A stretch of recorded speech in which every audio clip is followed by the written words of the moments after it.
City Clerk, if we could please call the roll.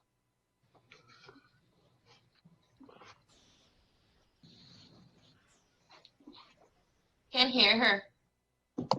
Sorry about that. Councilmember Sanchez, I see him connecting. Hi, Ted. I'm here. okay. Councilmember Ibarra, Here. Councilmember Figueroa, Here. Councilmember Charette, I'm here. Councilmember Nickel. I don't see him on the list yet. Okay. Councilmember Richard, Here. Councilmember Mulvihill, Here. and Mayor Valdivia. Here. Thank you, Ms. City Clerk. Okay, are there any public comments for closed session? There is one. Okay. The public comment closed session for Treasurer Ortiz. Council, you have the litigation for Pepe's Towing on the agenda again for tonight. So I once again ask you to settle these cases. We cannot afford to lose in court. This is 3 in a long line of lawsuits against the city where the claim has come out stating that the mayor was involved in a pay-to-play scheme with vendors. What is being allowed to happen in our city is unacceptable. What is happening will put businesses and elected officials alike in jail, and the taxpayers will be left paying for all of this. The council needs to do what is right. Settle so we can limit the amount that we have to spend on these lawsuits, and all of you, please demand John Valdivia's resignation to stop lawsuits from happening like this ever again in our city. Thank you. That is the only one for closed session. Okay, thank you very much. At this time, I just want a confirmation that we're secured and we can just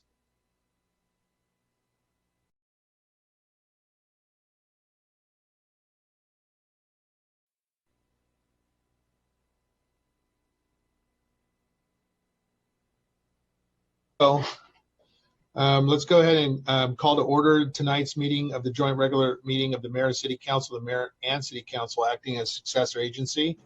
At this time, we will ask Councilmember Nickel, are you present, sir?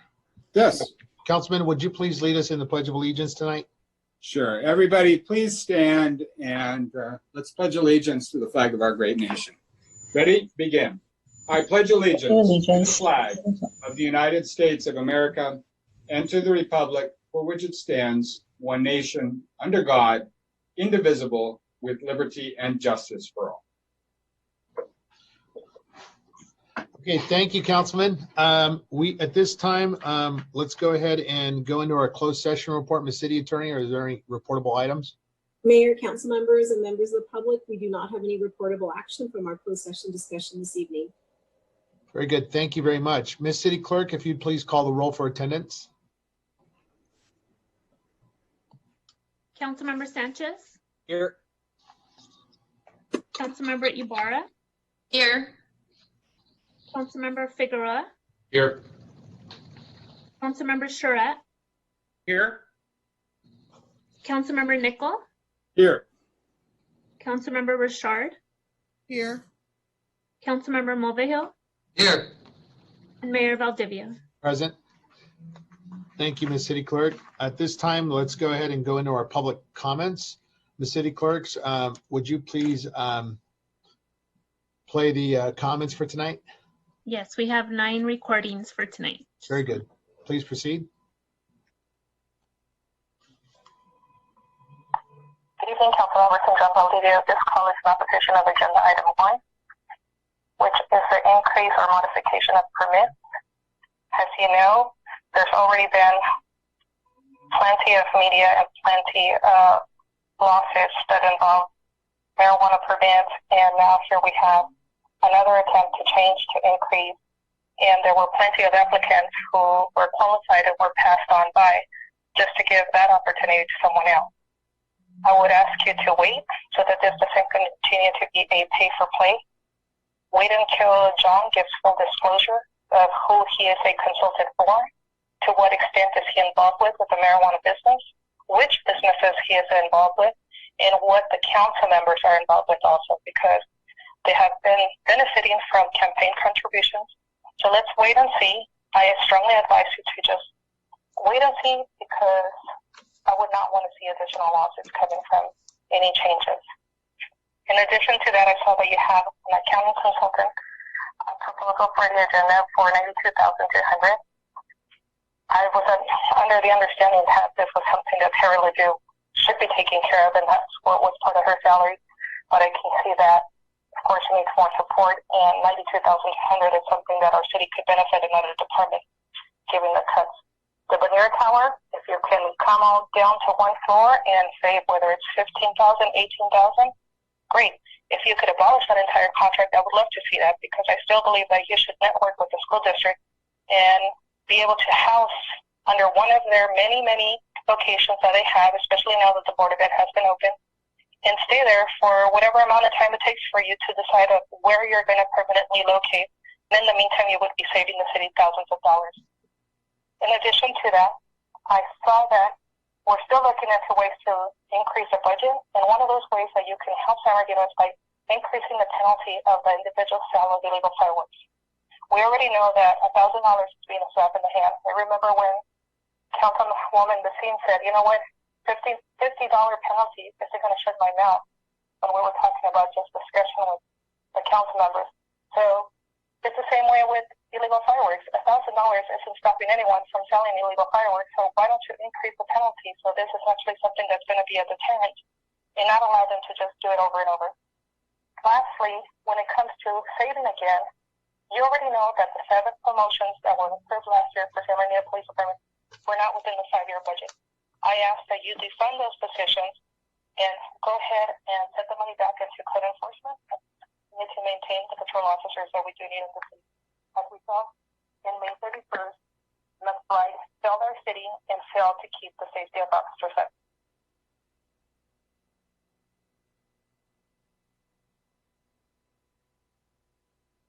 Good evening, Honorable Mayor, City Council members, and staff.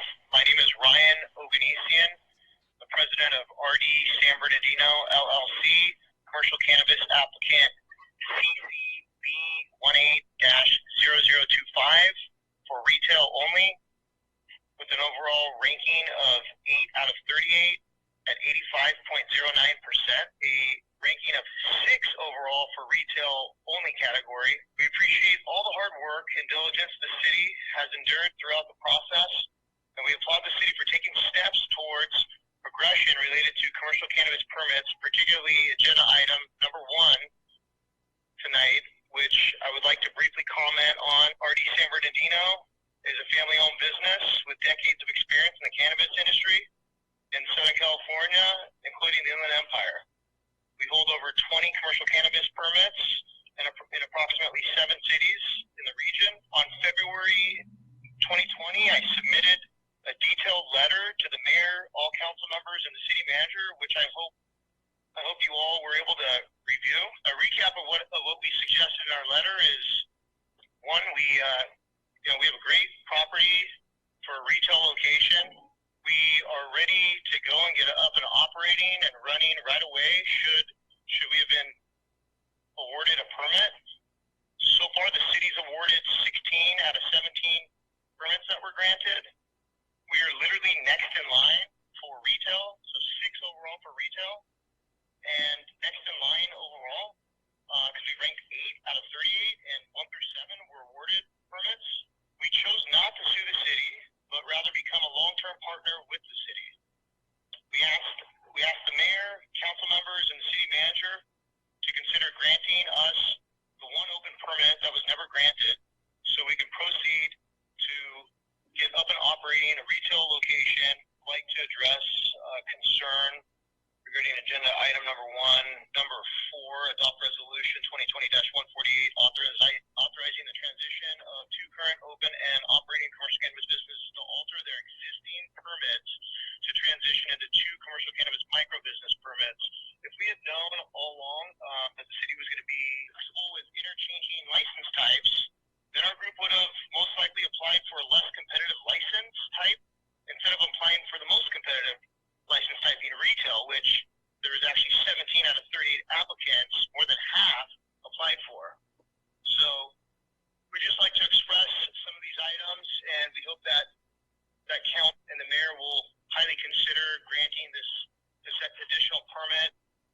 right now, and we're available for discussion with the city.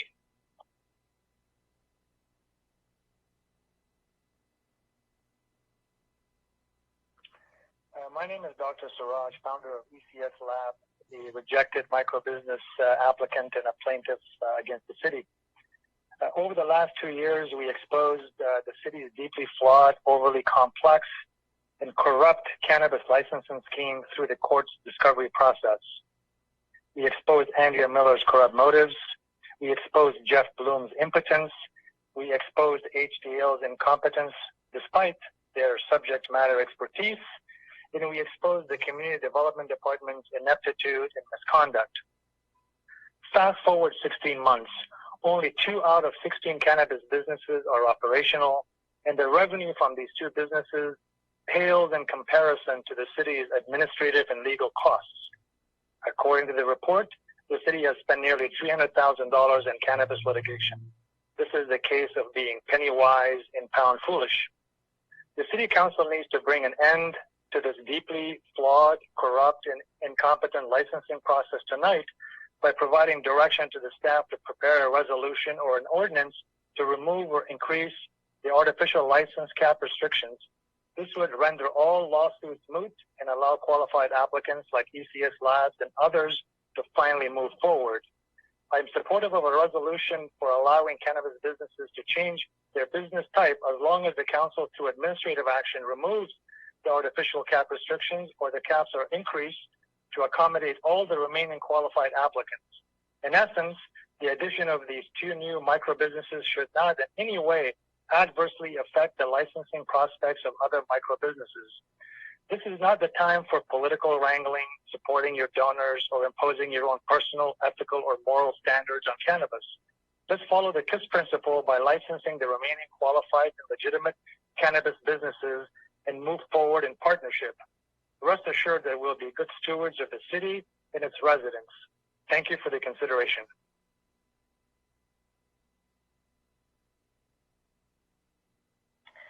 This is Cheryl Brown, and I have a statement from the St. Paul AME Church Social Action Committee. This statement is about your budget statement. The statement is about, we believe, the history of San Bernardino. It's told to everyone who looks at the budget document, and it says San Bernardino's colorful history begins with the early years of the 19th century when Spanish missionaries were the first settlers in the region.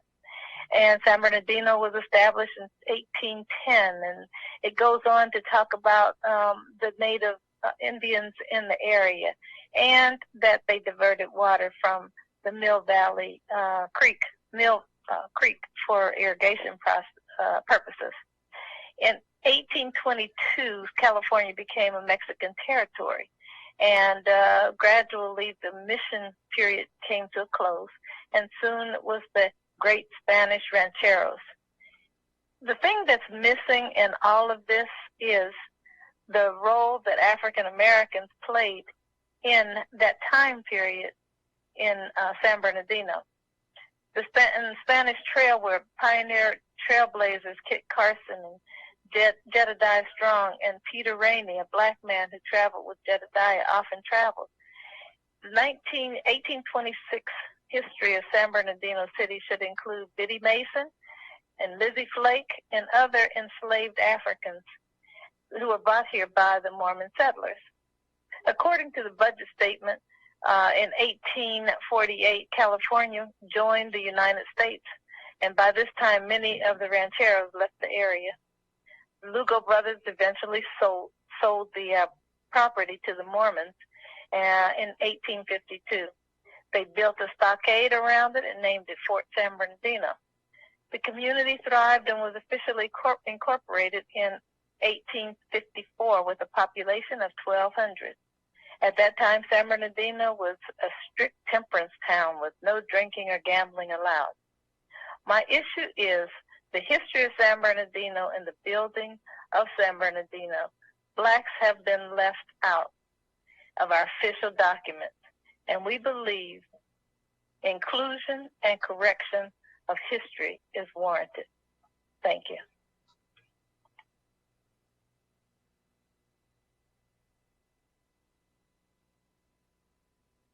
Hello, my name is Baker Suarez. This is to the Mayor of San Bernardino. You are a complete disgrace to our city and lack the leadership needed to truly represent us at any level.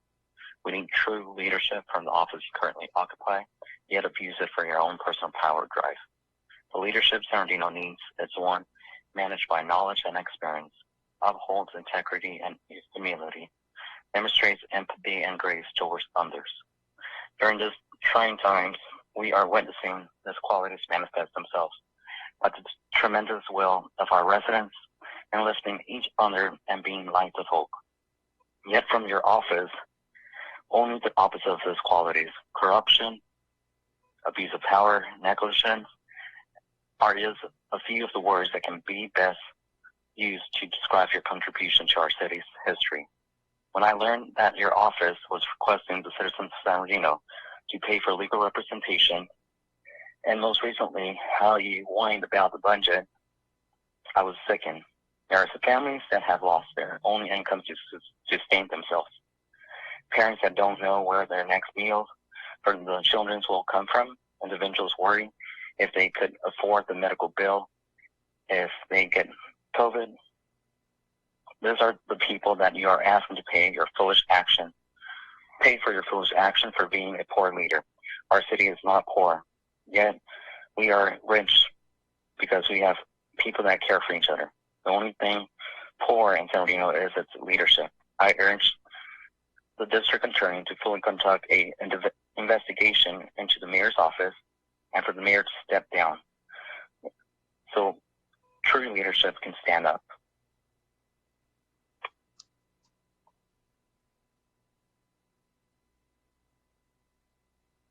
This is the public comment for Treasurer Ortiz in our open session. I wanted to address the council on item number 4, the lease option at the Veneer Tower. Looking over everything you guys are being offered, I think the 6-month lease and eliminating the A floor is the most cost-effective way to go about this. It gives us, as a city, an opportunity to find out what we're going to do as far as moving and relocating after the 6 months is over. Most of the council is working from home, and I think this is the best bang for our buck as far as the taxpayers are concerned. We need to start reinvesting into cleaning up Old City Hall, and I think this will free up funds to allow us to do that. I understand the mayor's getting political contributions from the Veneer Corporation, but he's going to have to go look for handouts somewhere else because we just can't afford his vacant 8th floor offices. As far as agenda item number 11, giving Barbosa another $18,000 after getting $50,000 worth of nothing, I wish you guys would pull this so that we can have a discussion for the public, letting us know what is going to be different this time around that we couldn't get in the original investigation report. I think it's important. A lot of us feel that an attorney was hired so that information did not have to be disclosed, and I would like you guys to address that. Item 13, the PD side letter. With everything going on and assessments being done throughout the country for police operations, does it really make sense to have our men and women scheduled 3 days a week consecutively at 12.5-hour working days, especially when they're assigned sensitive duties that require patience, self-control, and the ability to de-escalate and not escalate situations? Toward the end of a 12.5-hour shift, I'm not sure that these officers will be at their best, exercising the patience we need, building real relationships in the community, and we'll be able to make the best decisions. I don't want to see us set up our men and women that protect our city up for failure. It's unnecessary, and maybe this item needs to be held back and an audit done of how our department is functioning in itself. You know, they're already overworked. We eliminated 17 officers last year out of our budget so that PD admin could get raises, and I think this is an opportunity to do it slow and right instead of just making fast decisions that could hurt us in the long run. So thank you all very much for your consideration.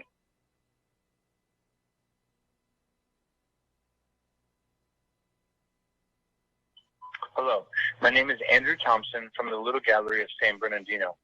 I'm calling on behalf of Amendum 14, and I ask that the City Council adopts resolution number 2020-133 and extends the performance period deadline to December 31st of 2020. The pandemic lockdown has made it extremely difficult for us to fulfill all of the points in our grant, but if we had 6 more months, we'd definitely be able to do it. So please consider extending the performance period deadline to December 31st. Thank you very much.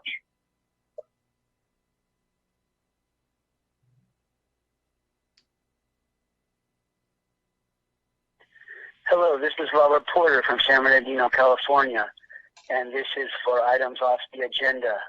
I'd like to speak on our cannabis issues here in San Bernardino right now. I voted for the mayor because I thought he would get the cannabis issues rolling and at least get some tax revenue into the city. Now it's come to find out it's a big old mess and there's all kinds of problems.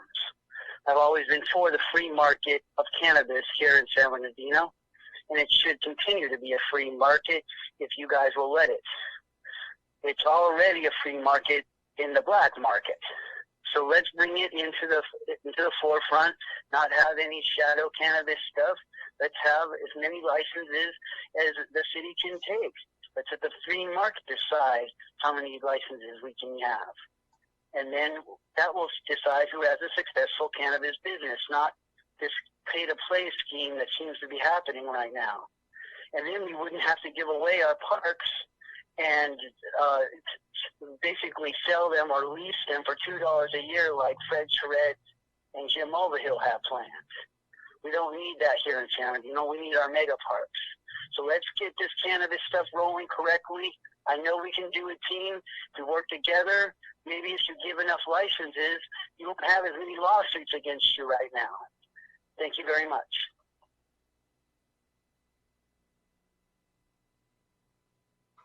This is for public comment. Good evening. My name is Jeanette McCaig, and I'm a resident of the 7th Ward. I'm calling in response to the shameful letter the POA wrote regarding Councilwoman Sandra Ibarra. The letter was beneath a professional organization. It targeted Sandra because she was asking for accountability from police leadership. No, she was not criticizing the police force or misleading anyone. Anyone who speaks out is automatically pigeonholed into an anti-police stance. It is possible to be grateful to have a police force and ask for leadership accountability. We as residents experience the failure of leadership. The POA writing this misguided letter does not change what happened. Is the POA so entrenched in the city council that if when they ask the council to jump, the council will react how high? What next? The POA going after private citizens who dare to speak out and ask for accountability? People are seeing for themselves what $84 million a year is buying them. For a mayor who campaigned on providing citizens with better customer service, I would like to speak to your supervisor. Thank you. That concludes the recorded public comments. Okay, thank you, Ms. City Clerk. Mr. Mulvihill. Yeah, I have several comments to read that I received. The first one is from someone who lives north of the 210 on Arrowhead. The fireworks have been going off nightly since the weekend before Memorial Day. It is extremely bad because all fireworks are banned above the 210 freeway. The ones that are going off are not the safe and sane fireworks, but actually ones that are illegal throughout the city. The north end is a high fire danger area, and it is not safe to have these or any fireworks going off every evening, sometimes late into the night and very early in the morning. I have 3 pets that are terrified of most of the fireworks being set off. Many days I am having to bring them in before 5 p.m. because they are starting so early. I'm having to give them Benadryl. This is a safety hazard not only for our pets, but also for anyone out driving, for hitting animals, out running, trying to get away from the noise that terrifies them. These loud noises are also a safety hazard for citizens living in the city. It's clearly bring on PTSD symptoms and other heart conditions because of the random noise, loud noises, and it is not good for our hearing. Maybe a novel way of addressing this problem is to declare it a safety hazard to life and property. Thank you for listening. And the next one is from Karen Matthews, who lives on 36th Street in San Bernardino. I am here to complain about the constant use of illegal fireworks. I'm told I need an exact address to report these activities. It is hard for me to do. I'm an older female citizen and would not feel safe wandering around my neighborhood searching for where these illegal fireworks are being set off. But I can tell you that they are very close to my home. I can see the fireworks being shot into the air and see them go off. Pretty, yes, but disturbing to myself and my dog especially. Also, there are large fireworks being set off that sound like bombs. I can't tell if they are coming from the same address, but they shake the ground and are very, very loud. I had a friend come from out of town visiting this weekend, and we were enjoying the nice evening outside when this bomb went off. She could not believe it. I just replied, this is San Bernardino. We're used to it. I'm tired of being, quote, used to it. This needs to stop. It is definitely getting worse. This is not new to this year. This has been happening for a while. Last year, a fire rocket landed in my backyard in the grass. Thank goodness it did not land on a dry hill behind my house, which has about 10 feet from where it landed. If patrols were just sent to patrol the general neighborhood to my address, mostly on weekends, but certainly during the week too, I'm fairly confident they would see this illegal activity. Thank you for your time. Listen to my concern. And the last one is, I live at 1718 LaPorte, San Bernardino, and these fireworks that go off every night for hours is a bit ridiculous. I never see patrols in our neighborhood to fight against these acts. Animals are going crazy, and I feel that $80 million that goes to the police should reflect on everyone's concern about the subject. You read everywhere that people are complaining on social media about this, and I would like to ask what's being done. I know all of you can hear the same bombs going off daily. Thank you. Thank you. Council members, any other final comments? Yes, Councilman Nicol. I have a comment to read. Mr. Mayor and members of the City Council, during the closed session meeting this evening, a discussion was held regarding Pepe's Towing's lawsuit that the city is currently dealing with and has been since 2015.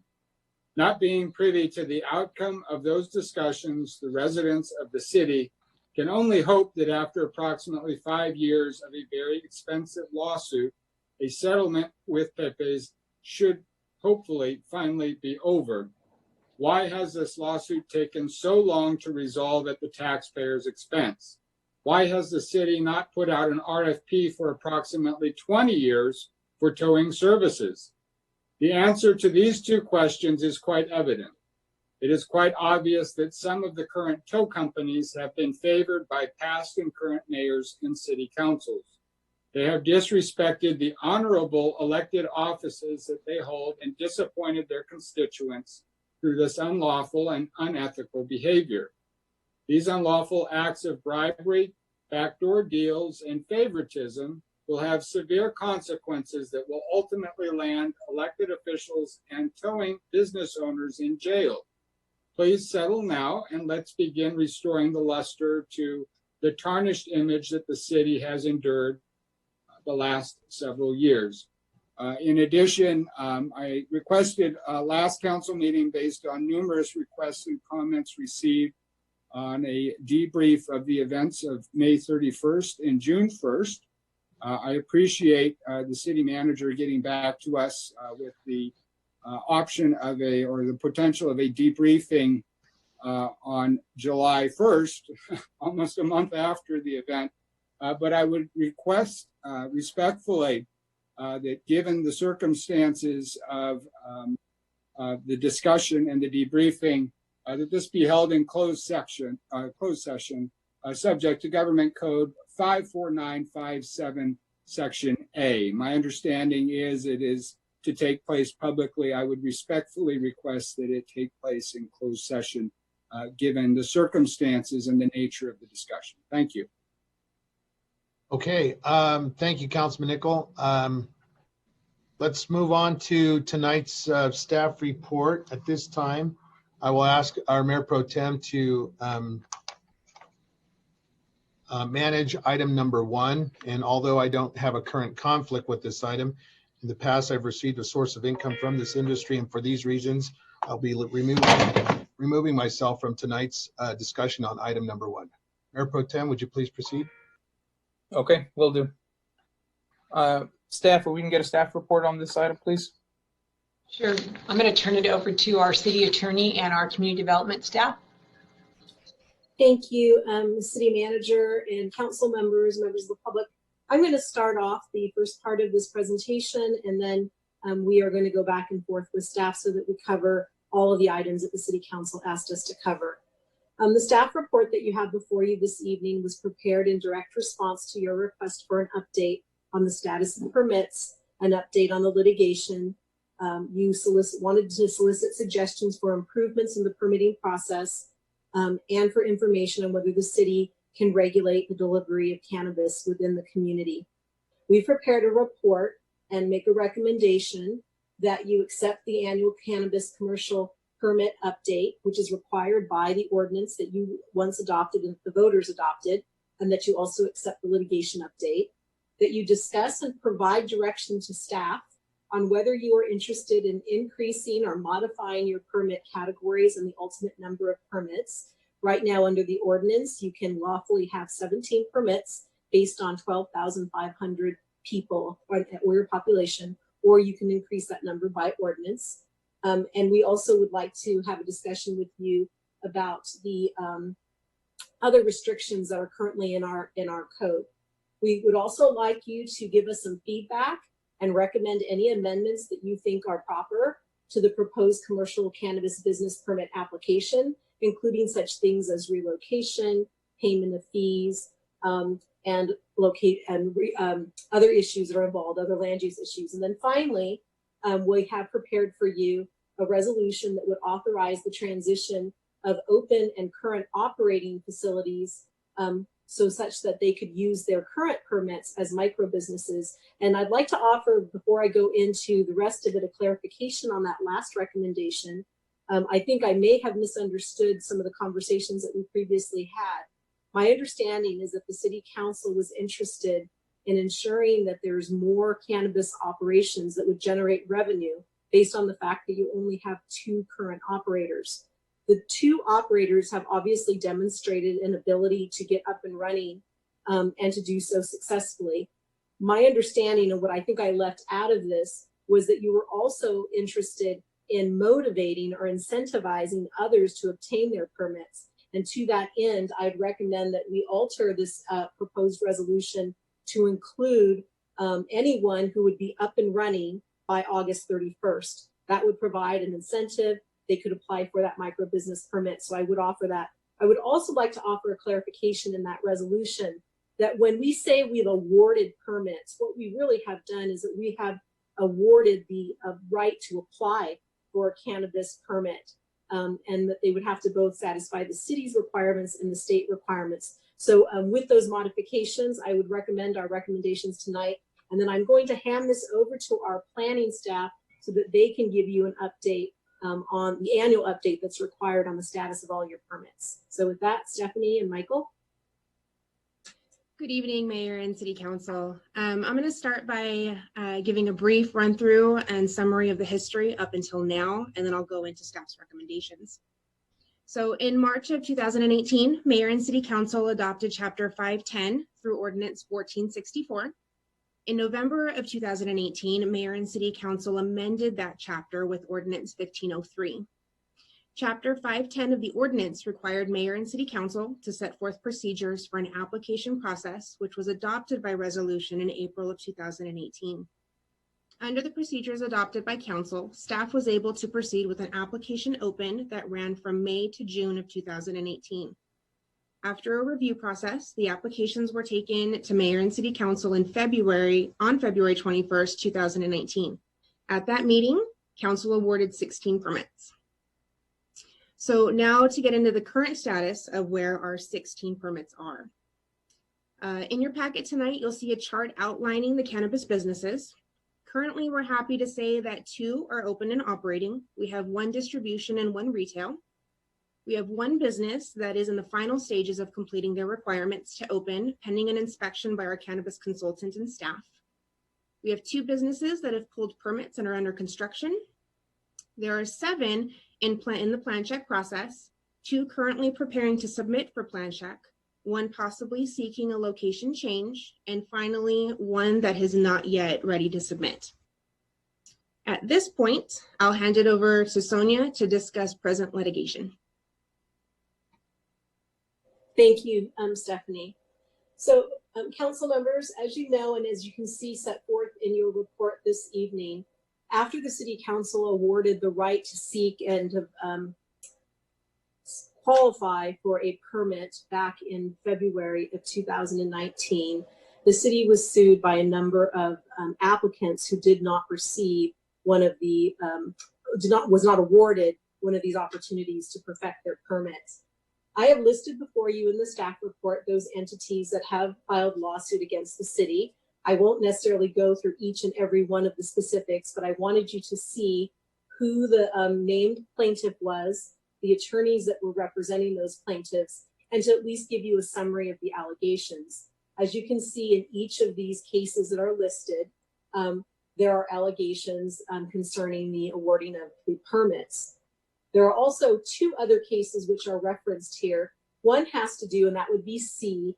One of them has to do with the previous Measure O. And then we also have one of the lawsuits, that was actually case E, had to do with Measure O. And then the last case that's identified in the staff report is one of the cases involving Captain Jack's, which is also under Measure O. So you have these lawsuits, some of which are involved in the February award system, some which preceded that and are involved in Measure O. What I've done is I've looked at these cases, and with respect to this process for the award of permits, you have 5 lawsuits. These plaintiffs are summarized as SB Pharma, KP Investments, EEL Holdings, Ash Society, and Washington LLC. I'd like to also inform you that of these that have filed, SB Pharma originally scored on the application form when you gave them a scoring system, number 11. And there are at least 5 others who scored lower than SB Pharma who were awarded the opportunity to seek permits, but they were not. They were seeking a retail license. KP Investment was seeking a micro business license, and they were ranked as number 23 out of 39. EEL Holdings was seeking a retail license. They were ranked number 26 out of 39. Ash Society was seeking a retail license and was ranked number 32, or I guess you could say on the lineup is number 32. And then following that was Washington LLC, which was 39th on the list. What is interesting when you look at these cases is that some of these individuals, while ranked in this area, were just 1 point or even a half a point away from one another. And I think that is one of the main reasons that we see the litigation today, is that you had a cluster of individuals that were sort of all in the same area. And it's really hard for them to understand why they weren't chosen when you have a point system that is so tightly bound in that way.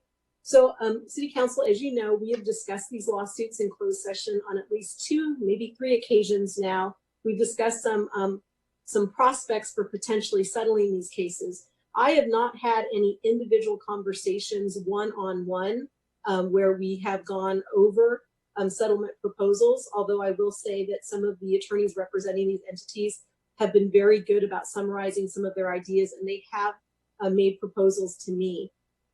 Before I think we can go further in even looking at their proposals, we would need to have a policy discussion, Council, on where you are with how you're feeling about the number of permits that you have given people the opportunity to perfect, and also the categories where you awarded those potential opportunities for them.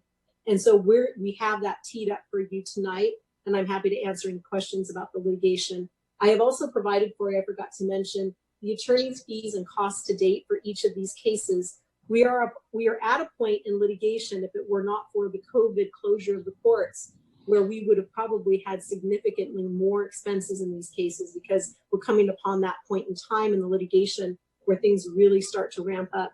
I want to thank the individual attorneys in these matters because they understood during this time that we would be having this conversation, and they have not filed unnecessary motions or lots of discovery. And that has, at least at this moment, helped us. If we do decide that we are not comfortable making some of those policy decisions moving forward, I would expect some of these cases to start to heat up and we would see more activity. So with that, I will go back to Stephanie. Thank you, Sonia. So continuing in our report for recommendations from staff, after getting feedback from council, the city attorney's office, and discussing amongst staff, there are various recommendations that city staff would like to propose in an effort to make the permitting process more streamlined and straightforward. Under Chapter 510 of the ordinance, the application process can be changed from time to time as referenced in Section 510.090 and 510.180. Within these changes, staff is recommending amendments to address modifications, changes, or additions to existing licenses and expansions of existing business footprints and operations. So modifications, changes, or additions can refer to changing from retail to microbusiness, or a microbusiness adding a fourth type to their category.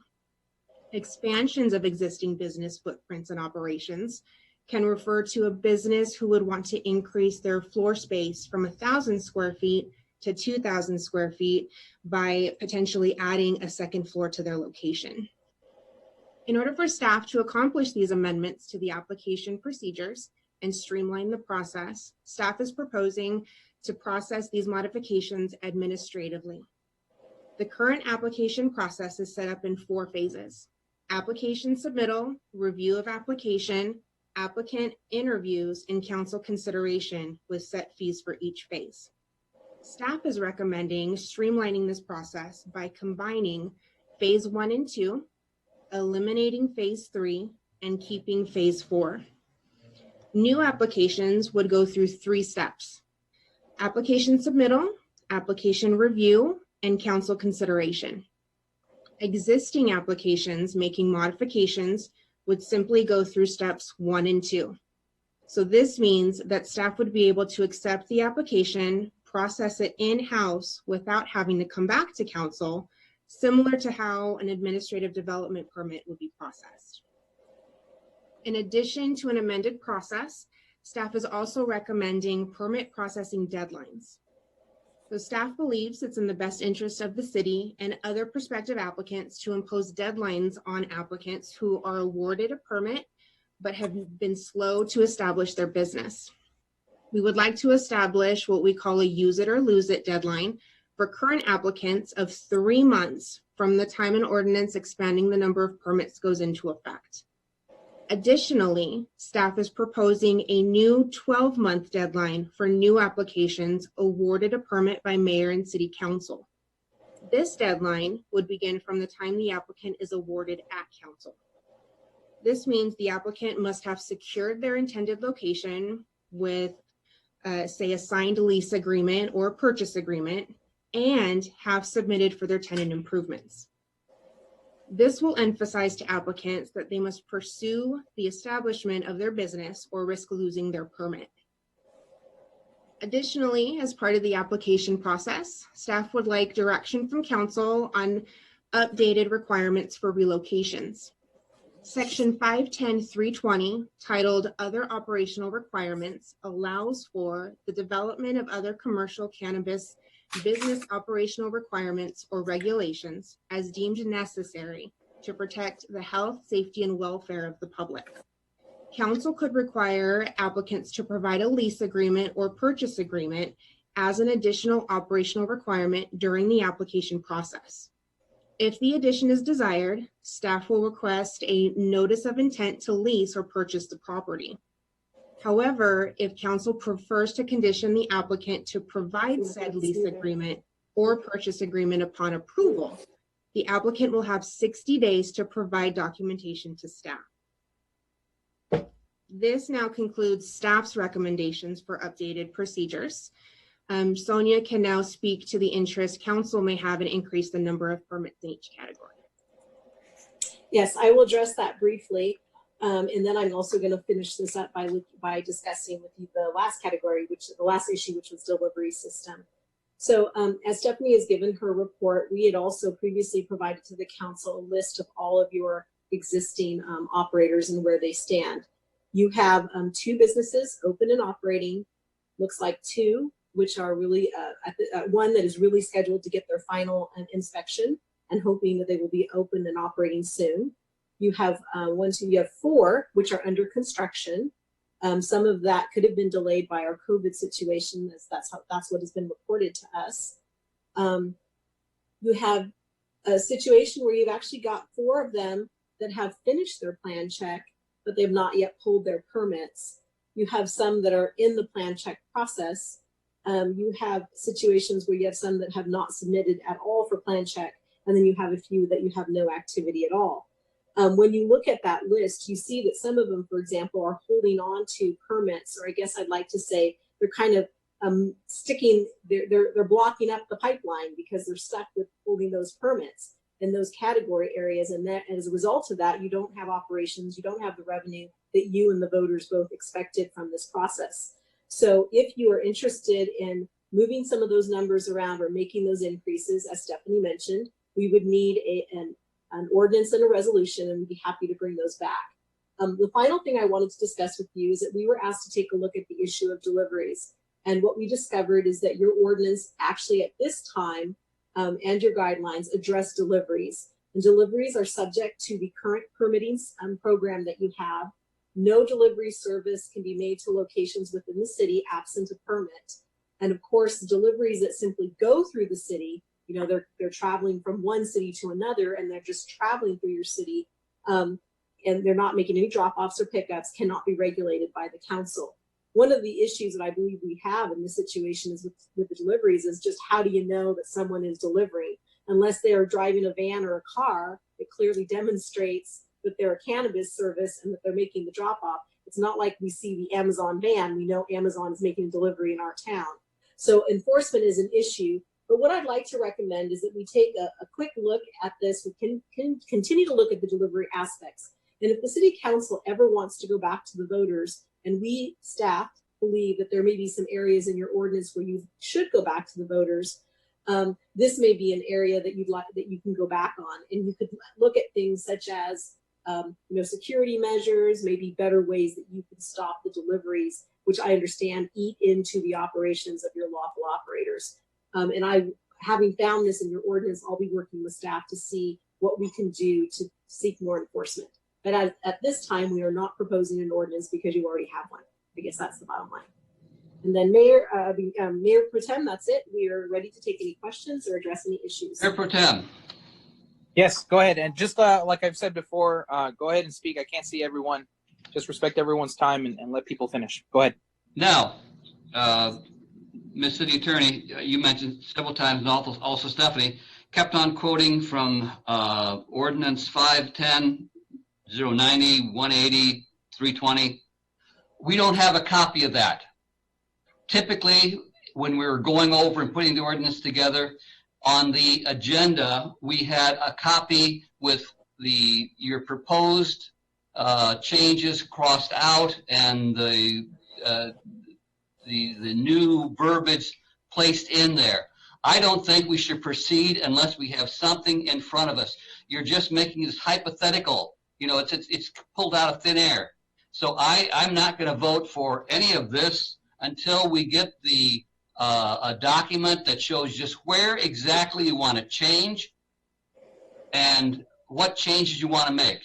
And okay, so, if I may respond to that, council member, the problem with that is that we are seeking your direction so that. Well, the problem is you're providing us with recommendations and you're asking us to give you direction. Can you please not raise your voice? I would like to answer your question. We are asking for your suggestions and recommendations. For example, if we recommend an increase, if the city council wants to recommend an increase in the number of permits, then we will go prepare that ordinance in red line format and we will bring it back to you. If the city council tonight decides it wants to tinker with the different categories, We will take that information, we will draft a resolution, and we will bring it back to you. So that's what we're doing tonight, is we're asking the council for your policy direction. That's it. Drafting an ordinance is pretty labor intensive. We cannot do it without the document in front of us.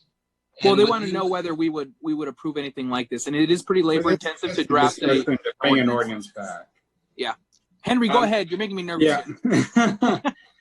Okay. Well, what I would recommend, I think it might. I'll defer to Sonia on this, but would it be wise for us to take these one at a time, raise a motion, and then go for approval?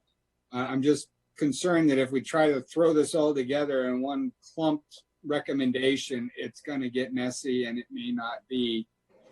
We may have a lot of things that are sort of low-hanging fruit that we can just go ahead and approve right now. If you'd like, I can walk you through each of those categories. I I'd think like that to might also be just wise, say- and then I have some additions or some recommendations I'd like to add. Okay, we could maybe- go through them one by one and ask for a vote, but just, council members, I would like to say, this has been a very challenging process, as you know. We've had closed session. I don't ever feel good when you're not feeling good, or it makes me feel that you have a staff report in front of you and you don't feel like we did a good enough job. It just You did a great job, Sonia. Well, Stephanie, but I just- you all did a great job. We offered to the council, I hope you got our email. We sent out an email earlier this week just saying, hey, if there's any questions, please let us know, because these are the kinds of things we don't want to impose upon you. We want to serve you. So let me go through then on that staff report some of the issues that we have before us this evening, and see where your comfort level is. Maybe what I'll do is start with maybe what I think is the easiest, and you can tell me whether you think it's easy or not. Does the city council want us to bring back guidelines to address applicants who wish to relocate? Yes, I'll make that motion. Yes, so let's and do I this will by second that. Yeah. So we're just I think- doing one at a time. Yeah. Yeah, and I think if I may just elaborate on that, I think part of the original requirement for a lease agreement and so forth may be somewhat moot now, as long as we have some other threshold requirements that ensure. Here's the thing: do we require lease agreements for any other type of business activity in the city or permit? Mike or Stephanie, I don't know. No, not that I'm aware of.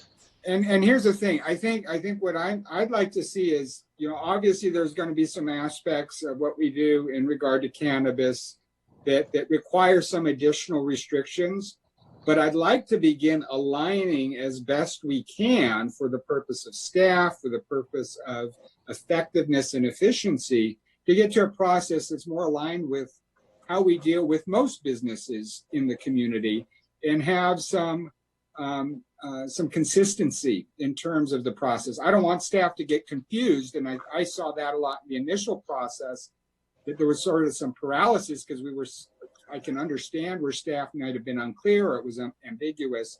So I'd like to actually just get rid of that lease requirement, and so long as they comply with the land use or the buffer restrictions, why should we care where they're located? Why should we care whether or not they have a lease? You'd like to make a motion on that or have discussion? I'll make a motion that we eliminate the requirement to stipulate as to a location altogether in the application. Are you saying no residential? No, they still have to comply with land use. So they can't locate, and that'd be just like any other business. If they apply or if they locate in an area where it's not zoned, all I'm saying is that we apply the same procedures, the same process as any other business category in terms of land use and zoning. And maybe Stephanie or Mike, you can elaborate on, do we need something special for cannabis, or can we just use more or less the process we already use in the context of the land use that we've already stipulated in the context of the ordinance?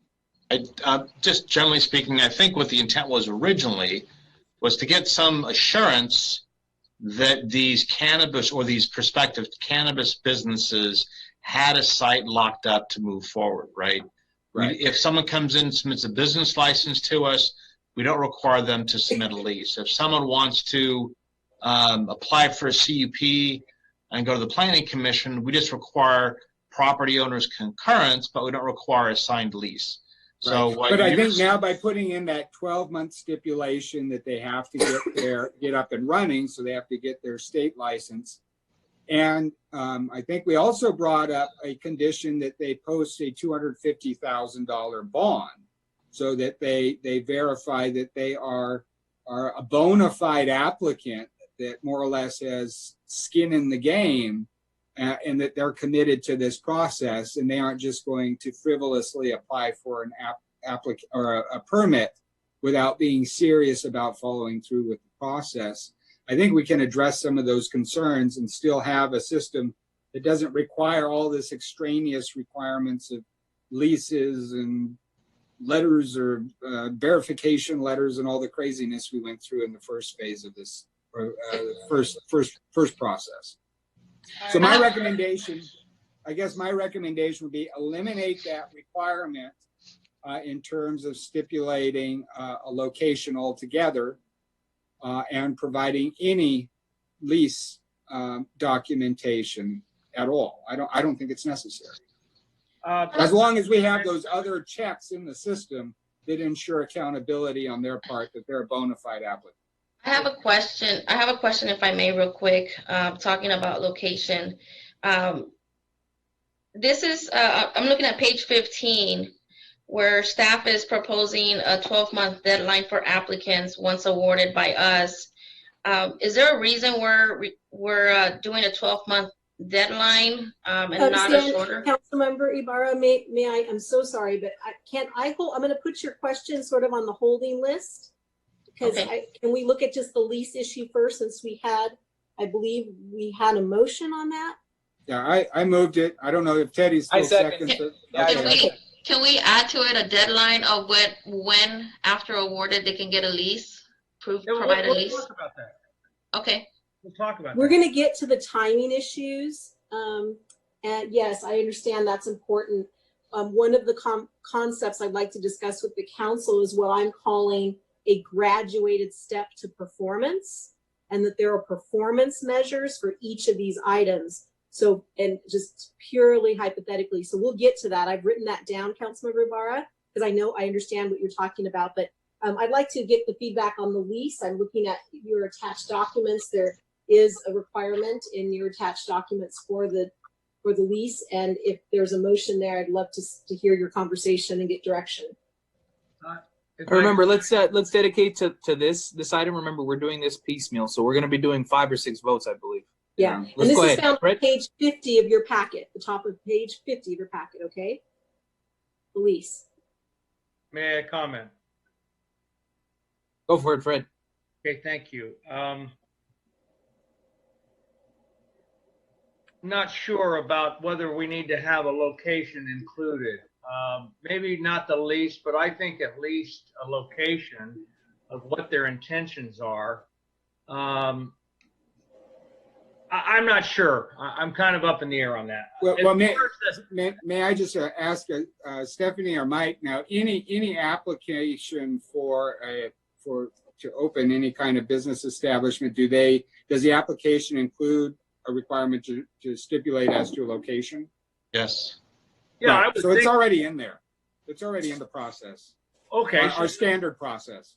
Okay, but the way you were wording it, I think it sounded as though you could say, I'm going to apply, but I'm not going to tell you where I'm going to put my business. All I'm saying is we shouldn't have any extra requirements other than what we would typically require for an application.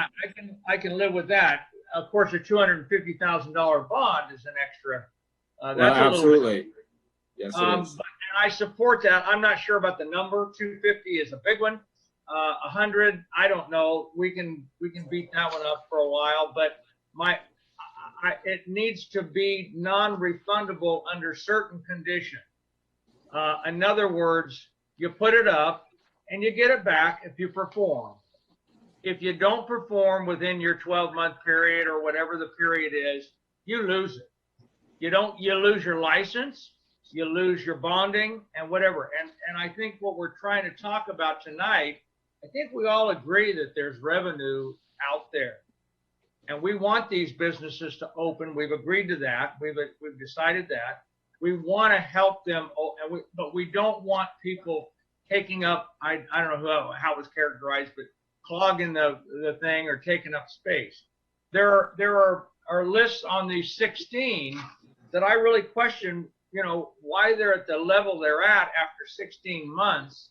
I'm really concerned about that. I'm not going to make assumption as to why they have or haven't done something, but I would certainly think, unless it's something that city has done and COVID has impacted that, and even before that, we are somewhat limited in our resources in the community development department.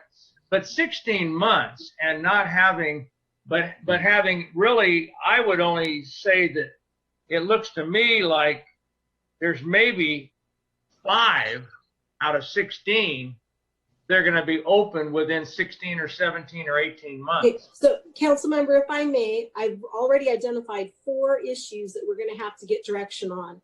One that we have on the table right now is the lease.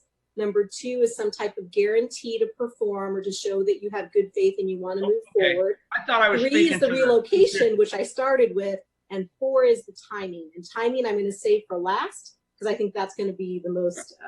Okay. Shall we go ahead and vote on the lease? Anything concerning the lease? Call the question on the lease. In addition to the lease, just going back to the lease, and I don't know again if this is related to the time, but I do not want a location change to restart the clock, so to speak, of the use it or lose it aspect of it. So simply because let's say they're 10 months in and now they're submitting a location change, that doesn't really necessarily restart the clock. That's smart. That's smart. Yes. Yeah. We don't want them gaming the. I agree. No gaming. No I will gaming. write 12 months that is 12 in when we months. get to that item. All right. Shall we go ahead and vote on this? City Clerk, if you could call the question, please.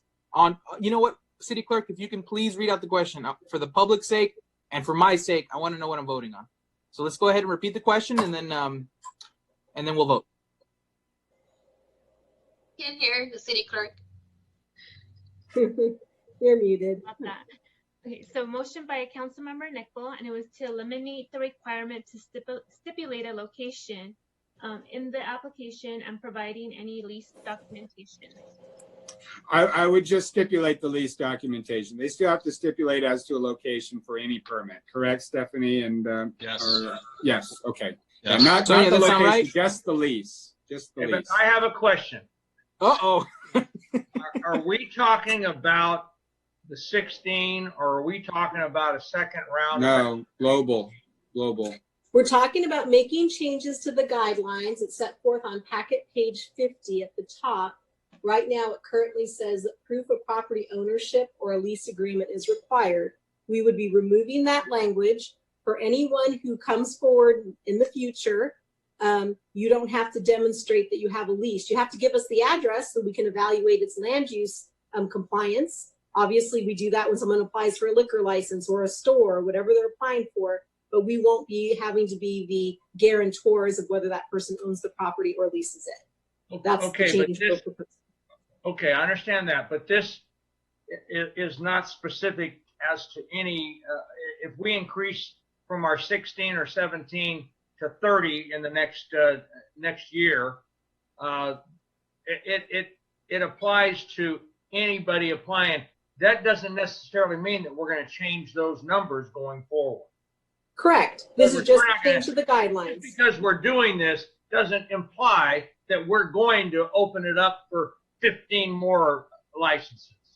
And I think that's an excellent point, council member, and I want to stress that we are talking about policy issues right now globally that have nothing to do with the litigants, have nothing to do with whether we're going to have conversations with them. These are just policy questions at this stage. No guarantees. We're making changes that we think we should have made regardless of whether we had litigation.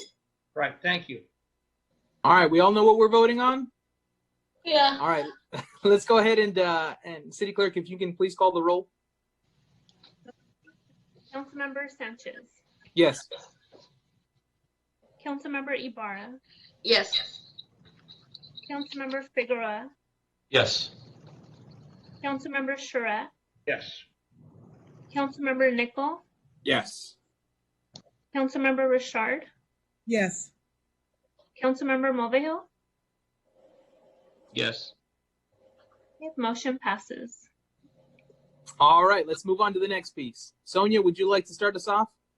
The next piece, you saw that we currently have guidelines that are very brief on whether someone can ask to relocate their business. So the question before the council is, would you like us to beef up the rules on the application to relocate? And if you say yes, what are some of the things you want to make sure we see? I've heard one of you talk to timing, that someone could apply for relocation, but when we add the new graduated steps for performance, a relocation would not start back at zero. That's one detail I've added. Can I ask for a thank you. Can I ask for a scenario on why someone would ask for a change? I mean, it's a. Their building burned down on Parkview. In the middle of the process, they had a problem with their current or where they applied, and now they're coming back to us saying, I can't fulfill at that location. I need to move for whatever reason. Is that what we're talking about here? Go ahead, Henry. Yeah, and I think you know, I don't want to mix things up right now, but like I say, if you have the $250,000 bond requirement, basically what it tells them is, okay, you can change your location if you want to, but it's not going to restart the clock, and you better make darn sure that you've got a location pinned down, because we aren't going to give you an exception to the rule just because you didn't happen to have an agreement with the landowner or the property. So I think by building in some other mechanisms to ensure accountability, I think we can get past the issue of whether or not they want it. It's up to them. If they want to do it, fine. If they're compliant with land use, fine. But it's not going to restart the clock. You're still going to be accountable. And if you blow it, your $250 bond could be on the line. All right. And I don't know if I may, Mayor Pro Tem, just real briefly, when they relocate though, should we give them a timeline on this one as well? I know we're going to talk about timelines later, but I don't know if you guys are willing to vote also on what timeline we want to give these applicants to relocate once they get. I think it's just a global timeline, just one timeline. So let me give you an example. Right now, we have one person who was given the opportunity to perfect a permit. Stephanie, stop me if I'm naming the wrong one, but I believe that this is Cold Creek, if I'm not mistaken, Stephanie. Correct. Cold Creek has for 16 months not done anything. We don't have any application, furtherance of their application. We understand that they may be seeking a relocation. When we get to talking about timing, let's say that the council says someone has to come in and they have to pay their permit to open up their process. These two that have not yet, meaning Cold Creek and Organics, let's say that you say they have to do that in 30 or 60 days. And then after that, they have to perfect their permit within 1 year. If Cold Creek comes in and applies for one location and then 3 months later applies for another, that 1 year total is going to apply to them regardless of when they applied for the relocation. If Soka Farms, I'm just picking out names because they're on my list, they're in plan check right now. If for some reason they came in and said, ooh, we really want to relocate, and the council this evening gives us some policy direction to start putting some timelines on them in this graduated way, then regardless of when they apply for the relocation, they have to meet that absolute deadline that you're setting. Okay, thank you. All right. Anyone else? Go ahead, Fred. I have one last question of Mike Huntley, and that is a 12-month window a fair amount of time? I would say if they have all of their... Yeah, if they have all their ducks in a row. Correct. Yeah. Yes. Okay. I don't think so. Sure. And we aren't talking about facilities where they're building from the ground up. Right. These are, for the most part, existing commercial buildings where they're going to come in and do a tenant improvement. And if they have all their design professionals lined up, they should be able to get through the process. Just to be clear, we're voting on the relocation matter right now, though, right? Not the timeline. That's correct. Just the Okay. relocation. Yeah. So just the relocation matter. We'll get to the timeline.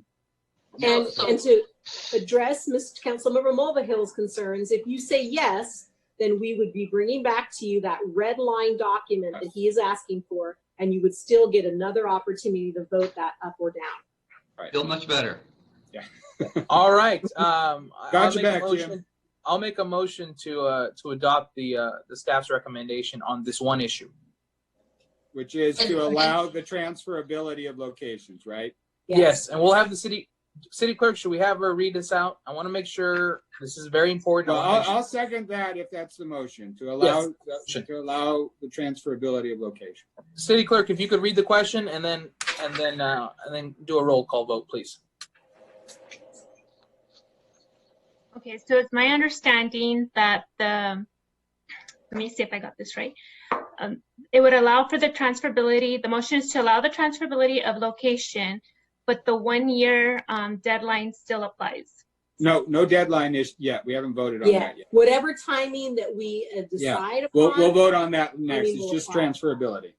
Yes. That it's freely transferable, and then we'll figure out what the deadline needs to be. And you must comply with all existing land use requirements. Correct. That would be the motion. All right, city clerk, if you could call the roll.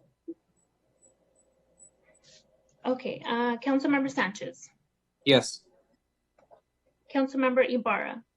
No. Sorry, was that no? Correct, that was a no. Councilmember Figueroa, Yes. Councilmember Charette, Yes. Councilmember Nickel, Yes. Councilmember Richard, Yes. Councilmember Mulvihill. Yes. The motion passes. All right. Okay. Oh, sorry.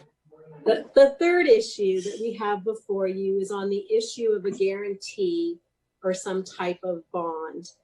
I will say that based on the conversation I'm hearing you have, asking an applicant to post some type of bond at the amount you've discussed, I don't know whether that would be feasible or not. I don't know. I'd have to really look to other professionals on staff to know how much those types of bonds cost and whether it would work or not. But maybe Mr. Huntley can, I don't know if that's something you have information on. Yeah, no, we'd have to do some research and kind of see what's appropriate in this case. I mean, we'll just be speculating tonight. Well, we I've heard can. a cashier's check being used. A Well- cashier's check for $20,000. What we can do is, if you want to do this, if you're looking for the guarantee, what we can do is do a survey of cities similar to yours that have these types of regulatory programs. And we could look at maybe 10 or 15 cities and tell you what kind of guarantees they demand. That way you'll know whether you're industry standard or not. Yeah, I can go for that. I know at one of the League of Cities meetings on the cannabis issue, I think the city, I can't recall, it was a small city, but they were, I think they were requiring 100,000. Yeah. And Yeah, I think the range between 100 and 250,000 would probably be reasonable. Somewhere in that range. somewhere in that, but do Yeah. a survey and let's find out what's reasonable. Yeah. That's a policy. I do agree with that. The range or the amount, of course, that's up for Yeah. survey. That's Yeah, I'm And willing let's not to let agree that to hold up. 100,000 to 250, but I think it's got to be enough money that it weeds out those that just aren't going to cut it. Exactly.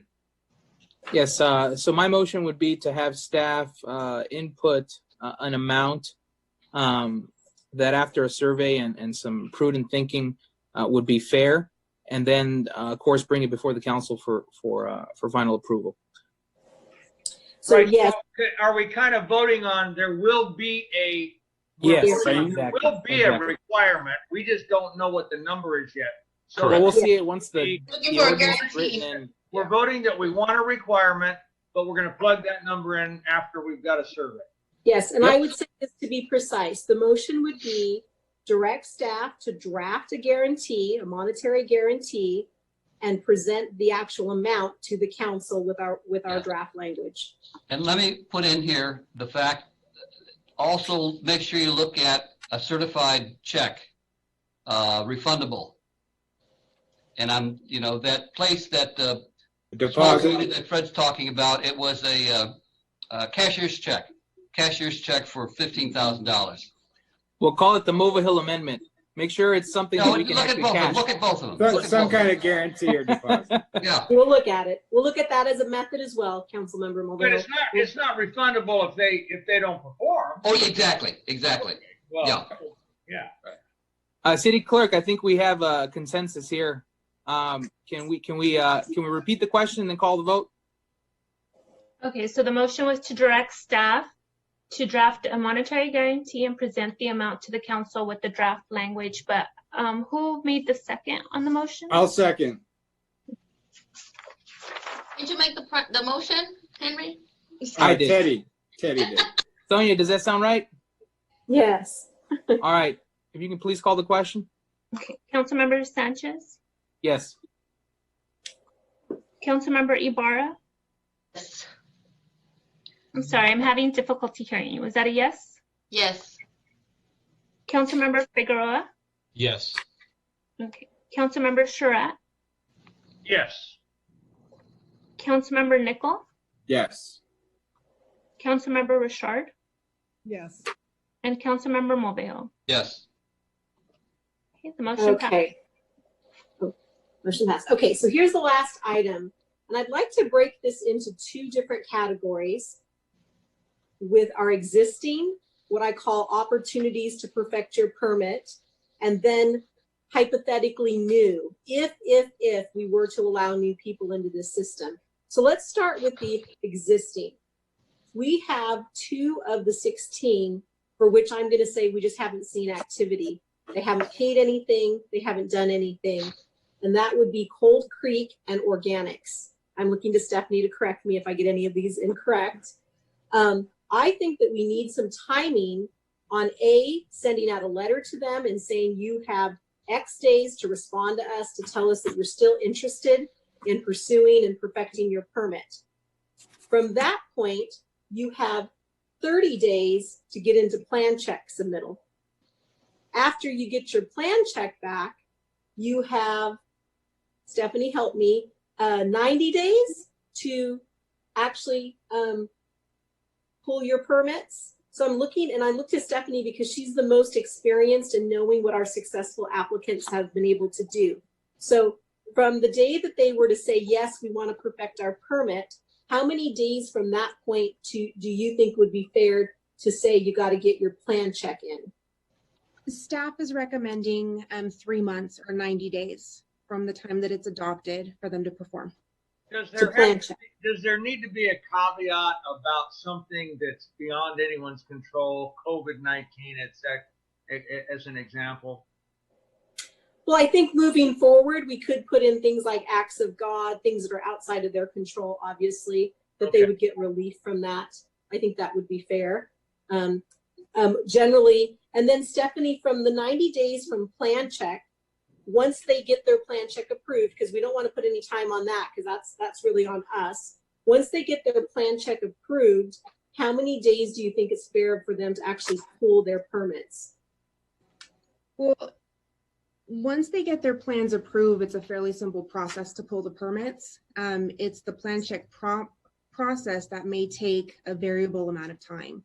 But we have 4 people right now: Central Avenue Nursery, Nibble This, PT, and by the way, Nibble This, it's because they had a relocation change, but nonetheless, Nibble This, PTRE Management, and Jiva, J-I-V-A Life.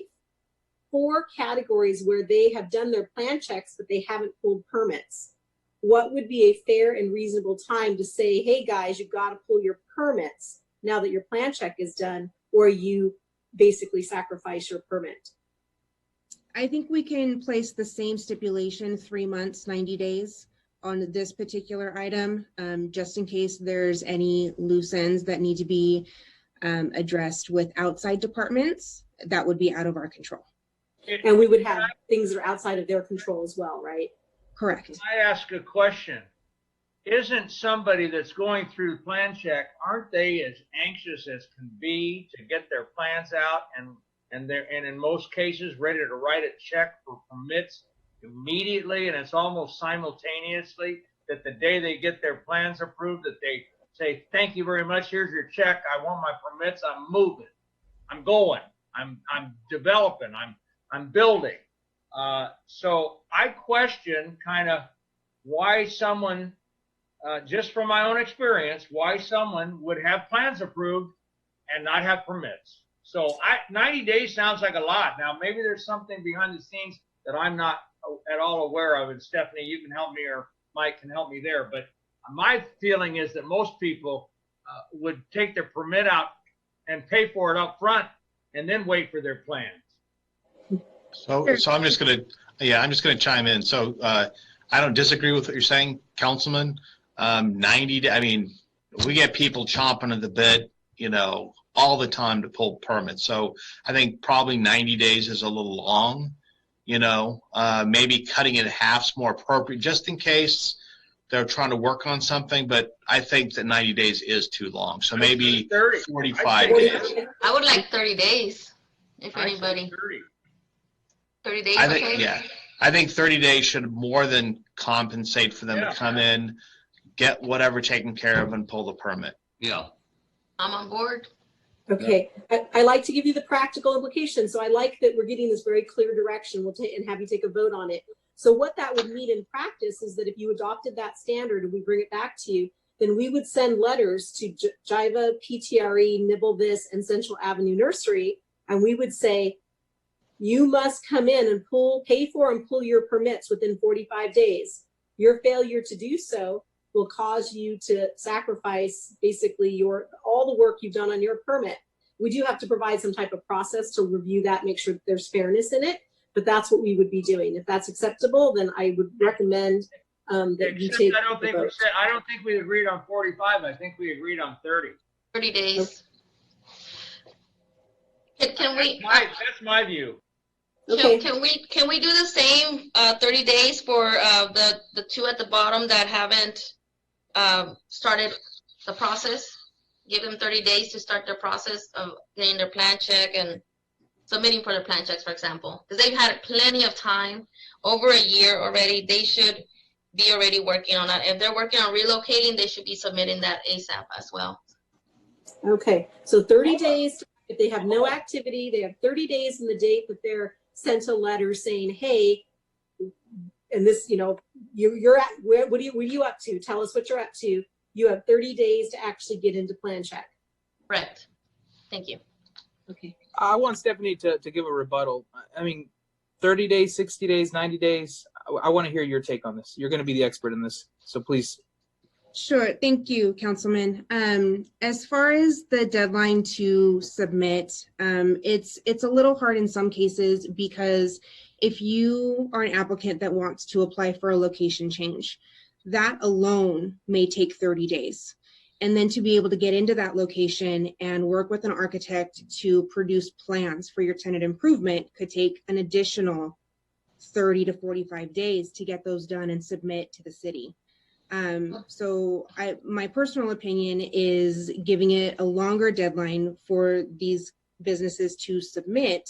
So maybe a 60-day, if we want to reduce it from the 90 days, to be able to process a relocation, work expeditiously with an architect to get something in.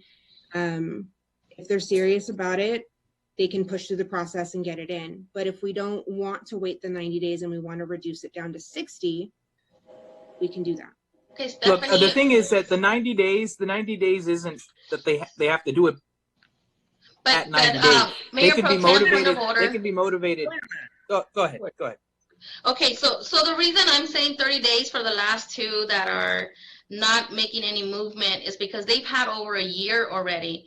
And if we can direct staff to send them a letter to respond within those 30 days, that's what we need them to do. Okay, but right now we're talking about an ordinance. So this is going to be the law of the land for everyone for the foreseeable future. So let's go ahead and cover this, and then we can discuss those two applicants. But right now we're just discussing an ordinance that we want to implement. So go ahead, Sonia. Yeah, I'd make this recommendation. These are the guidelines that the ordinance authorized the city manager to prepare and for you to adopt by resolution, right? And we're talking about the existing. We're going to talk about the new ones separately, but on the existing, what if we were to send them a letter and say, you have 30 days to respond to this letter?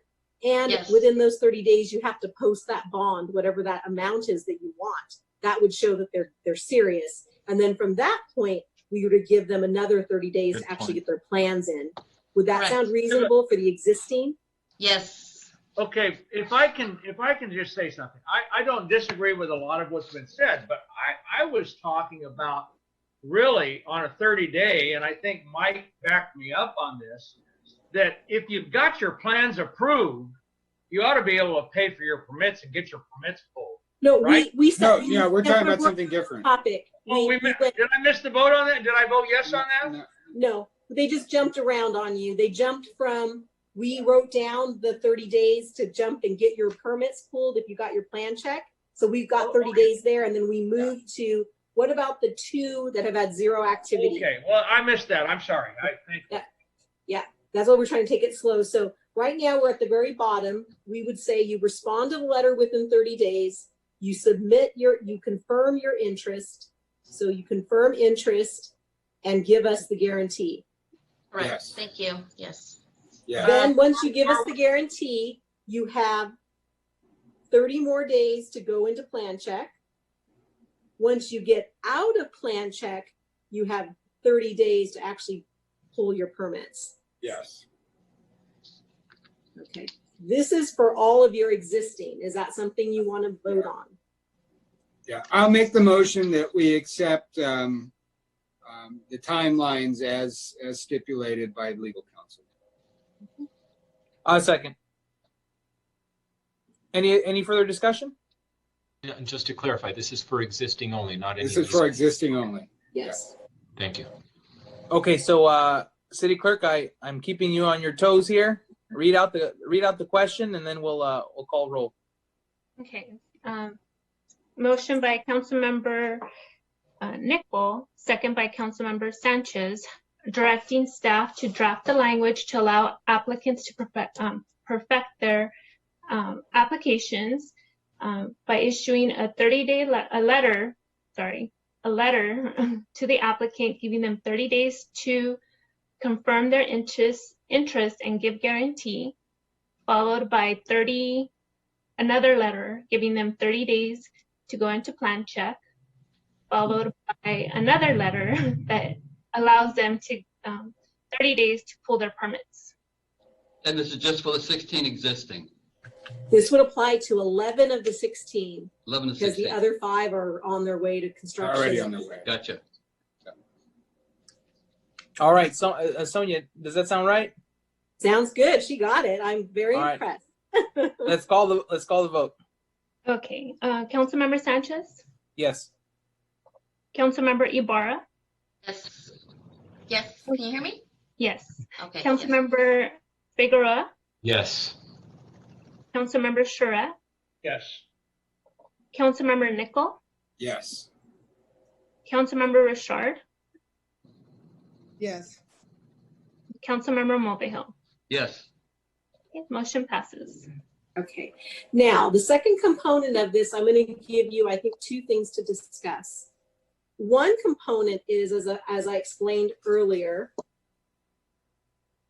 if you're going to settle, and I use that word if you're going to reach a point where you settle with your existing plaintiffs, and I've identified 5 of them for you, if you were to settle with them and allow them into this permitting system, we could, through the settlement agreement, enter into very strict timelines with them. We could discuss application fees. We could do something that's very particular and that could allow us to reach agreement with them. So that's one thing to do. We don't even need to do that. So that's one thing.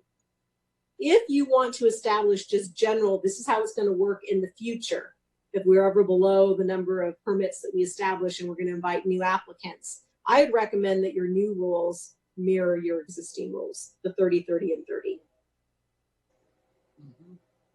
I like that, and I'll make that my motion.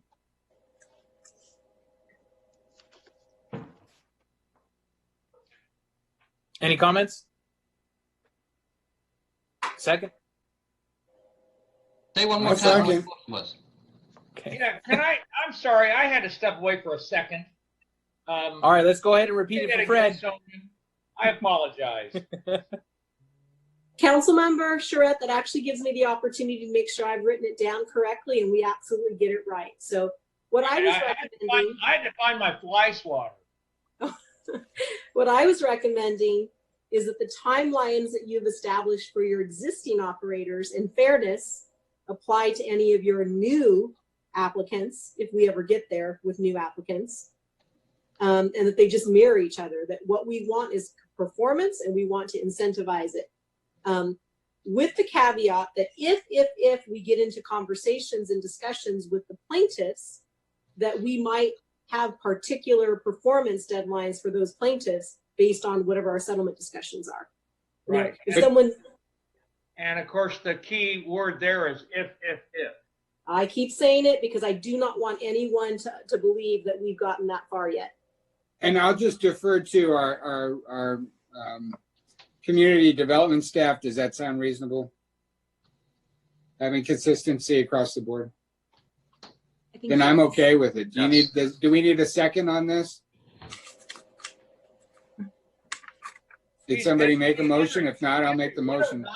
What a novel idea, consistency across the board. That's what I say. Why have different processes? Let's just keep it simple, stupid. There we go. Well, if Henry made the motion, I'll second. All right. Mayor, can you please repeat what the caveat was for the motion? And the only caveat was that if we ever have discussions, settlement discussions with the other plaintiffs, we might be able to negotiate the specifics of timing and application fees. This will be the standard unless we settle on something different. Correct. Mm-hmm.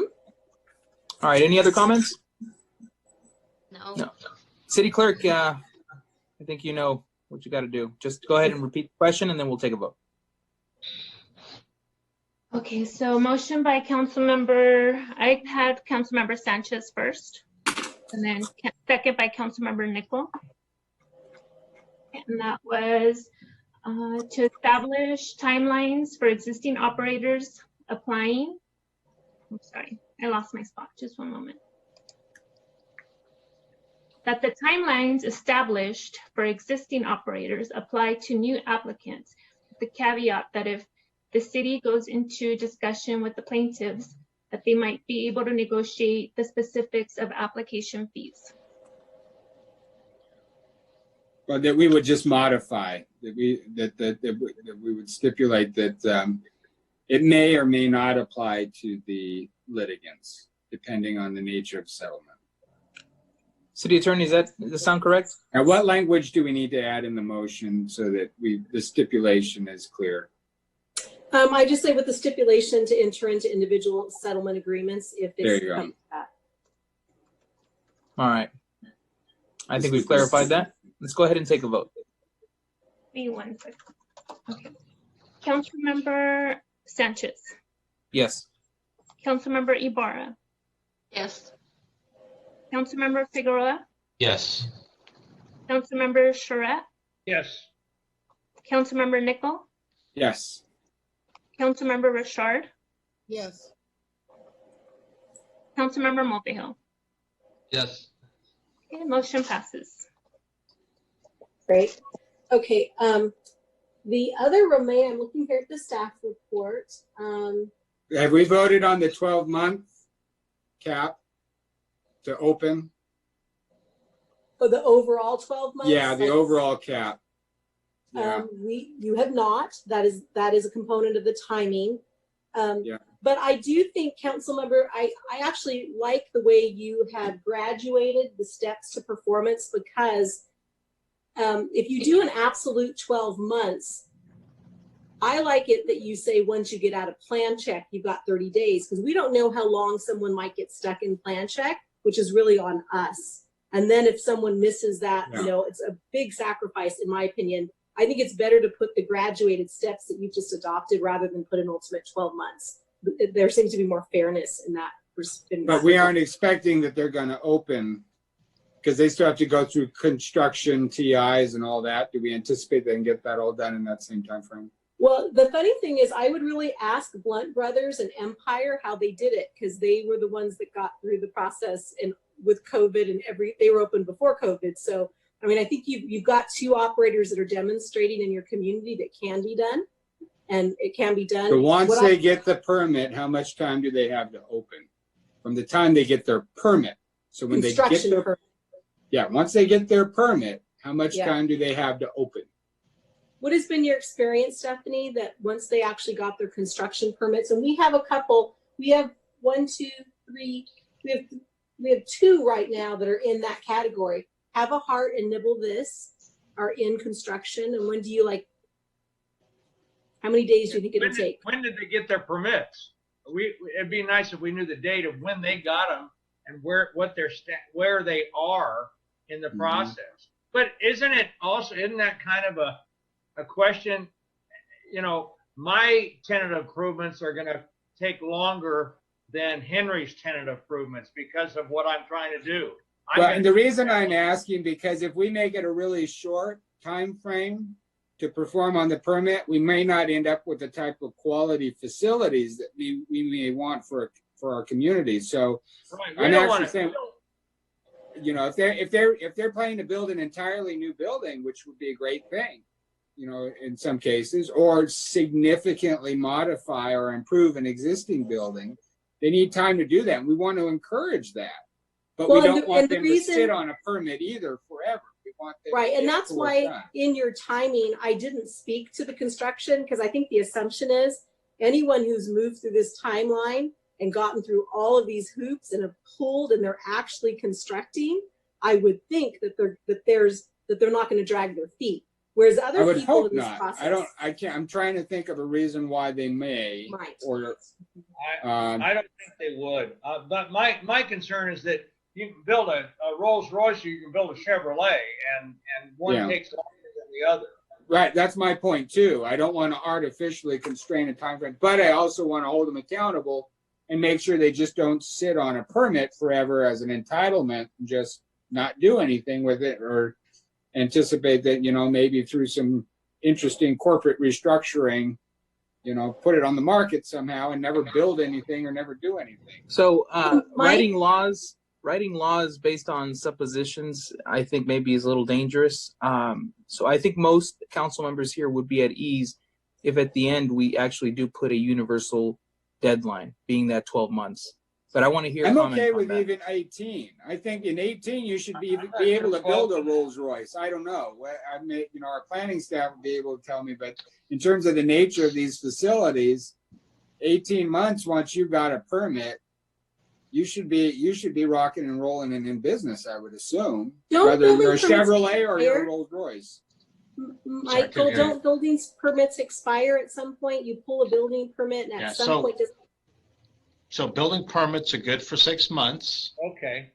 However, if they're diligent in pursuing the inspections that then follow suit, the timeline gets extended. So as long as they're performing, we will extend the building permit. Right now, you also mentioned a question too. You guys have already talked about this. I think that performance bond is now really going to help push them along as well. Yeah, there's the answer right there. Yeah, it's just got to be enough that keeps them moving. All right, Sonia, you were right. And if I may add, even our city attorney mentioned Blunt Brothers and Empire Connect. They were able to open within a year after we awarded them, so it's doable. The 12 months. Yeah, I just don't want anybody gaming this. At the end of the day, we want these things. Once they get their permit, these people should be on their way to getting built and getting in business. So I make a motion to adopt the staff's recommendation on that. Which is what? Well, actually, there is our existing process, and we're going to set an ultimate deadline on your performance guarantee. We're going to come back and look at what the industry standard is. Yeah, we'll do it in the context of the performance guarantee. Yeah, so together with the rules that already exist for building permits and then the guarantee, we're going to marry them together, and I think you'll come up with a good deadline. That makes sense. Okay. I like that. And this is going to only affect the new ones that are applying for permits, not the current ones. Well, the They've current already ones had are a going to year. get, the current ones are going to get their 30 days, and then they're going to have to run. But also with the current ones, once they get into the system, they're going to have to perform too. And they're probably going to want to perform even faster, knowing that you guys are out there potentially awarding new ones because they're dragging their feet. So you would think they want to hurry up and get there so that they don't let new people into the system. Exactly. So Yes, our inaction here is our action, which is to Yes. leave it to the Yeah, steps we've we'll already just done put it before. in the performance fund. And then there was one other item, if I may. Yep. I know we've had some discussion about that 600-foot buffer and a potential CUP process if it happens to be within a residential zone. I know there's been some discussion because there's some areas of the city, some wards that don't have any options, and through the protections of a CUP process, that might be something that we look at as well. I don't know if we can modify that if we're allowed under the current ordinance, but I think having that option would provide some flexibility as well. We can look at that, council member, and we are also keeping a list of the types of changes that the council, if they desire, we'd have to make by future amendment to the ordinance, proposing Yeah. to the voters. If that's one of them, we could actually propose it in that. And then change. just to be clear, lifting the caps or lifting the total number, that has to go back to the voters, correct? No, lifting the caps and the number of permits does not.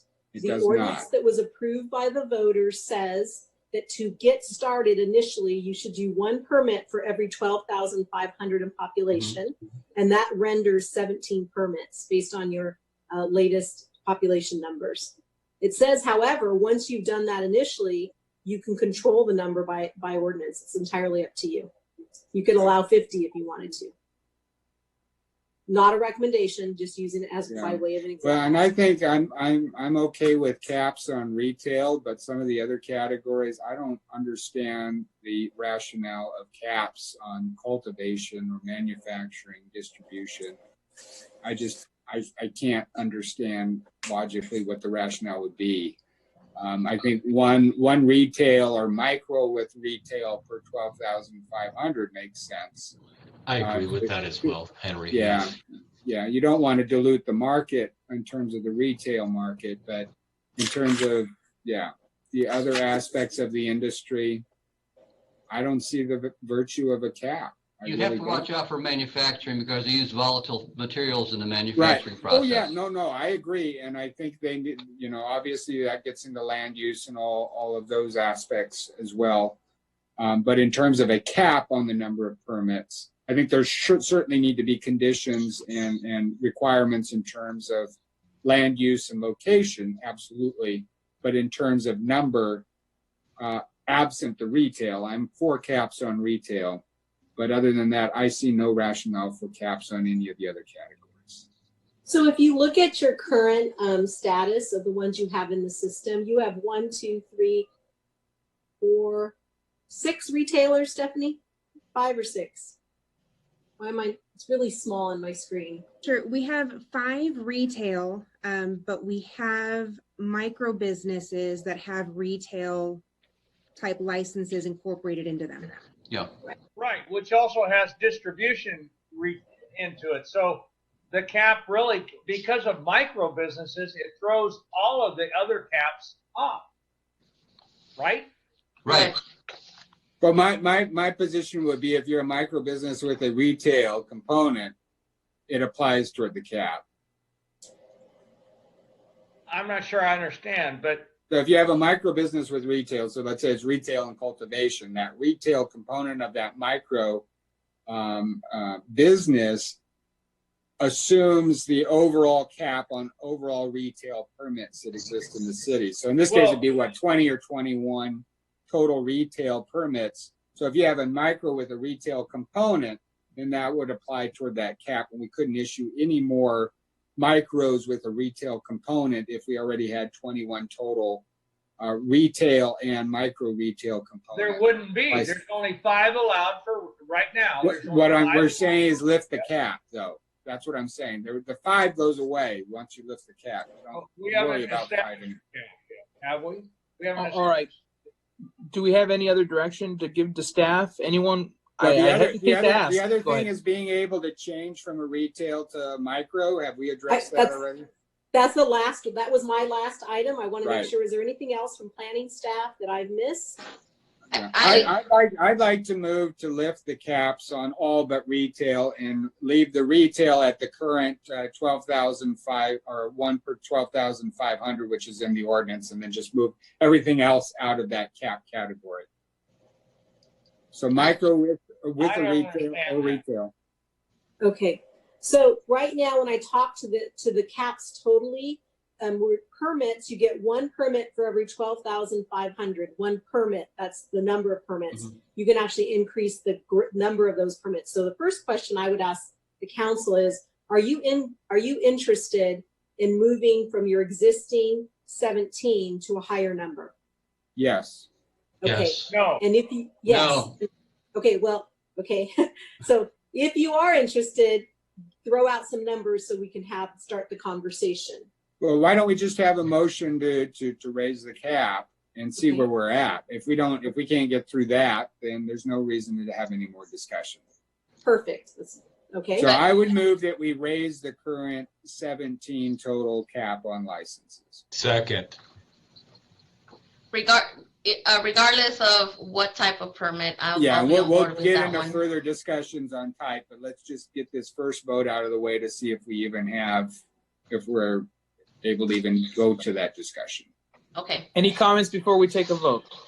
My only comment is, I get where you're going, Henry. I'm not completely against what you're talking about. It's called the free market, and I kind of understand that. But I also believe that a lot of these people went through a process based on knowing that there were only going to be 17 permits. And now we're kind of changing in the middle of their stream, and they're now going to be competing with more people than they maybe originally planned. That's my only concern with that. Understood. I think it's important that we get this 17, in this case 16, that we get these people up and running, deal with the issues we talked about tonight, sort out the ones, and we're going to open it up probably, chances are, we're going to open it up some more categories or more applications, because probably, 4 or 5 of these people that are on this list of 16 aren't going to perform. Understood. I respect that position. But my motion still stands. That's my position. And the point is, we have an objective standard that we use, 12,500, which, equals 17. Which we also have the ability to change at this point as well. Yeah, but it's gonna, again, what Fred was talking about, it's we're changing the ground rules, moving the goalposts. All right. Everybody did not get the same opportunity. We're open for lawsuits. City Clerk, if you can read out the question, please. So it's motion by Councilmember Nichols, second by Councilmember Figueroa, to raise the cap on the number of existing license permits. Yeah, it sounds about right. Let's go ahead and call. Yeah, call roll. Okay. Councilmember Sanchez, Yes. Councilmember Ibarra, Yes. Councilmember Figueroa, Yes. Councilmember Charette, No. Councilmember Nickel, Yes. Councilmember Richard, Yes. Councilmember Movejo. No. Motion passes 5-2. Okay, my next motion would be that we maintain a 1 per 12,500 population cap on any type of retail, which would include micro business that includes a retail component. And I take that as a separate item right now. So take that as a separate. Just to be clear, you're wanting to combine retail and micro business into one category. No, what I'm saying is if a micro business has a retail component, that it gets put into the pool of the total 12,500 population limitation. So 1 per 12,500.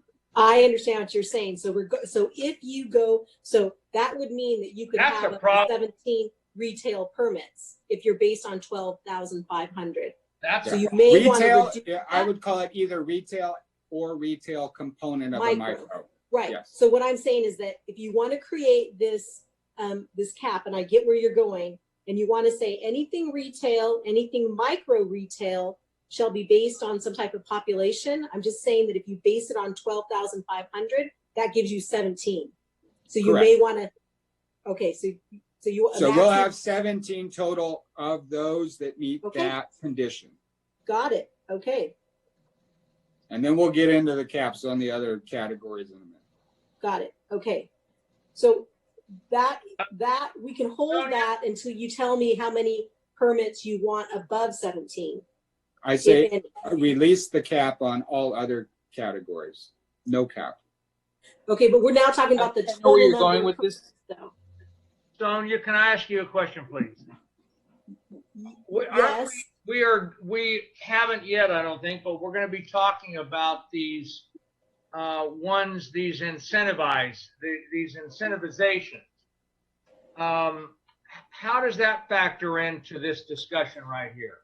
Okay, so I think I know where it's going. Not that I follow where talked I'm to you going? guys, but I think I get it. But here's the issue. Before we get to that, if you were to look at what you have today, and you were to go with the modified recommendation that we made at the beginning, where I said people who are up and operating before August 31st can transfer their permit to a micro business. I'm going to assume that's a micro business with retail. For the moment, I'm going to assume that. Then you would, in essence, not really be increasing the category because your current Empire is a retailer. So if they move to micro, they're already a retailer.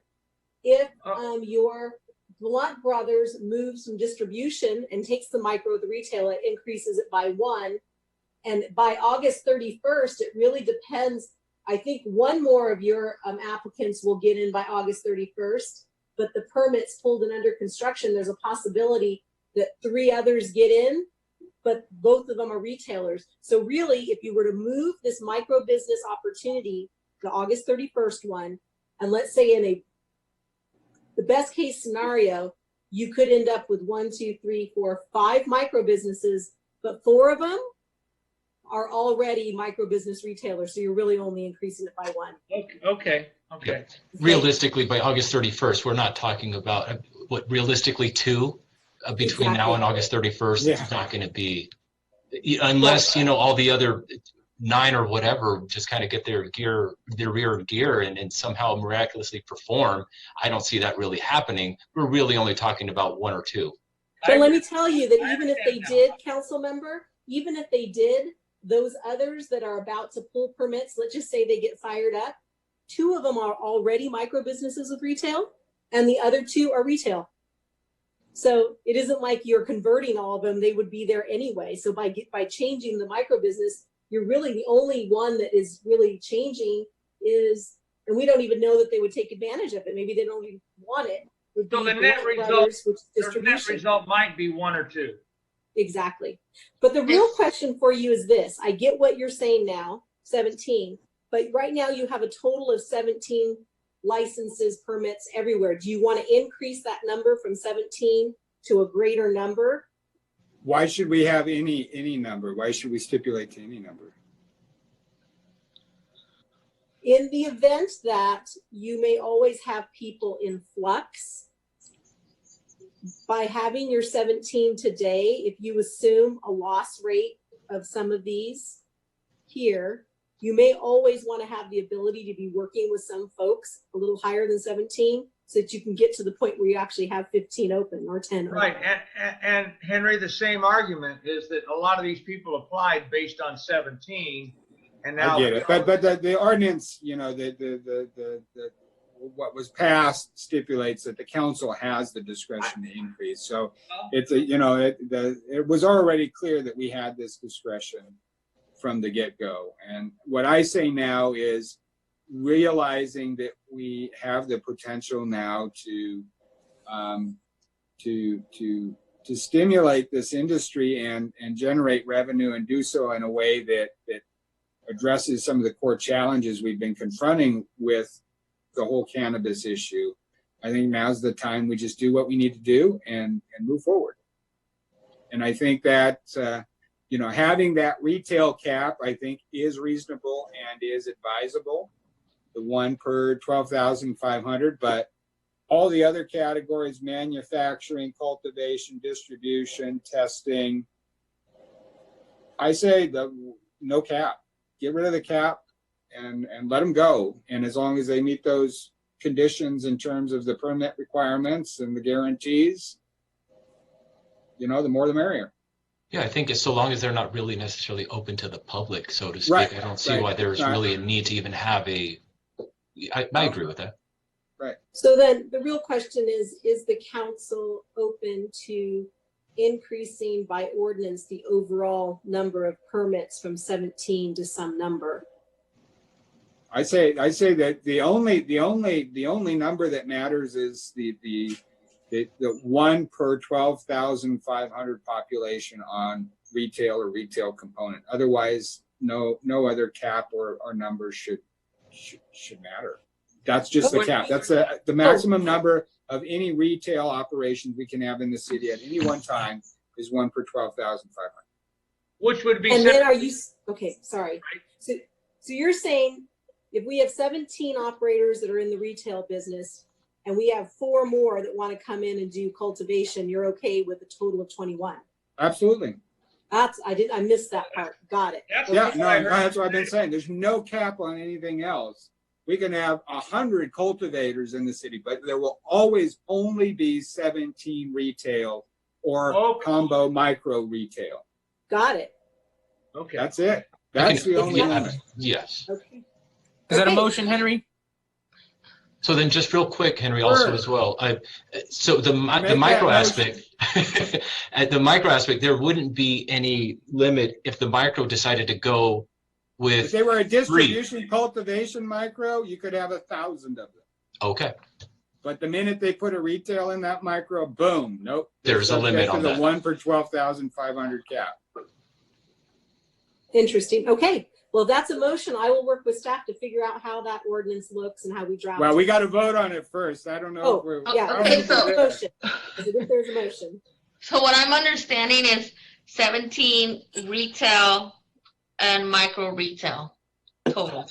Correct. Yes, Sandra. And everything Yes. else is That's the cap. free for all. That's the only cap we have. City Everything Clerk, else, no cap. read out the question. Okay, who was the second on that motion? I believe I was. 1. Yeah. Okay, so it's motion by Councilmember Nichols, second by Councilmember Figueroa, to maintain a cap of 1 permit per every 12,500 in population on retail components, including those that are a combination of retail micro businesses, and release the cap on other business categories. It's pretty darn close. Let the free market decide them. Absolutely. Yeah, let the free market decide the rest of the categories. You should do the same Call the for question. retail. Let's call the question. Okay. Okay, Councilmember Sanchez, Yes. Councilmember Ibarra, Yes. Councilmember Figueroa, Let the free market decide it. Yes. Councilmember Surratt. Your Can't hear you, microphone Fran. is muted. I'm a no. Councilmember Nickel, Yes. Councilmember Richard, Yes. Councilmember Movejo. No. Okay, motion passes 5-2. I hesitate to ask this, but since we're going to be directing staff to bring back a law to us to pass, anyone else want to add anything? No. Okay.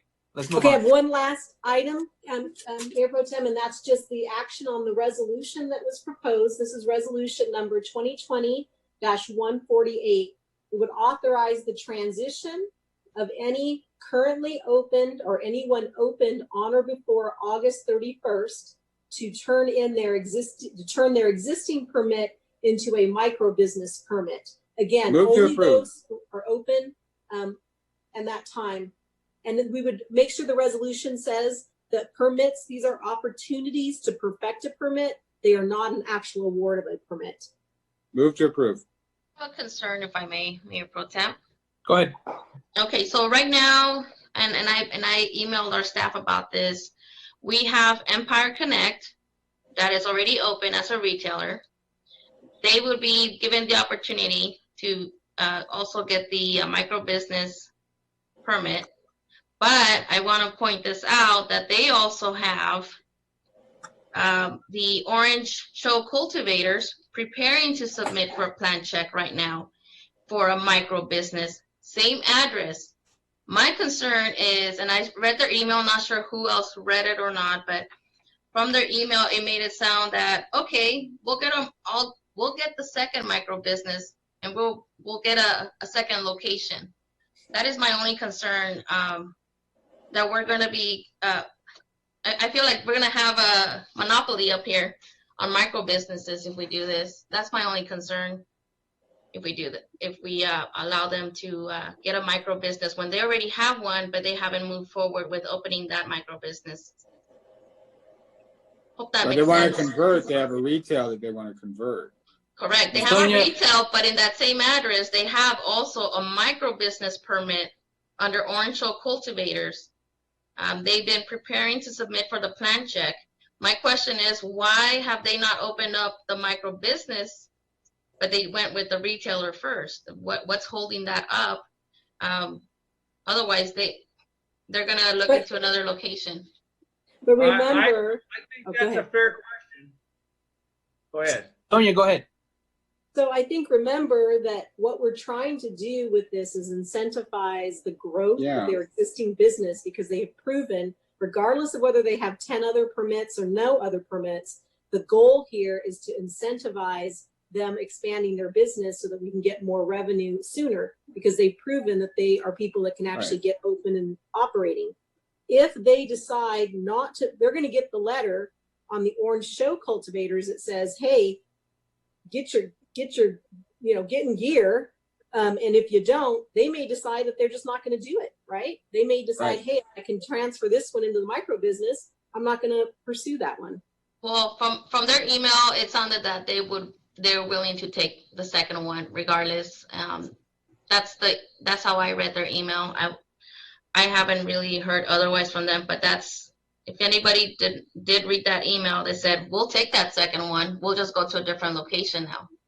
And I don't know if that's going to be fair for those that have been waiting and also have micro business they applied for.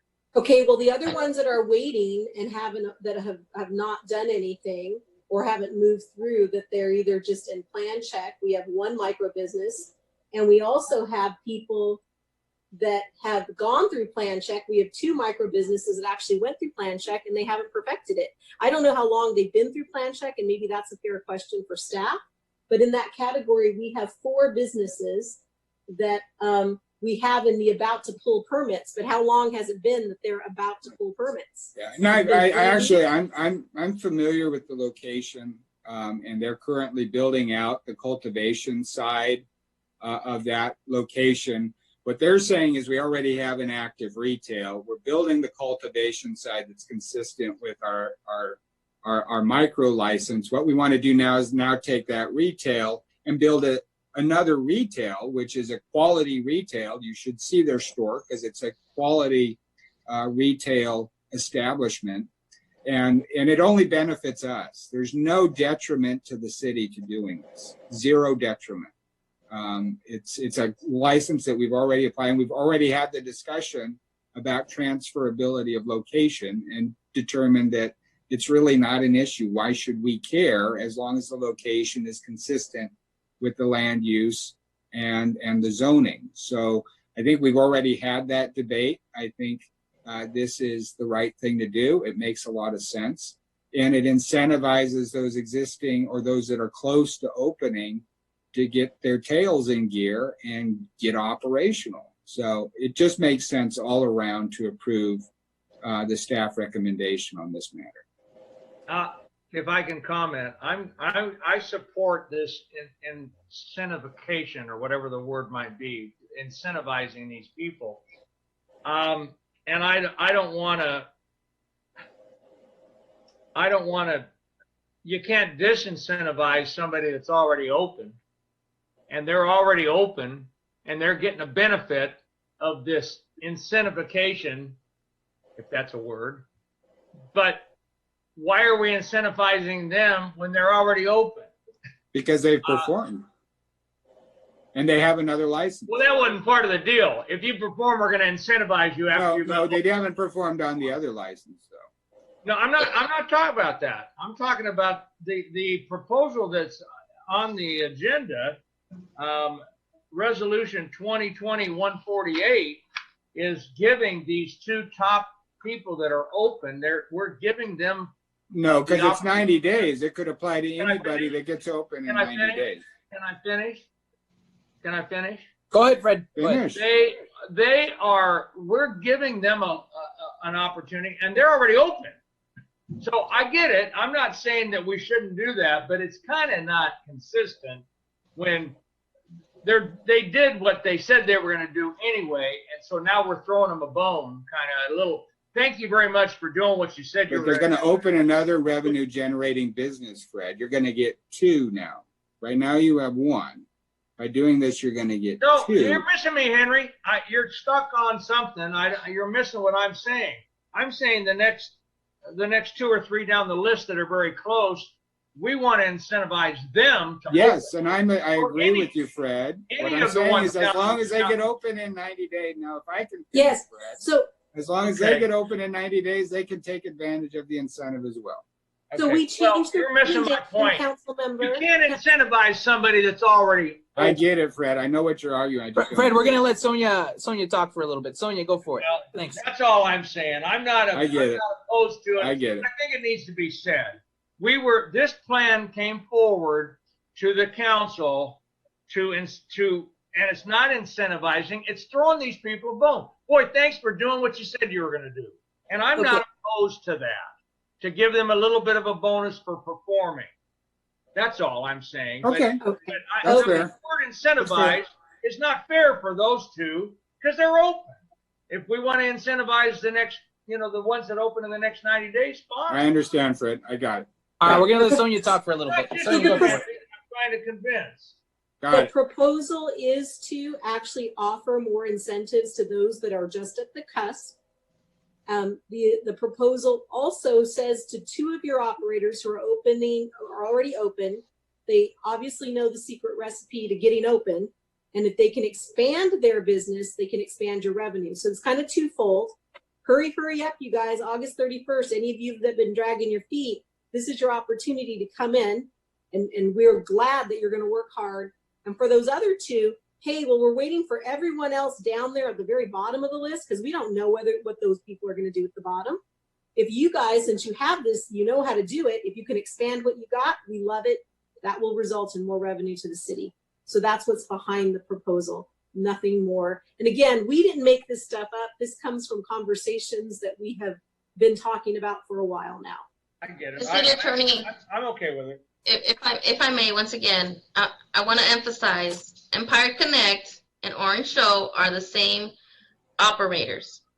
Retailer Empire Connect is open already. Great. However, Orange Show Cultivators, which is a micro business that they applied for, it's still not open. So why did they go first with retail and not micro business? That's a business decision. It's a business decision. That's entirely up to them. So we're going to give them 2 micro businesses. You'd have to call them and ask them. Well, you have the same opportunity with Nibble This. Nibble This is very close to getting there. Let me look at this. If they pulled permits, they're under construction. If they meet the deadline, well, actually, they're under construction for a micro business. But they also have another one, the one that they relocated, which is also a micro business. So one thing I would like to mention, as you know, I don't know any of these operators. I really don't. I don't know any of them. I wouldn't know what they look like. I wouldn't know where they're operating. But It is interesting to know that in your process, Empire Connect and Orange Show Cultivators, they scored number 1 and number 3. Yeah. Just in that other process that you use. So I understand the concern, Councilmember Ibarra, and that was the staff recommendation. If you guys are free to vote however you want to vote on it. Yep. And in So regards you're to not the making the micro motion, right? I am not. I'm just trying to clarify what's happening. Who's making the motion? Someone make the motion. I made the original motion to All approve right. the staff recommendation. And who's second? Anyone? I'll second. Second. All right, let's City Clerk, if you can read out the question, and then we'll do a roll call vote. Okay, motion by Councilmember Nichols, second by Councilmember Sanchez to adopt Resolution 2020-148, authorizing the transition of 2 current open and operating commercial cannabis businesses to alter their existing permits to transition to 2 commercial cannabis micro business permits. Now, does that include those that will be opening within 90 days as well? I want that stipulation August as well. 31st. Yeah. That we I put August extend 31st. that, that it's an August 31st. As long as they're open by August 31st, they can take advantage of that incentive. City Attorney, does that sound right? It does. All right, let's call the I would like to add one more thing, and that is that, and I don't think it's really germane, but I think it's an important point, is as long as we don't in any way impact their ability to open. Yes, 100% yes. And then one more question. I'm reading page 15. The operators will be required to pay the 4,600 application submittal and review fee, correct?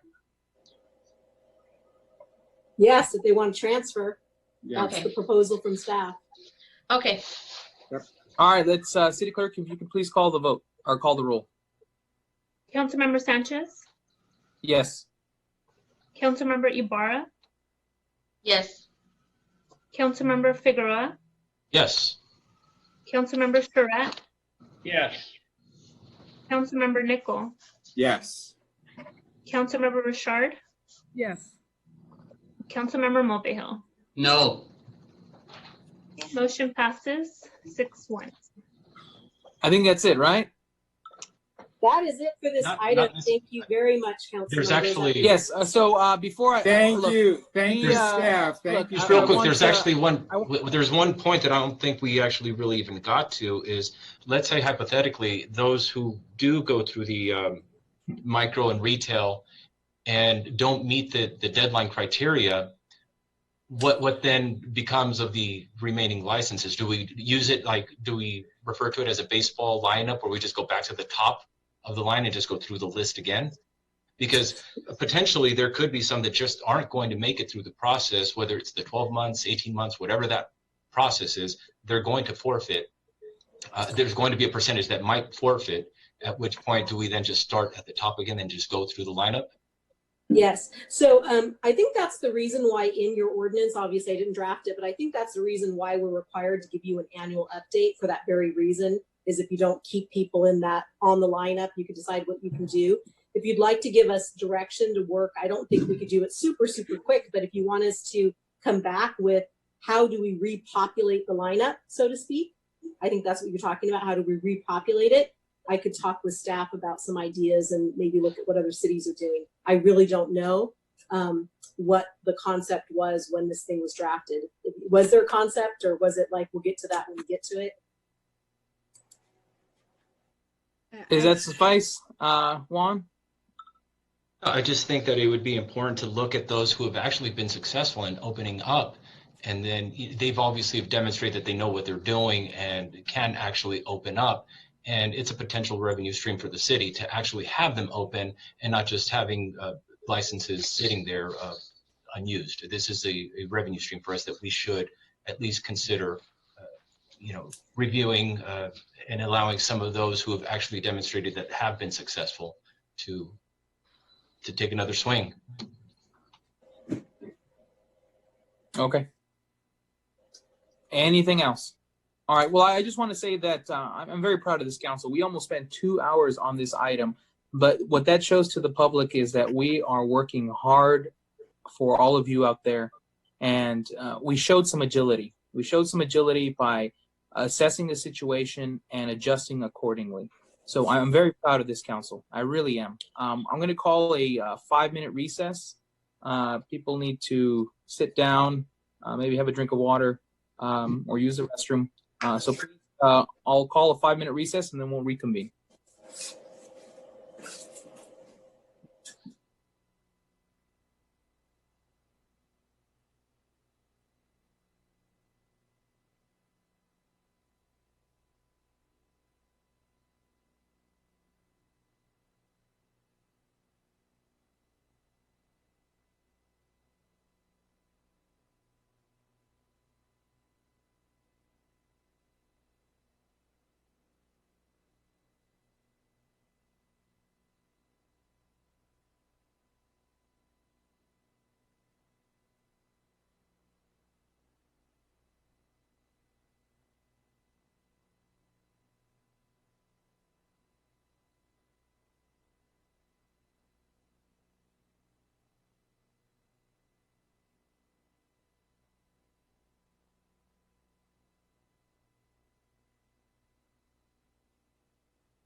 council members back to their Zoom desk.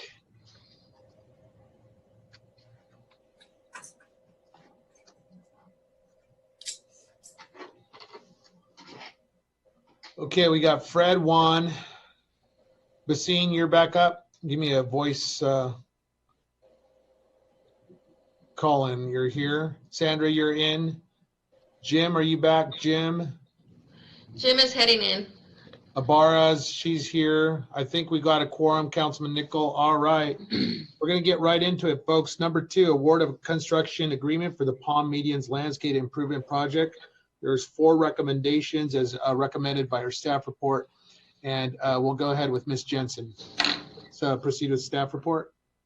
Sure. Good evening, Mayor and members of council. Before I start, I just want to let you know that I am without my wingman tonight. Mr. Alex Kishta had an emergency come up, so he was actually going to give this report. So I'm stepping in. Bear with me. If there's technical questions, there may be some things I need to get back to you guys on. So just real quickly, the item that you have in front of you is an item to award a construction contract to install irrigation and drought-tolerant landscape along a median area that is located on Palm Avenue.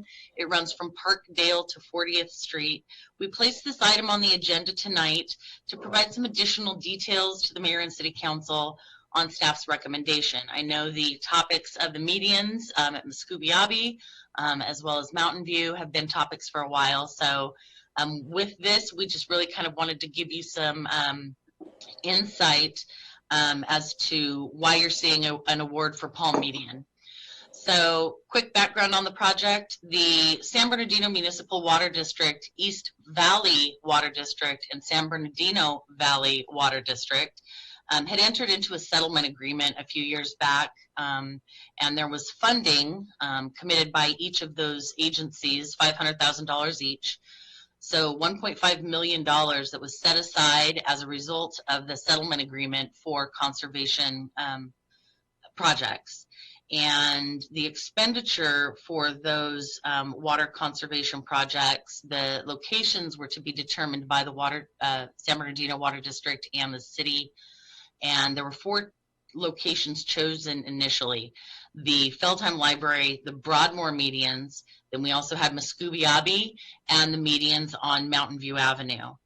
So at this point, the Feldheim Library portion has been done. As you know, Broadmoor has been done. They look fantastic. When we took a look at which median to tackle next, whether it was Muscooby or Mountain View, we looked at the funding that was remaining, which was about $996,000. We knew that that was not going to cover both of the stretches of median that were considered initially. We had some conversations with the water department, and what we took a look at was, while we're calling this project Palm Avenue Median, it really is truly the north end of what would have been the full stretch of Mountain View Avenue. It's kind of that section up by 40th where Mountain kind of converges into Electric. So you've got kind of a strange pie-shaped area of median. It's a big expanse, it's a big area, but it's basically just a portion of what would have been the Mountain View portion of the project.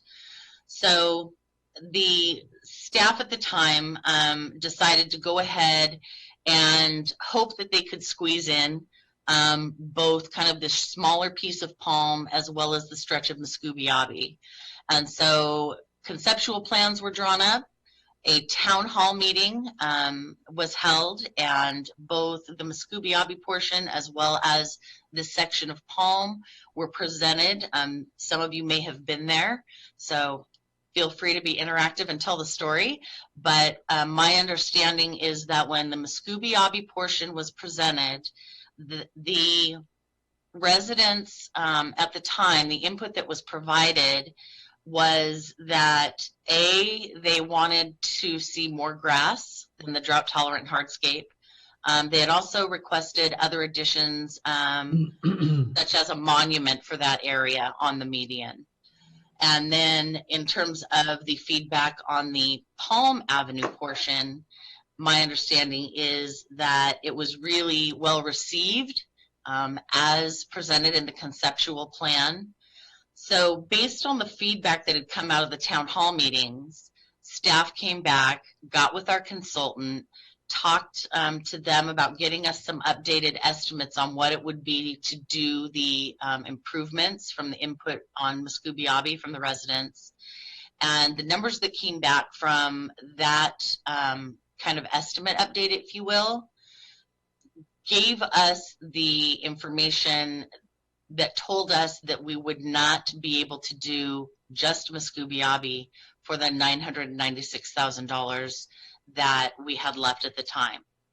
So strategy at that point in terms of bidding was to go ahead, bid the Palm Avenue median as our base bid, have that piece be what we awarded our bid off of, but also include Muscoobiabi as an alternate bid so that we could see what the numbers would truly look like. So what you've got in front of you tonight is a request for a total project for the Palm Avenue portion of this for $735,000. That includes $668,000, I think it is, for construction and about $67,000 in contingencies. That leaves us a little bit of room, a little bit of that money left. I think it's about $261,000 of that settlement money that could either be applied towards Muscoobiabi. I know that there's still a little area at the library, at Feltham Library, that could possibly be addressed. Chris, let me just interrupt you. Is this east of Waterman and north of the 210? This is north of the 210, east of Waterman. You're pop quizzing me, aren't you? No, it's west of Waterman. West of Waterman. Thank you. It's south of 40th Street. South of 40th. Right. You're Electric and 40th going south. Exactly. Right. So this stretch initially was going to be Mountain Avenue, is what they had referred to it as, which actually crossed both the 7th and the 4th Ward. What ends up happening with this section of Palm is the work now is just falls into the 4th Ward. It's just beyond the perimeter there of the 7th. So. And I did attend the meetings, and there was a lot of back and forth, and I think it's a good project, and I'll defer to the 4th Ward council member if he wants to move it. I'll move approval. Yeah, I'll second it. We're spending a lot of time on maintenance of weeds that grow up there twice or 3 times a year. It's quite a heavily traveled thoroughfare. It's a good project. Improving it, so I would move approval, of course. And as the council person here, Councilmember Ibarra, I'm okay with this. Of course, with the leftover money, let's take into account some of the comments made by my constituents who went and spoke on the Muscoobiabi median. They seem to be on board with this because they love their green. They didn't want to lose any of it, but they did have some recommendations, and I hope our city staff can help with that as well, just to beautify the area. Thank you. Chris, what's the fund balance? The expenditure here is $735. What's the fund balance that remains in the settlement account? It is After the expenditure. $996,000. I have the actual in my staff report. We have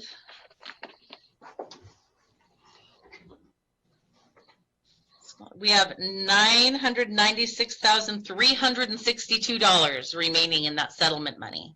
After this expense? I'm sorry. After the expense, it is about $261,000. Okay. And that's from. Go ahead, Jim. That's going to go for Muscoobiabi.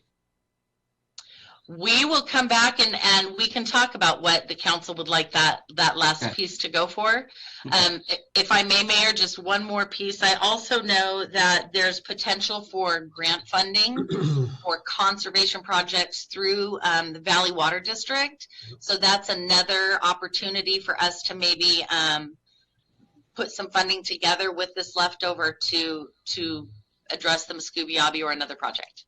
Mountain View. I'm in full agreement that this is a good project. We need to do it. We need to get moving. I think this is a part two of the original settlement agreement that the council, well, when I was on council, we agreed to it. I think this is a good project.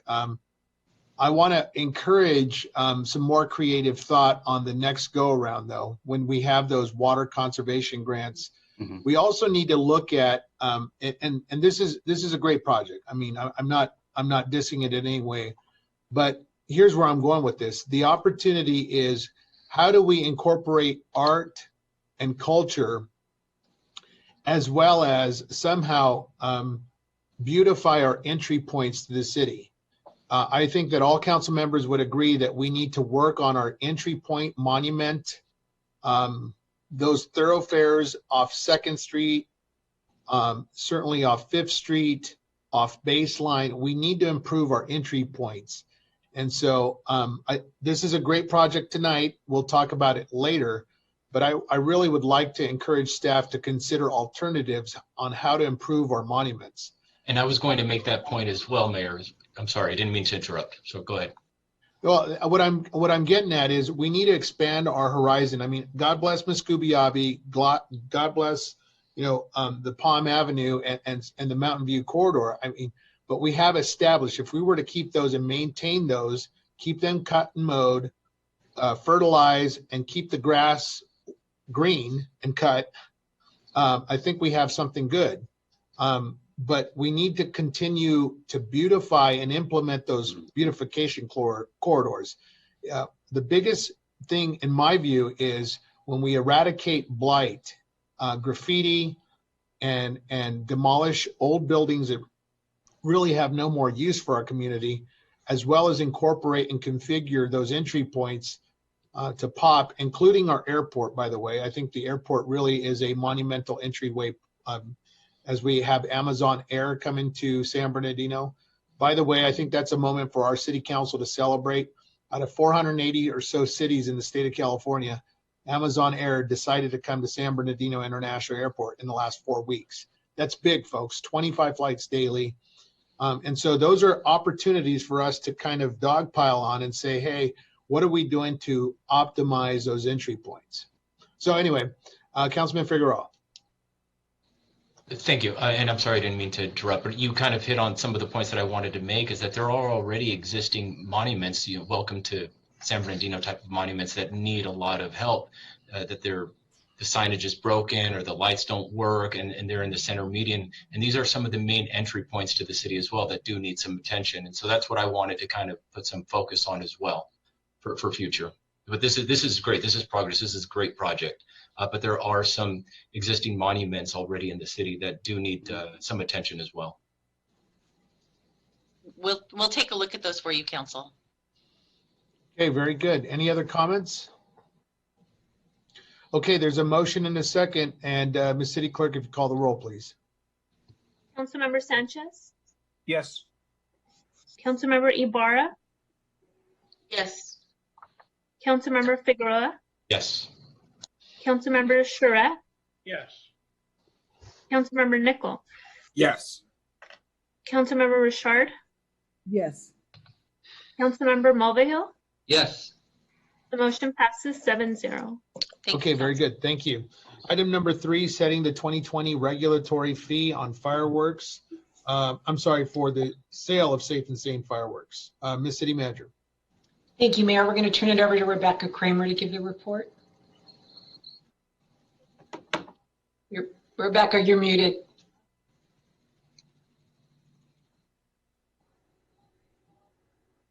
Sorry about that. Good evening, Mayor and members of the City Council. This evening, we are considering setting the 2020 regulatory fee for fireworks. And with that, we wanted to provide you with a little bit of background, and then I will turn the time over to Chief McBride from the Police Department and Fire Chief Dan Mejia to talk about our enforcement efforts for this year. The City of San Bernardino is one of 9 municipalities in the County of San Bernardino to allow the sale, possession, and discharge of fireworks designated as safe and sane. Under the city's current provisions of the municipal code, safe and sane fireworks are permitted in all areas south of the 210 freeway in the city during the prescribed timeframes, which extends from July 1st through July 4th each year.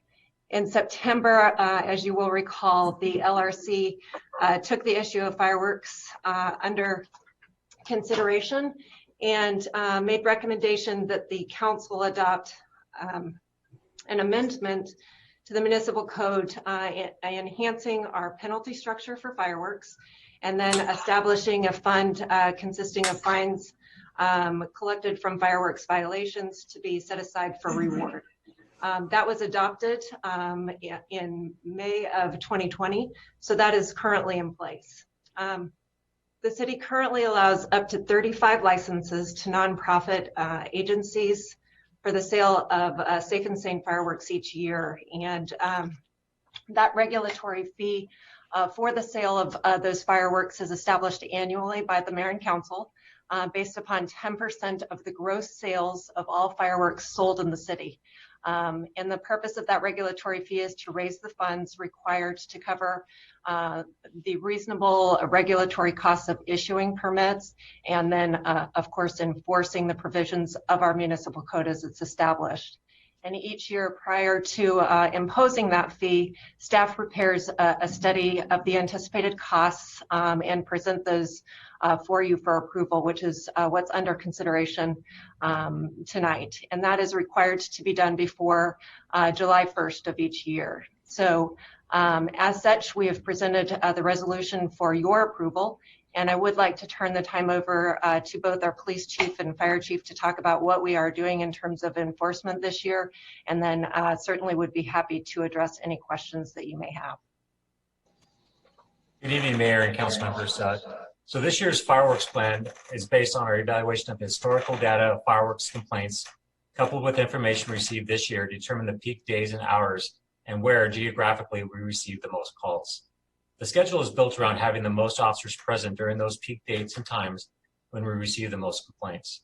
Starting June 8th, tomorrow, there will be a minimum of 2 officers assigned to work the fireworks overtime detail on a daily basis. The first week of the patrol plan will focus on responding to fireworks calls for service, but also will include firework purchase operations to catch illegal or online marketplace vendors. Those fireworks purchases operations will continue throughout the deployment as opportunities to then present themselves throughout the fireworks detail period. Beginning Thursday, June 30th, the number of officers on patrol each night will increase so that there will be 6 2-man units on each night to address all fireworks-related issues. On Friday, July 3rd and Saturday, July 4th, we'll have the heaviest presence in the community in the field with 25 personnel assigned to the detail on July 3rd and 26 assigned on July 4th. The fireworks patrol will taper to 4 officers on July 5th and conclude on that date. We'll have the assistance of fire investigators on the evenings of July 2nd through July 4th to supplement our enforcement efforts. Both the police department and fire investigators will be writing citations, both criminal and ACPs for the police department. In addition to the assigned officers to work in the field on the detail, we will also have civilian and volunteer personnel monitoring fireworks related calls to get updated information on them to provide follow-up through information on police activity regarding those calls. The hours of enforcement will be as follows. June 18th through Wednesday, July 1st, our enforcement operations will begin at 1700 and will conclude at 2300 hours. And then those same hours of operations on July 5th. On July 3rd and 4th, operations will go from 1800 to 2400 hours. Our intent is to write as many citations and take as much enforcement action as we can accomplish. All fireworks seized will be turned over to the fire investigators, which in turn will then dispose of those through the state of California. Chief Mejia. Good evening, Mayor and City Council. Yes, we'll have 2 of our prevention officers assist San Bernardino PD with the collection and transport and disposal of all the fireworks. We'll be participating from the 2nd through the 4th, as well as we'll have all of our prevention people available throughout the county on the 2nd through the 4th, just trying to limit any fireworks in the area as well in the county pockets. Also, we're continuing our operations at State Line, trying to do some interdiction operations out there. As of to date, we've collected 20,000 pounds of fireworks and wrote 90 citations prior to ever getting into the county. We also put on our website an app that allows people to call in anonymously and report fireworks. Now, we're not going to respond out to every call, but what we're looking for is to start building a database and looking for areas that are hotspots, or we're getting several complaints, and then we'll be able to put patrols in those areas between now and the second when we start staffing up with PD. That's what we have to report. The one thing I do want to add is that it seems that this year, and it's not only in the city of San Bernardino, but across the valley and other counties as well, that the fireworks complaints seem to be up significantly. In fact, I sent the city manager a news article from Boston that said that fireworks complaints alone in that city are up 2,000% this year over last year. So some people are attributing it to that people have been cooped up for several months and they're just kind of doing something they can get done at home. But because of that and the number of complaints that we've received, we've actually started our deployment period on this several weeks earlier than we historically ever have. Chief, can you walk us through, I think the city council, we've done some very good work on the fines. Can you walk us through, because I think that's a missing piece in all of our media and social media communication to the public, is that there are stiff penalties and fines. Walk us through those amounts and what are the implications for a person caught in possession, and what and maybe the city attorney could opine also as to what the city can do to enforce the ordinance on our fines. So there are criminal and civil penalties. So obviously, if someone receives a criminal citation, there's criminal penalties that could be a time in jail and or a fine, and those are administered through the state and the county as far as the fines in the courts. The ACPs, the city council just passed that recently, and I think it's for a violation on the first offense is $1,000, and I don't have the totals in front of me, but it goes up on the second offense within, I think, 24 or 36 months. It might triple, and then the more dangerous fireworks, the penalties start much heavier. I think around $3,000, and they go up from there. Do we have any confirmation from Ms. Kramer or Ms. City Attorney? What I think it's a little vague. What are the actual fees? Thank you, Chief McBride. But it sounded a little uncertain here. What's the actual fine and penalty? What's the amount? I can speak to that, Mayor. For the sale and use, the first offense is $1,000. Second offense within 36 months would be $2,500. And then each offense thereafter within that 36-month period would be $5,000. For a violation involving what's considered dangerous fireworks, the first offense would be $2,500. The second offense within the first 36 months would be $5,000, and then each offense thereafter within that 36-month period would be $10,000. And then the administrative civil penalties, each violation could be up to $1,000 per day. And so the ACPs can be, there could be a lien placed on property, either commercial or business and or private property. Is that accurate? I'll refer to the city attorney on that, but I don't believe so. Right. Remember, we had briefed you before on exactly when the city can actually use the lien process to recover and enforce some of those fines and penalties. I believe at this time, and I'd actually have to ask staff, we refer those non-payments to collection agencies at this time, right? I believe they are moved off, but they cannot put placed as a lien on property, though. Exactly. Mm-hmm. All right. And this is the toughest we've ever gotten. So I think that should be the broadcast message, is fines up to $10,000 to really get the attention of some of those people who constantly and chronically offend. My final point is that in the 36-month period, so this can be on day one, we can enact the lower penalty, and each day the fire marshal goes out in that same week, we can cite them if they're 4 or 5 days in continuous operation of illegal or possession of fireworks. We can fine them on that fourth or final day up to $10,000. Is that accurate? With each subsequent offense, they can be written a new ACP or a criminal citation. Or So within that same week. So I'm going to talk to my public right now. We hear your complaints, public. We get the concerns. I get the calls, and I think council members in our community get the calls. What I'm asking our city and our residents, those with the loudest mouth, I'm asking you, please call the 383-5311, do your part. And I'm also going to implore our city residents, you might even have to turn in your neighbor. You might even have to blow the whistle on that person right down the street that you know of, but that are offending the municipal ordinance. And I'm going to encourage you, city residents, you got to do your part. We're doing our part. You got to work the phones, call it in, and express those concerns, even if it's somebody you know, because it does you no good to moan and groan to us, and then we're saying, oh well, I don't want to get found out. Well, you know what? Do your part, and we can clean up our city together. So we'll open it up to comments. Councilman Nickel, then Councilman Mulvihill, and Councilman Charette. Yeah, I agree with both our police and fire chief, but locating those hotspots is going to be critical. I had asked, I believe at the last meeting on the Go Request app that we have for the city, how soon could we get illegal fireworks added as an item on that menu so we can start the actual tracking and monitoring? So at least people can report. We may not be able to investigate all, but at least we can start to aggregate information in terms of location and consistency in terms of potential use. How soon, city manager, could we get something like that up on the Go Request app? Councilmember Nickel, I can speak to that. We're already in the process of getting that put together. Excellent. So it should be up shortly. And to that point, although it won't be the app, we will have people deployed in our EOC that are tracking geographically those complaints as they come in. So we'll have real-time analysis going on.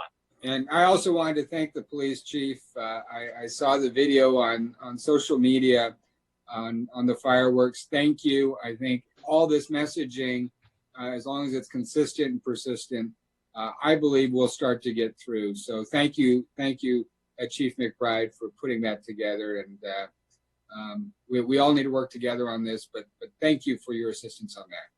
Councilmember Nickel, if I could just add, Tanya Romo from the call center has just confirmed that the fireworks topic for the Go Request is up, active right Awesome. now.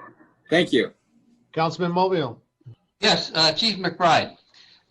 This the plan you've got is going to be implemented when, in the last week of June? No, it starts tomorrow. Starts tomorrow? Okay. Yes. And the total cost of it is going to be about $68,000. Is that? No, if you look at the fireworks expenditure estimates, it's a little over $44,000 for the police department component of the deployment. Okay. What's the rest of it? Business registration representatives, business registration manager. Okay, gotcha. And then the education component as well.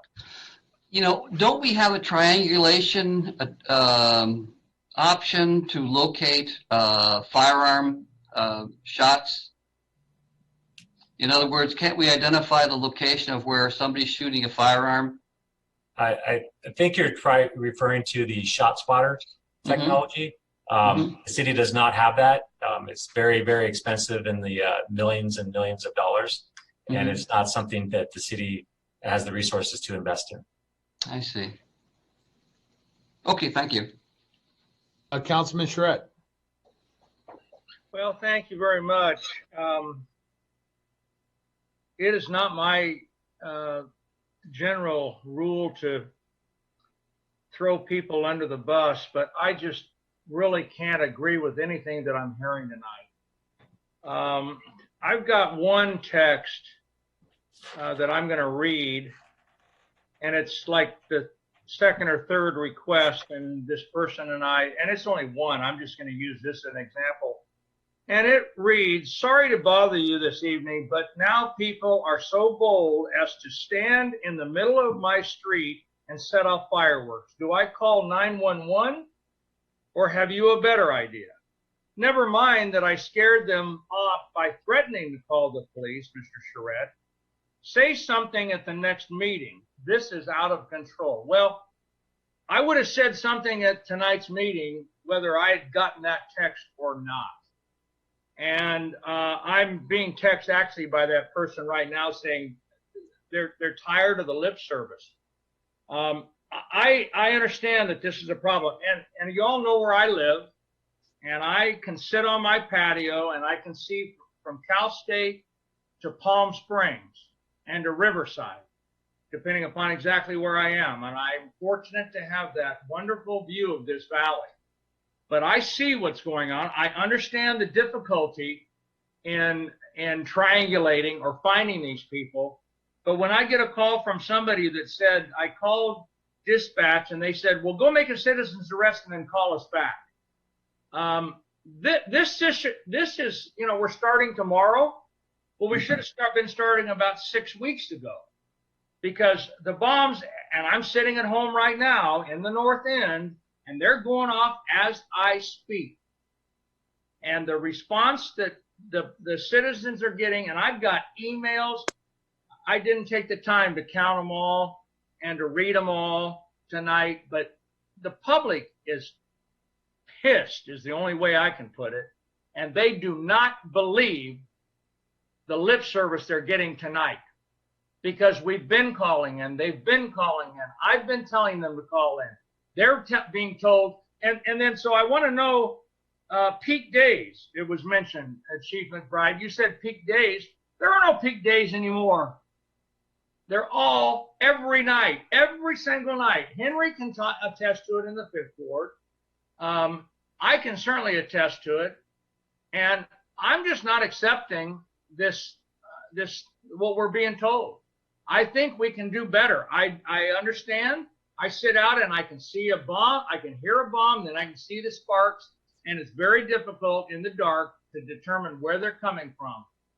But we're telling citizens, go make a citizen's arrest, and then and then call us back. Or they're saying, you have to be there. We can't do anything unless we actually see it, unless, as John said earlier, we're asking you to turn in your neighbors. Well, what's this anonymous stuff? What's this? You can call in and make an anonymous thing. It's not working, and we're not responding. And I'm sorry, and it's not my place to. I understand the difficulty, but I don't think we're doing enough to. Have we thought about drones? Now we're talking about millions of dollars in triangulation of equipment. Well, I don't support that. We can't afford that. I get it. But have we tried drones? Have we tried? What have we tried? What are we doing? Because the people are, I said it once, I'll say it again, they are pissed. And they are not accepting this. And they're texting me right now saying, I don't believe what you all are saying. Okay, so, Brad, I don't have a solution for you. And John, you don't want to cut anybody off. And I know, and I'm done. I've said enough. I've made my point. But this is a serious, serious problem. And I really don't care that it's going on in Boston. I really don't care that it's going on in Colton. I really don't care that it's going on in Palm Springs. I care that it's going on here and what we're doing to solve the problem. And it is not being solved by our current public safety. And I don't know how to do it. I don't have the answer, but we've got to come up with a better plan on this. And I hear you loud and clear, Fred. I got it. I'll be real anxious to see the number of citations. I hear you. Get on July 5th or 6th. I'll be real anxious to see them. I'd like to see how many we got right now. We finally responded, our PD, and I'll give you credit. We went and took someone off the street that was selling them illegally. But where'd that information come from, and how long did it take before we responded? That was on Facebook. That was on social media, and it had been brought to our attention long before. Fred, let's go.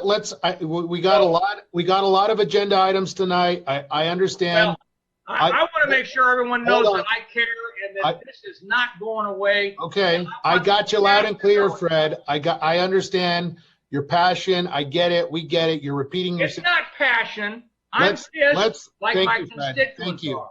Let's let our police chief. You've asked some questions. Let's let them respond. Okay, go ahead, please. I don't want a response, John. I don't want to. I've had them. Okay, all right. Let's move on. They gave Other the report. council They member- told, we're Okay. good. No, wait a minute. Let me finish. They've told us what we're going to do, and that's fine. I'm telling you what they haven't done, and I don't want to hear lip service tonight. I want to see results going forward. That's what I want to see. Okay, I don't Fred. need another report on what we're going to do. Okay. I want to see results. Well, we also come with some solutions to policy, and you just said you don't have any policy recommendations or solutions. That's selling. What about That's drones? selling some citations. That's selling. Some citations. What about drones? What about Yeah. responding to our constituents a Yeah. little differently? Well, we're because of COVID-19, we're not responding, Okay. or because this is really hard to do, or you've got to pinpoint it. We don't go out and look at even the residual effects of it that's going on in the middle of intersections and try to find it out. So that's all. I've made my say.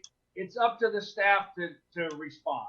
Thank you, Fred. Well, and I think the opportunity for us is to provide policy solutions and recommendations. We hear you loud and clear, council members. We've talked about this ever since I've been on city council. We have some firework ordinance. We have some pressing issues that the chief. John, that's not true. Hold on, it's my time, Fred. So you're out of order, sir. Not have the problem that we have now. Mr. Charette, you're out of order. You've had your time and I'm responding. So just a minute and you're out of order. And you're talking about policy solutions. Mr. Charette, you're out of order, sir. Mr. Charette, I remind you of our civility and decorum, please. Please, sir. You had your comment. I'm responding. I'm responding to some of this concerns that you're raising, which are very valid to us. But lacking policy recommendations and those staff recommendations, we got to incorporate your policy concerns and your solutions. We can't just constantly talk about it. Like you said, what are you doing, Fred, about actually encouraging those town hall meetings to occur so that your residents enlist their concerns and solutions as part of this whole makeout? So John, these people are calling in and they're getting no response. What are you talking about? A town hall giving input? The problem is the town hall occurs before all of this happens. I mean, the town hall opportunity. John, you're giving lip service. I'm sorry. Your leadership in your district should have been back in January, February on this particular issue. Let's move on to Councilman Nickel. Yeah, just real quick on the new penalties, we do have a reward system. Have we collected or have we issued any rewards at all to date? Under the ordinance, that's administered through the city manager's office. So, but I don't believe we have. But that's where it's administered. So not a single reward to date. Not Now, today. if an individual takes a photo of an individual that's in the middle of setting off a firework, and you can see their face or you can clearly identify who they are, can that be used as evidence if that individual that witnessed that also testifies that that individual illegally used that firework? As you're aware, I've sent every council member a notification on what's required to make a misdemeanor arrest, whether it occurs in the officer's presence or not in their presence. And as it's mentioned by the other council member, that if it does not occur in the officer's presence, we don't ask people to make a physical arrest. We never do. We ask them if they could sign a citizen's arrest form, which means that they actually saw the offense occur and that they're willing to testify in court. Yeah, it's tough. That's the California law. Okay. And if they do that, they're eligible. If they do that, they are eligible for our reward. If prosecution is successful, yes. Okay. If the prosecution is successful, and we haven't had one of those yet, right? Well, it wouldn't have made all the way to prosecution just yet. Okay, so it's got to be criminally prosecuted, or does it go before hearing officers? I think it's up to the city manager, but I think that whether it's an ACP or a criminal. Yeah, I want to make this, whatever we need to do to get this ball rolling. It troubles me that we put this in place and we still don't have one, because I know plenty of people that are more than happy to report the people down their block that are engaging in this behavior. And if we don't have a way for them to pursue this, and ideally get that reward. I want people to get rewards if they turn people in and we have successful issuance of penalties. To me, it's not going to be a bunch of police responding. I think ideally it's going to be neighbors held accountable to their other neighbors. And if they know that, you know, a neighbor down the street can turn them in and get a $250 reward, that can start to change some behavior. But if we haven't even done one yet, we need to figure out how to get to that magic first one. I'd like to get to at least one before the 4th of July if we could. If there's any way we can do that, I'd like to see it. As I wrote in that email, it's not uncommon for people to call, and oftentimes when the officer gets there, it's 45 minutes, an hour, 2 hours later. Just so you know, just so you know, I have been telling people they can turn people in and collect a reward. Now, I'm still not clear how they do that, and I'm not sure if we do have a process yet in place that allows them to do that, but I am telling people that, and telling people, look, our police are very busy. This town has a lot of very serious crime, but the way we're going to fix the firework issue is when we're all accountable as neighbors together. And to me, that was the incentive we created with that reward. We need to get to one by the 4th of July. I would make it that goal. If we can get to that goal, city manager, I'll be happy. If we can just get one, I'll be happy. Thanks. So Councilmember Nickel, just to clarify, the fund that you established is consisting of fines collected from fireworks violations to be used to pay the reward in the amount of the $250 for an individual providing information that leads to the identification and successful criminal or civil prosecution. So it will take time for that person to be able to get to the reward, but that process is still there. Okay, so let's I get just to want one. you to Let's know get that to it one. wouldn't. The sooner the better. The sooner Sure. the better. Okay. Thanks. Okay, is there a motion for approval? We have Councilman Figueroa. I have some comments too. Councilman Thank Figueroa. you so much. Are we monitoring social media? And if we are, would that meet the minimum requirement of in the presence of an officer to have observed somebody posting? Let's say they go live on some social media platform. Would that meet the criteria of in the presence of an officer, or does that officer have to physically be present there to? Generally, the officer has to see it. You know, when you post something to social media, who knows when it took place? It could have been last year. It could have been 5 years ago. It could just be an old video. We could put together an investigation and send it to the DA's office, and it's up to them whether they want to file charges on that, but it's not going to occur where they're physically arrested at that given time. Okay. And then the other point, the final point that I have here is that I quickly just went on my Go Request app because it was mentioned. It's a little confusing to find, but if you do log in, you just go to the new issue. You would imagine that it would, you probably can't see this, but there are multiple categories here. If you want to find the fireworks, you actually have to go under the city manager's office, and then under there, you'll actually find the fireworks section of it. I think it needs to be a little bit more. It needs to be on the front. On the It needs front, to be, not correct. buried. Don't bury it. It seems like it's a little buried under some of Don't bury it. as a subcategory under a major category, and it needs to be. Just make it illegal fireworks. We're getting more complaints about that than I am probably any other category on that list. Councilman Figueroa, does that conclude your comments? Yes, sir. That concludes my comments. Okay, very good. Thank you. Councilmember Ibarra? Yes. Eric, you did say the magic words. Our officers have to see the fireworks going off before any citations are issued. As legislators, Mayor, we passed an ordinance. However, it's the execution of how it's been enforced out there, and that's the concern that a lot of my own constituents are voicing to me, that they are calling and they're told, oh, we need to observe them lighting up the illegal fireworks. Problem is that as our acting chief mentioned, by the time they get out there, it's about an hour or two or even later than when that happened. And I believe also a constituent of yours. Council member, let's deal with that right now.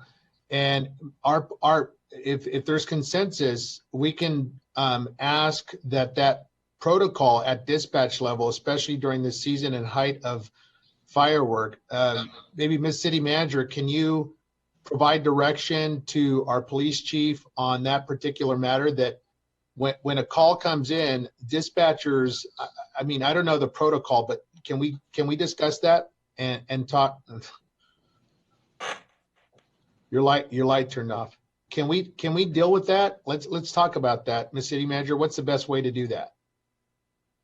Because we are getting complaints that dispatch is possibly having that conversation. I can't confirm, but what's I think let's let the police chief speak to that, about how dispatchers are handling this and what they should be doing. Well, if a person is willing to provide the information and sign a citizen's arrest form if they observed it, then obviously the officer will go out and contact that individual. They'll obtain a citizen's arrest form that's signed by them. They'll provide it, they'll sign it, and we will go and issue that citation. If the officer's not there, there's nothing. If it's not occurring and the person's not willing to do that, then there's no citation that can be issued, and that's just the law. Okay, that was not offered to one of my constituents that I know of, for example. So if that can be offered to him, because there was one specific incident that happened, I believe last week, and the same people are lighting up the illegal fireworks again, that same address, but he hasn't had a chance to go back and take another picture. Are we having our officers circling the areas that have received complaints already? That'll start tomorrow night on that deployment.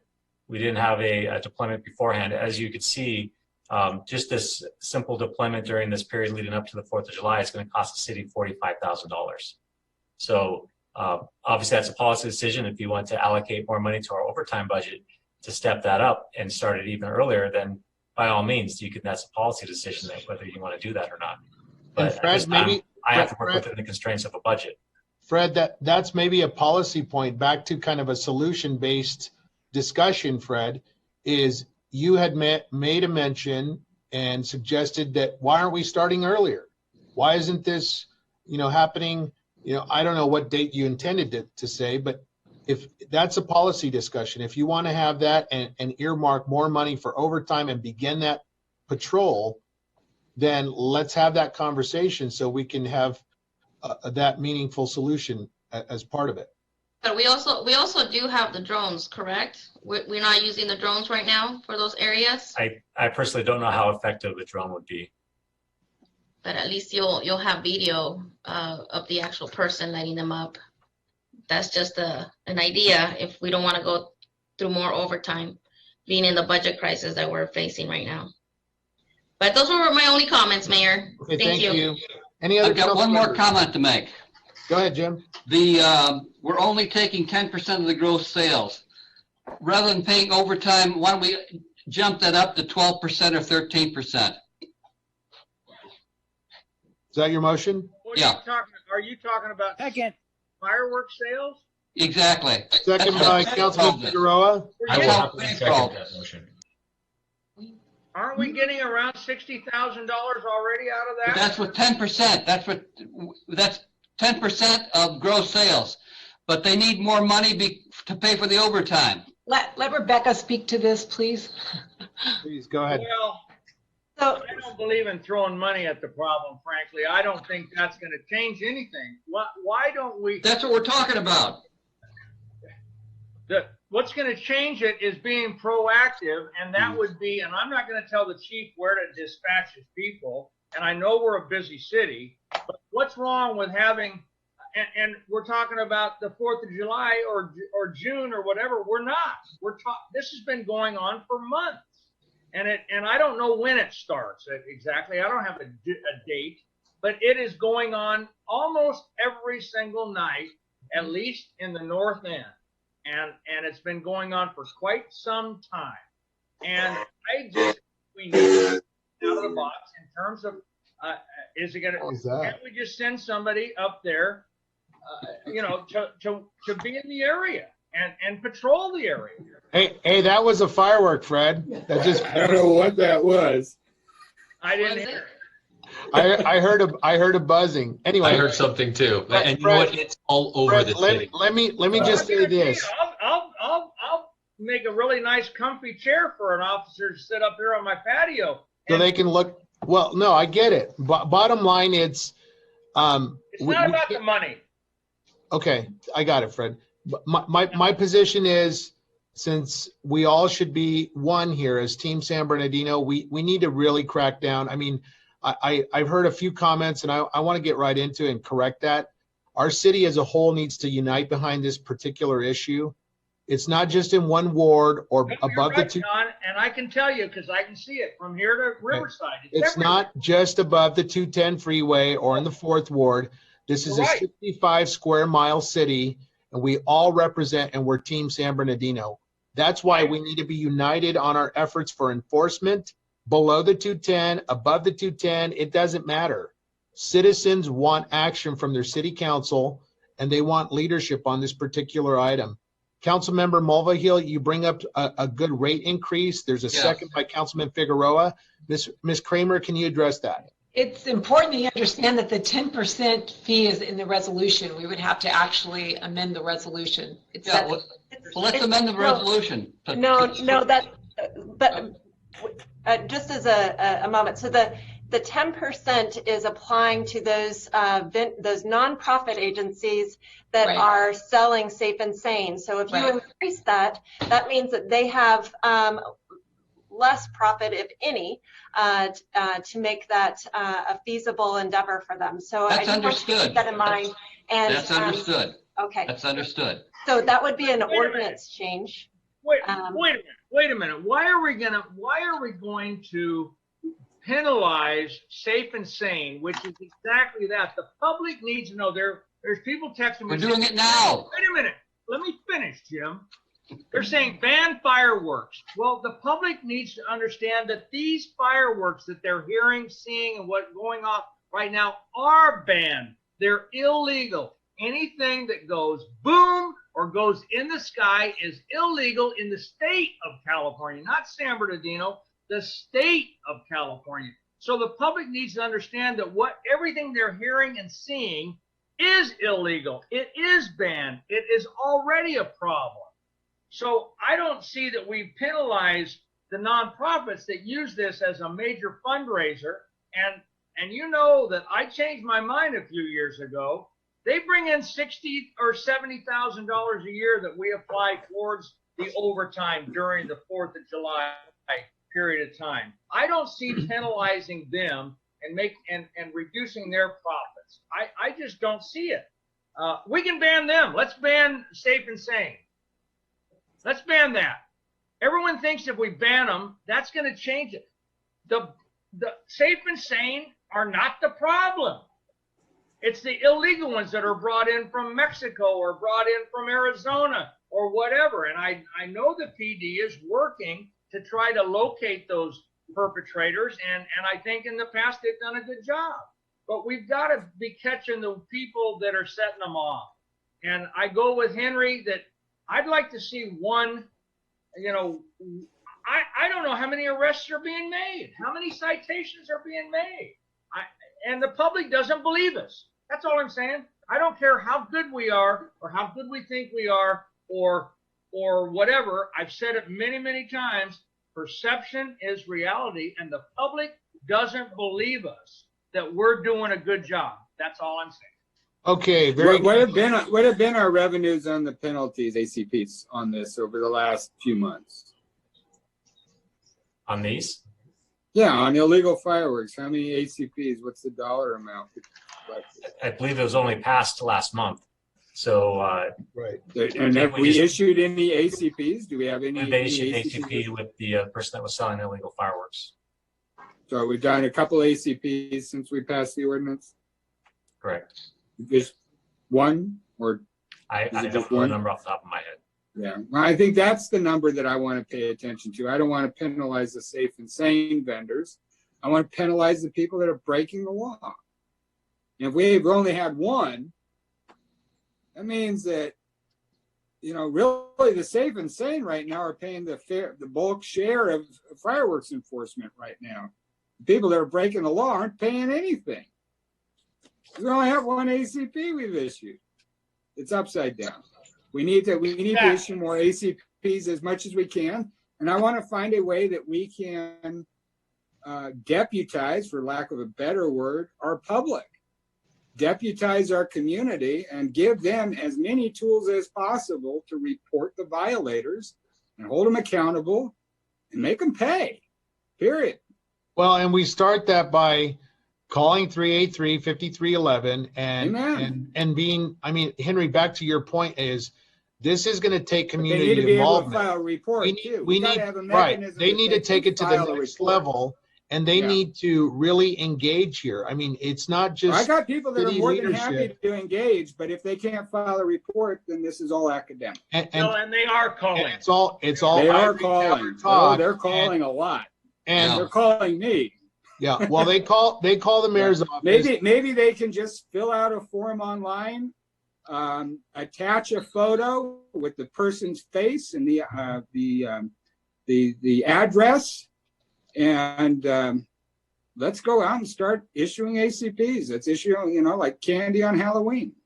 Okay, guys, we've had some great conversation, good conversation here. I just wanted to just make a point. Just make a point that if we follow the logic of 12% penalizing the safe and sane, then 10% is also penalizing the safe and sane. Absolutely. In order by that logic, then it should be 0%. What Well, this the is helping 10% us do covers is the cover the enforcement. cost. This is helping us cover the cost of the overtime so that we can enforce penalizing some of these. So I don't see the 12% being penalizing them any different than the 10% penalizing them. Well, the 10% covers the cost of the safe and sane and enforcement, though. Less than 10%. Yeah, but the 10% goes to enforcement of safe and sane, not illegal, right? You're hurting the nonprofits. Yeah, we're comparing apples and oranges. The 10% is to offset the cost of enforcing the safe and sane restrictions. And we need more help with doing that. Not on the safe and sane. No, I say we need more help on the illegal side.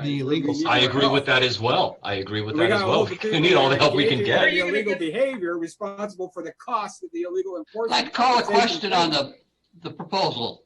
Raise it to 12% and use the additional funds to pay for the overtime, for extra overtime. That's crazy. Unfair. I can't support It would that be an anymore. ordinance amendment, which would not be done in time for the 4th of July. Let's call the question. Let's just vote on it. If it's at 12%, let's just vote on it. And But just so you're clear, we would have to come back to you I with get an ordinance it. No, amendment. I get it. I don't Okay. support it, by the way. I don't Okay. support it. Okay. But I'll, So there's a I'll motion support and calling a the second question. on the table, Mayor, and I think someone has called for the question. Yeah. Okay. So for clarification, Mr. Mulvihill and a second by Juan or Sandra, I heard as a second for a 12% fee. Yeah. Can we clarify the second? Can whoever second it? I seconded.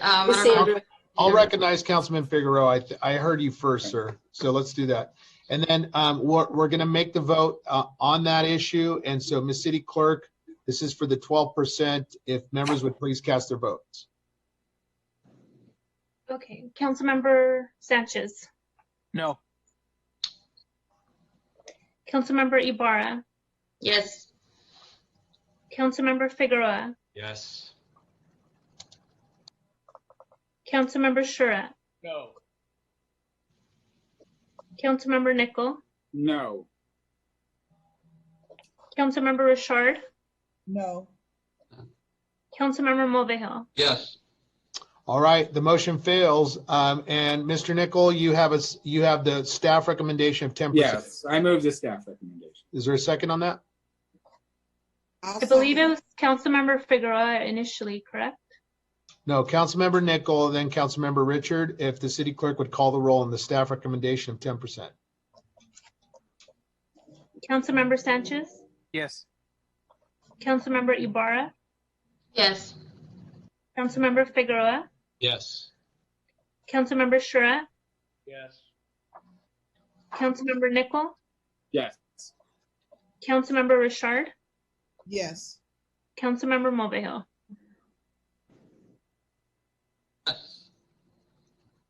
Motion passes 7-0. Okay, very good. Number 4 is a lease agreement on Veneer Tower. Ms. City Manager. Thank you, Mayor.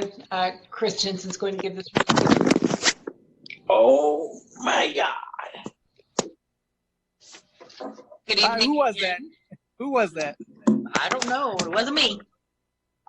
I think that Mr. Mitch will be helping me out with a PowerPoint here, but I'll go ahead and get started while he's pulling that up. So as we all know, the Vanner Tower, Vanner Tower, just a quick history on it. The city entered into a lease agreement back in April in 2017. At that time, the agreement was for a 2-year lease and had the option for 2 6-month extensions. Back in April of 2019, the city went ahead and opted to exercise both extensions at that time to get a 12-month extension on that lease. The lease is for a total of about 23,716 square feet. 3 floors. You're all familiar with what they are. We have the a portion of the 8th floor, the full 3rd floor, and then we also have the call center down on the 1st floor. In April of this year, that lease expired. We are currently in a holdover on a month-to-month lease with the Vanner agency, and our current rate that we're paying is based off of our last lease amount, which is $1.91 a square foot. Our payment monthly currently is $45,297.56. Just to catch us up to speed. So on May 20th, staff brought a proposal to council after negotiating with the representative from Vanner Tower Building, Inc. The terms of that proposed agreement were to extend the lease for 12 months, which would take us through June 30th of 2021. We would retain all of the office space, again, currently utilizing space on the 1st, 3rd, and 8th floors. Through those negotiations, we actually did negotiate a decrease in the cost per square foot, and it took our per square foot cost down to $1.88 from $1.91. Part of that negotiation was the fact that we are providing custodial in the building, and so we talked with the representative because we felt like we should be getting a credit for that. It's not truly a full service. The other piece was there was a true up of the square footage, and I apologize, the numbers that are here, and I caught this too late. We actually went from 23,716 square feet to 24,537 square feet. It's a difference of 821 square feet. The change is simply that the original agreement was based off of numbers that were not, that had not been verified. And as the new leases have come through, not just for us, but some of the other tenants that are in there, there's a share of the common area that each of the leases has that's incorporated into their square footage. So while we did get a lower rate, we did have a minor increase in the square footage, and the proposed lease amount that we had in front of the mayor and council on May 20th was at a monthly payment of a little over $46,000. The lease extension that we had negotiated kept all of the other terms of our old lease the same. Next slide, please. So at that meeting, council gave us direction to go renegotiate. There were a number of options that were discussed for that item. One was looking at a shorter term lease, specifically 6 months. The other discussion talked about the use of the 8th floor and how much we might continue to need. So one of the options we looked at, and you'll see on the next page, was eliminating the 8th floor office space rental completely. That reduces our square footage by about 7,800 square feet. Another option was to possibly reduce either the council member areas and or the mayor's office. So you can see there, Suite 803 would be the council area. That's about 5,400 square feet. The mayor's suite is about 2,400 square feet. We did, like I said, negotiate the per square foot pricing at the time that we started. What had been given to us by the Vanner representative was what you're seeing here, the $1.95 to $2.05 on the high end of the square footage. What I do know about other leases in the building is that there is one agency that does have a lower rate, but they also have a 10-year lease. There's another agency that has a higher rate because there were a lot of tenant improvements that were done by Vanner for that agency. So next slide, please. So we went back with a number of options to speak with the representative from Vanner Building. And next slide, Mitch, I'm sorry. And so what you received, and I believe it was an attachment as well to the staff report, was a table that kind of goes through these options. I just want to walk real quickly through this. The first option is obviously what we had proposed initially. So the price per square foot is the $1.88. You have the various areas broken out by square footage, just to kind of keep consistency as we go through this. Again, the monthly lease payment of about $46,000 a month. The full term lease cost in this case would be the 12 months times obviously that monthly lease payment. The same is true as we move through the various options 2 through 5. What I do want to bring to your attention is the last column, the 8th floor reduction monthly savings. As we talk through these, and we'll use option 2 as the example, which is a 12-year lease that removes the 8th floor completely. In that last column, that $15,000 represents what basically the 8th floor would cost us, but as we're removing it, it's a $15,000 savings.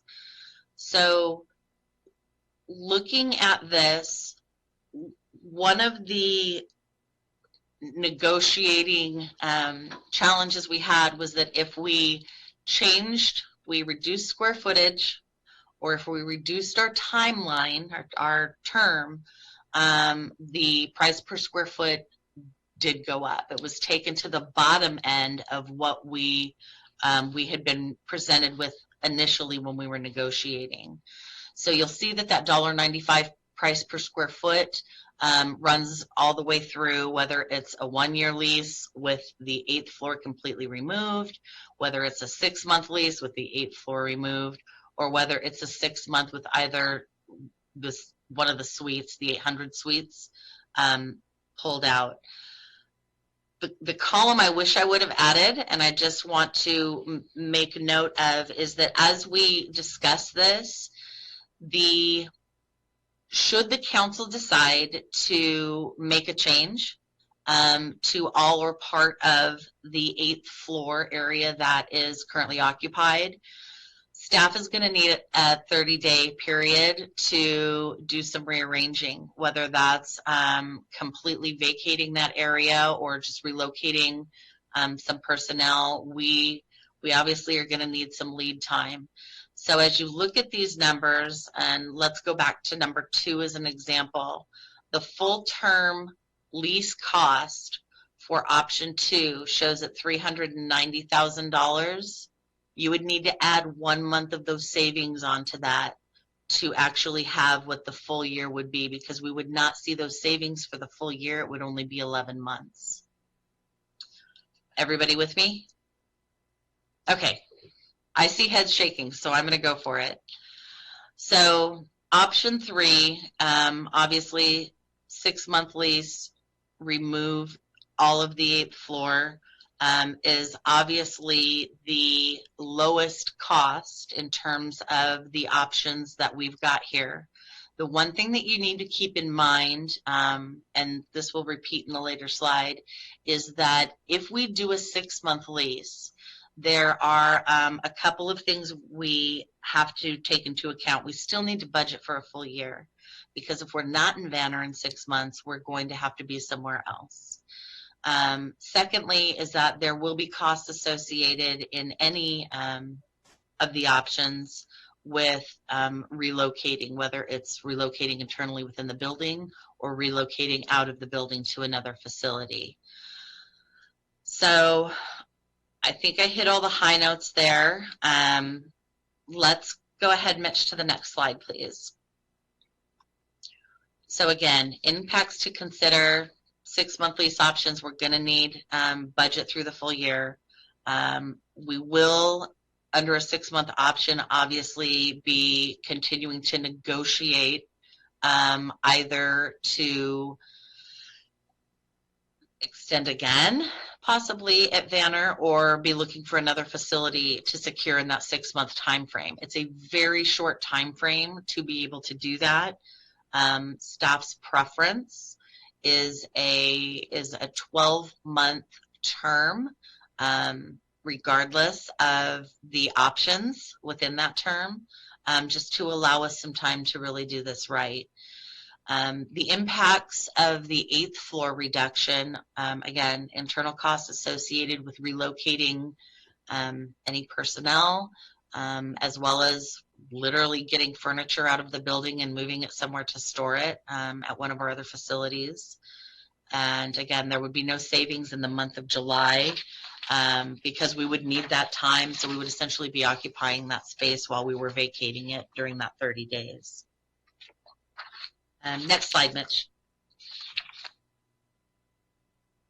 Some benefits to continuing our lease at the Vanner Tower. Obviously, since the time that the city has vacated the City Hall facility, it wasn't a move across town. So people who were accustomed to coming to the City Hall facility are now accustomed coming to the Vanner Tower.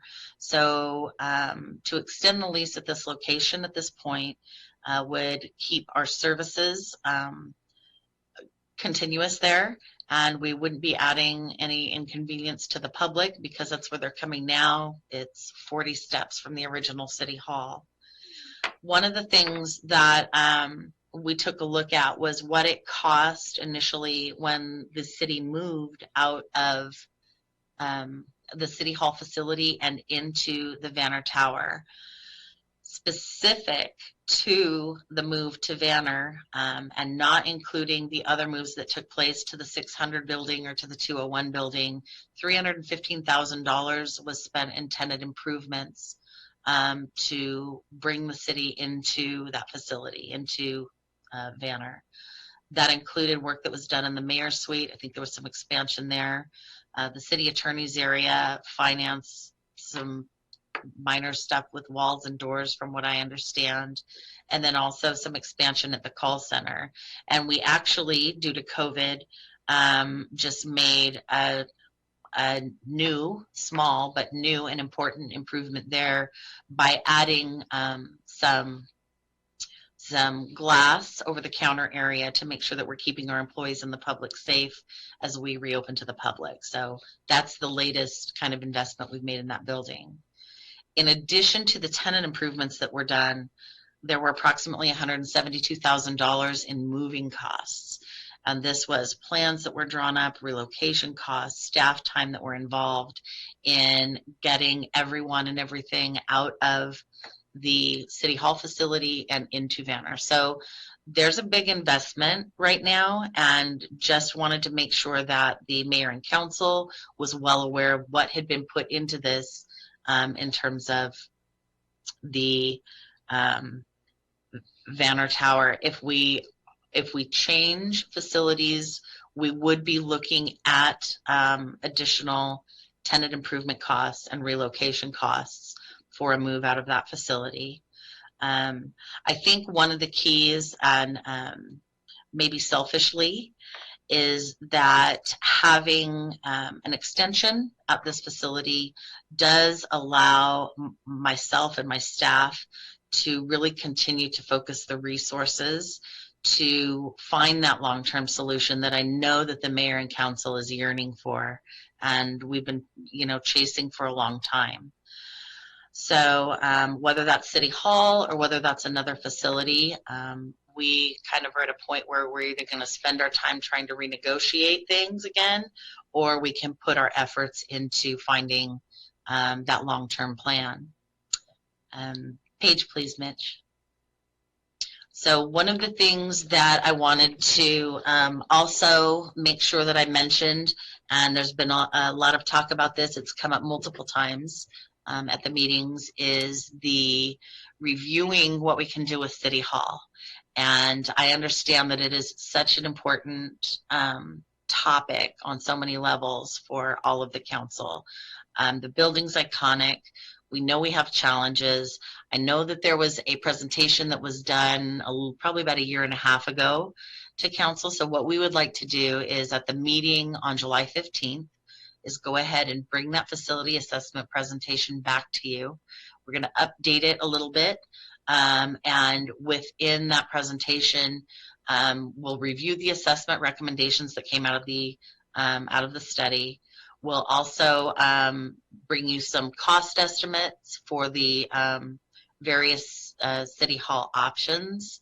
And then we want to make sure that we're also taking into account the historic costs related to operations at facilities, because as we look at a new lease anywhere, and we're talking about pricing and what the real cost is, we have to remember that there are costs that are occurring now that we're not taking into account when we're talking about our Vanner extension. So I think that is it. Is my next slide up? So the recommendation here was to discuss these lease options. I'm happy to answer any questions, and then staff is obviously ready for some direction on this. So. Thank you, Chris. I think this was a very, I really enjoyed the analysis. I think there was good work from our staff. I think the opportunity is certainly back at the council and the discretion of the council. I want to throw this out to our city council members. I know that we obviously need a home, and that the long-term effects of us contemplating the move out of either Vanner or back to City Hall. I want to throw this out to you and to our community. I talked briefly to our city manager regarding this, but the Harris's building across the street on E Street, I think would present a great opportunity for a auditorium and a civic building. And I think that there is some sentiment, if we were to have those conversations, with preserving the historic Harris's building on E Street and salvaging that opportunity as part of the 45-acre build out of the overall plan. Now, what would we do with the Harris's building? I think obviously it's a landmark in the community, and we want to preserve it. I've heard from the community over and over and over that we need to do something to restore and save it. And I think that if we were to obtain it as part of this, then the old City Hall could be more of an annex, still considered City Hall, but an annex component. And we could conduct all of our city council meetings and our offices over at the Harris's building with some historic museum preservation component inside of the Harris's Gottschalk or the Harris's building.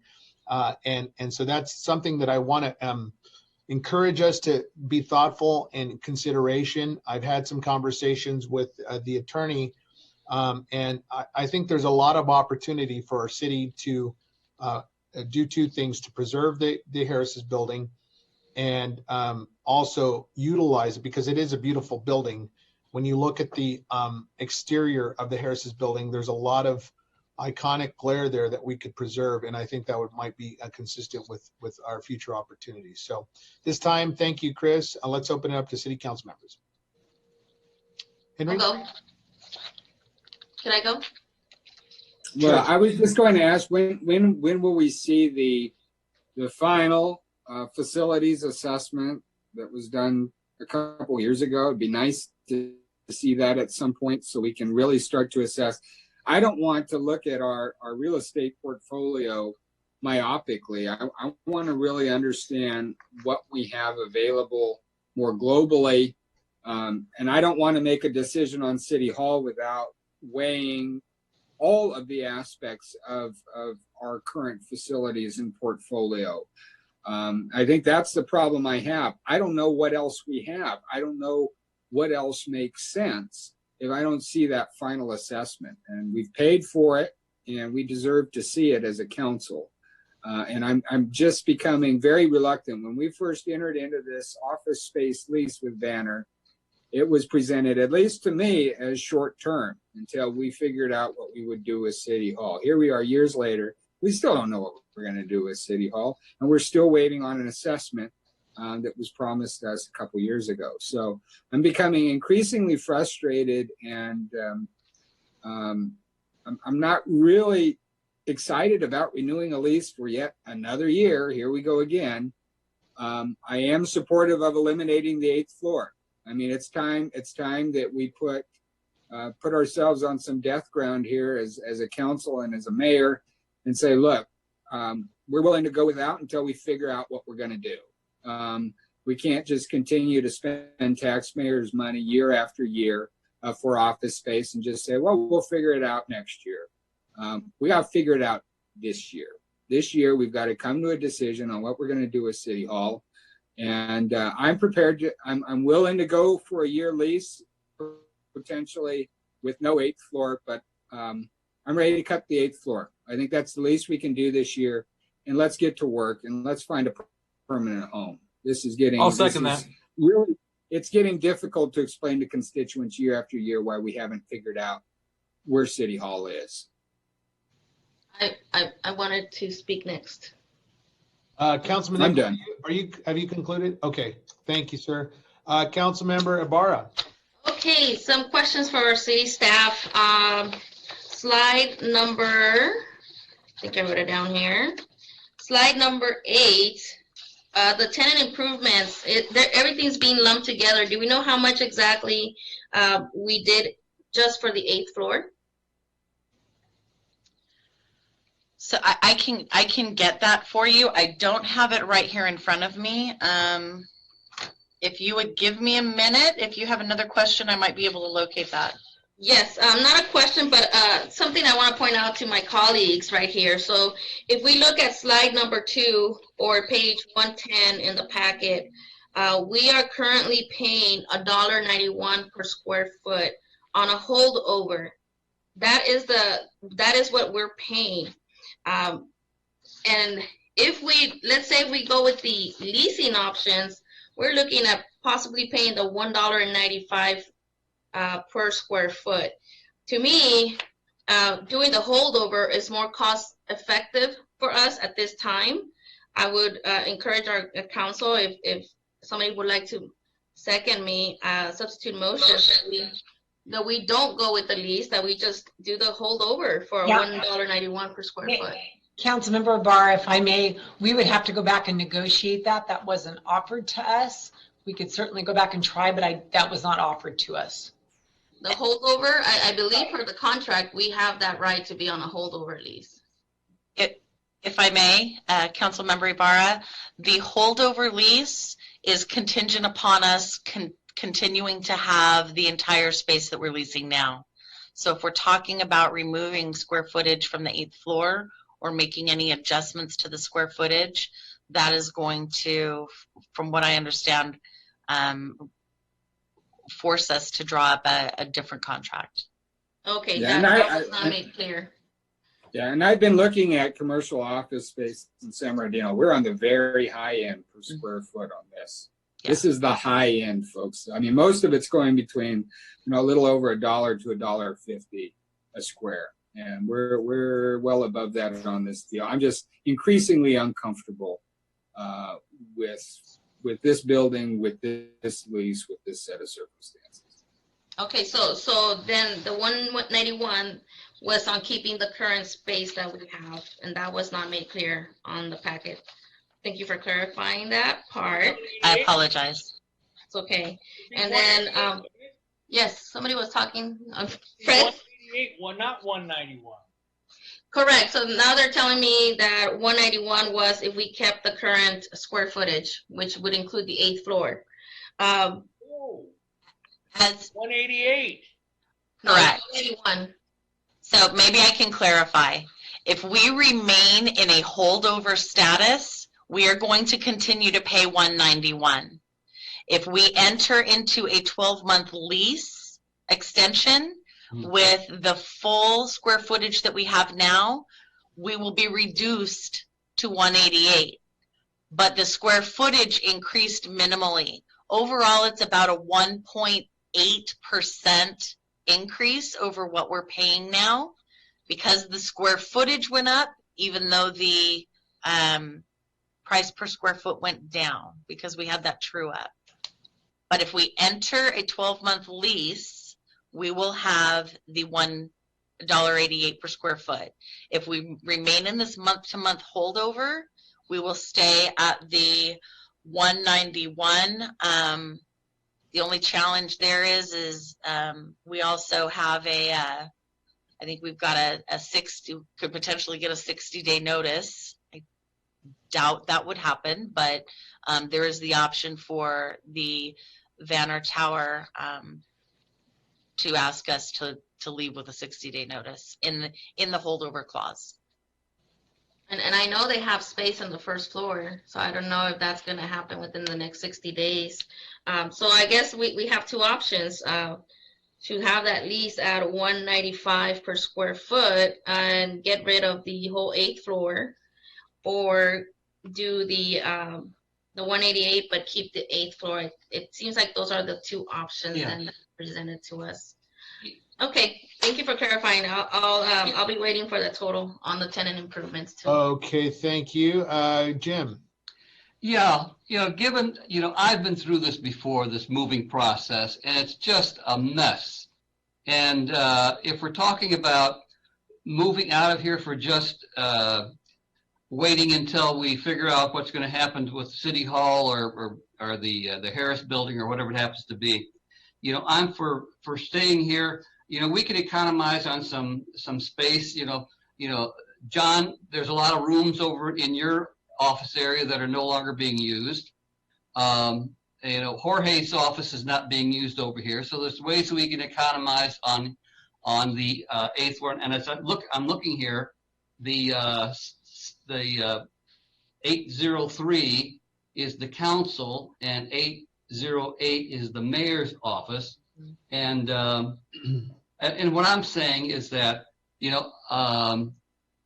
moving is just a mess. Obviously some people don't use their offices at all. And so for them, it's not a real problem. But for the rest of us, I know myself, and I think Juan will probably agree with me as well, and maybe Sandra as well, it would just be an absolute mess to move. And then with the possibility that within another year, we're going to be moving again. Being itinerant, displaced council members, we're disorganized as it is. I have, a couple of shelf fulls of old capital improvements and budgets and so forth that I've got to pack away. And I think there needs to be some stability here. And, to say, oh, we're just going to wipe out the 8th floor. And again, people who don't use their space, that's one thing. But people who do use their space, it's just going to be an absolute mess. We've done this before. If I may. Councilman Charette. Thank you. I tend to agree with what Jim just said. Moving doesn't just happen overnight. There's a cost associated with it.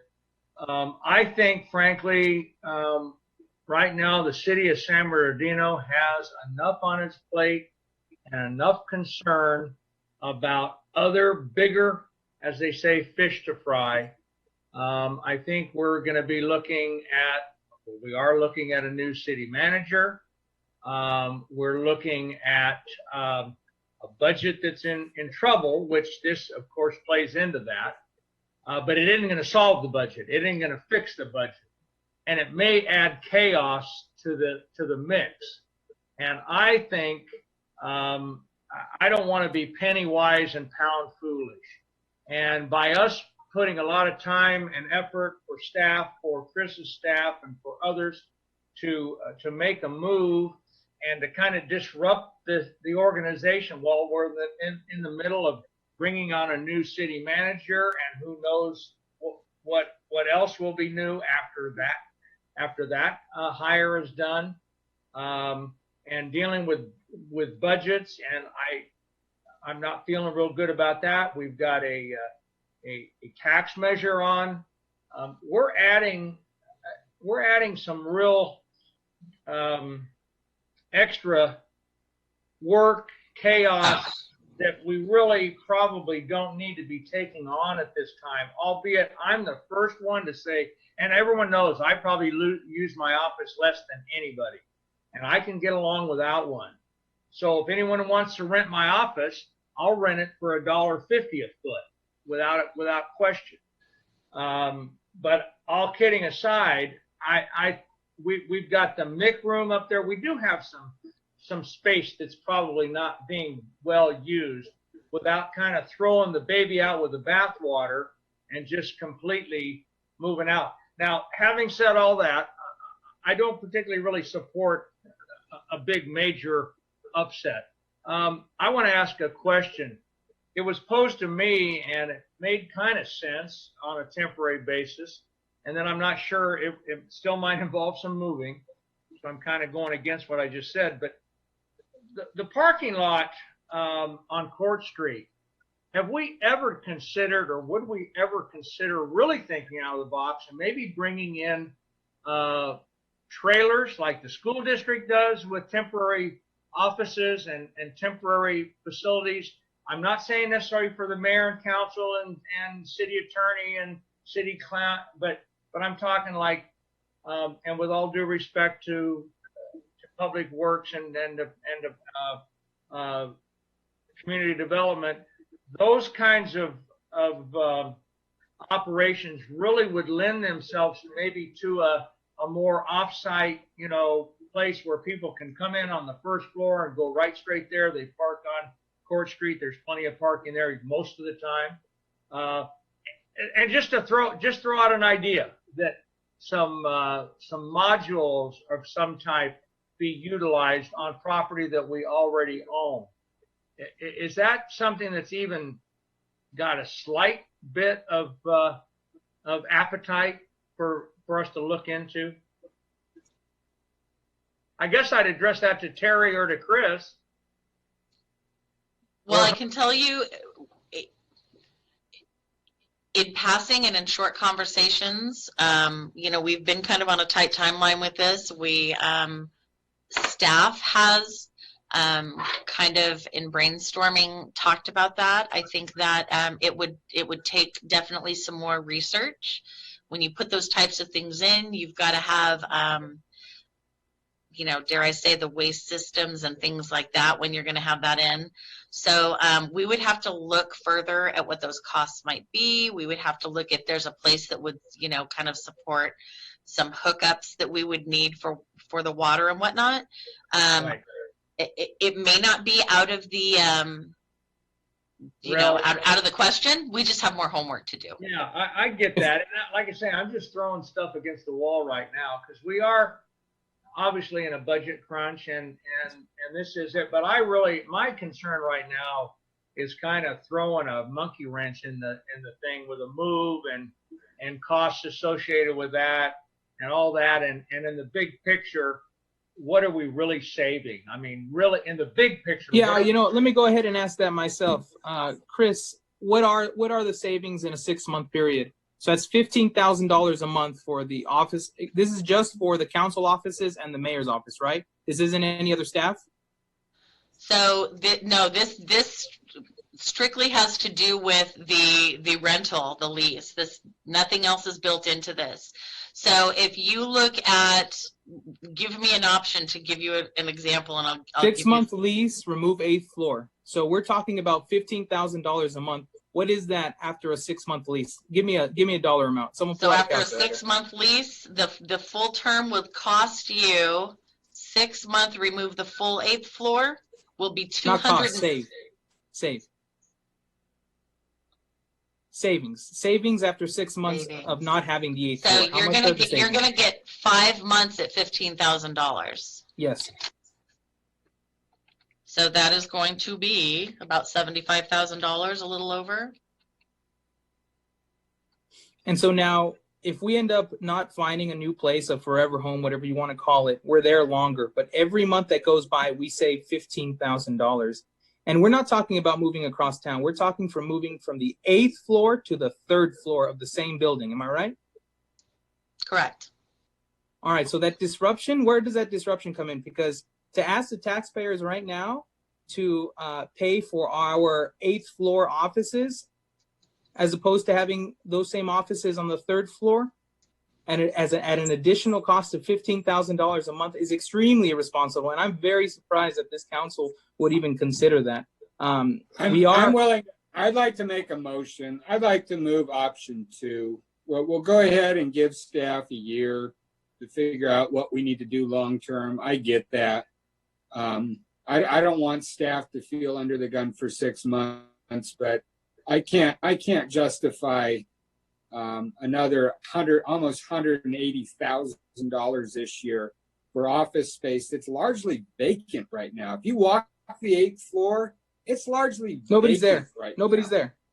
Exactly, it's vacant. I second your motion, Henry. Yeah, let's do option 2. Option 2. Option 2. And what are the savings for 11 months at option 2? What are the savings? At If you could. 2, Yes. Give me 1 second, please.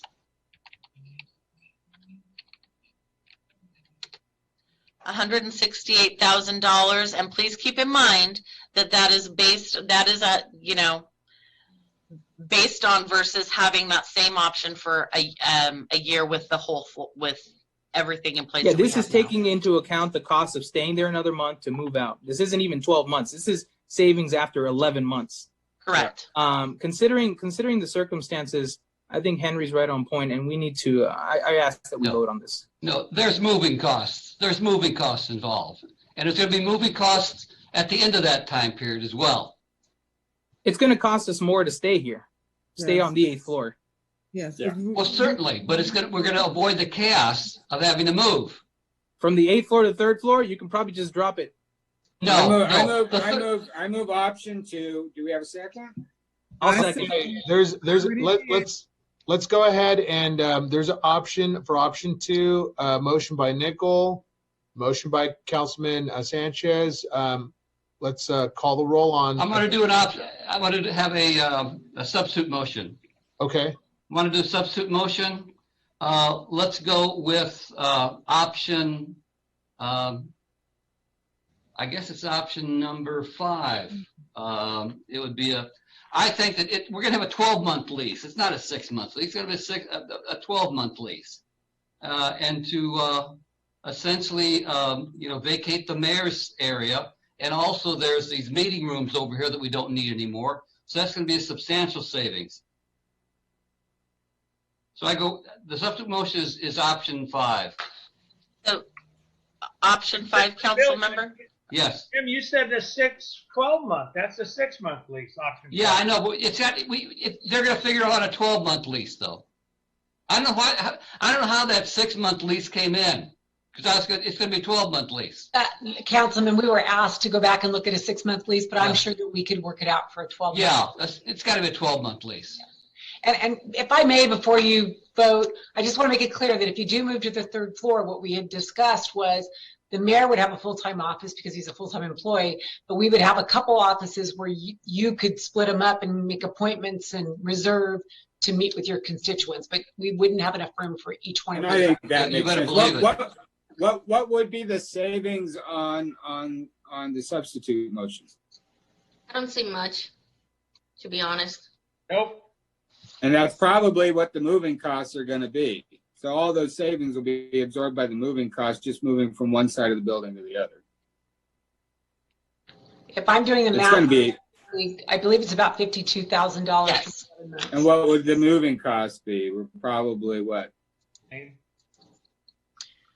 Well, within the same building, I'm guessing staff time probably somewhere between, and I'm really guessing here, is probably somewhere between maybe $5,000 and $10,000. Okay, so that's a total savings to the taxpayer of $30,000 versus a total savings to the taxpayer once you minus the moving expenses for the other option would be the 150,000 savings, more or less, right? And 170. And just know, so option 2 is going to have more of a moving cost to it than option More 5 moving that we were costs. talking I get about. that. Yeah, but it's also more savings to the tax. I'm still in support of option 2. Okay. Will anybody Hold be on, okay with option Councilmember 3? Barra, please hold on just a moment. We'll get to you in just a second. Is there a motion? I hear Councilmember Mulvihill. Was there a second on that, on his substitute? I didn't hear support. Okay, so the motion still stands by Councilman Nickel, Councilman Sanchez. Councilmember Barra, please go ahead and make your final comments. Yes. Will any of my colleagues entertain option 3 for 6 months instead of the 12 month? I'm not comfortable with the whole year of us finding a new location. I think that creates chaos. I think that would create absolute chaos. You have to have time to find a new place. Yeah, staff needs time. We need to give our staff some time to figure this out, and I'm willing to do that. But we need to know by the end of this year, we need to know what's gonna be home. Okay, council members, Madam City Clerk, please call the roll. This is for option 2. Yes. Councilmember Sanchez, Yes. Councilmember Ibarra, Yes. Councilmember Figueroa, No. Councilmember Charette, No. Councilmember Nickel, Yes. Councilmember Richard, No. Councilmember Mulvihill. No. Okay, the motion fails 3-4. Okay, back to the solution and drawing table, folks. I go with, again, let's go with the option number 5, option number 5 really is to just cut back on the mayor's area and some of these conference rooms that we have. Jim, you got to add in there that you want it for 12 months. You keep saying up to 5, but you got to include that it's 12 months. Oh yeah, it's got to be 12 months. No, absolutely. And I think that's understood. No, it's not understood when you say, look at option 5 and you read it. Okay. I think that Terry got the idea that it's 12 months. Terry? Got it. Thank you. Yeah, she's got it. I have a question. So if we do option 3, which is a 6-month lease and remove the 8th floor, can we go into a holdover rate at the same pace? So just like we are now? It's the chaos, for crying out loud. The chaos? I'll help you move, Jam. You just point and I'll move. Oh, boy, go to hell. I just think that asking the taxpayers really to pay $15,000 a month for our fancy The disorganization that this is going to cause, the disorganization. Excuse me. I want to change my Go vote. ahead, I wanted to change my vote on that. I voted no on the last one. I wanted to vote yes. I'm sorry. All right. So how do we do that? City Attorney, jump in, please. Hold on, Mr. Sanchez, just a minute, please. Ms. Richard, let's get your vote here. And you're saying you want to change your vote on the last item, which was option number 2, Yes. to remove 8th floor. Yes. And Ms. City Clerk, with that move, that would put a category of 4 to 3 yes on the option. It would be a tie. How do you? Okay. No. No. They only have 7 because the mayor's not voting. I'm sorry. So it would be yes, 4 to 3.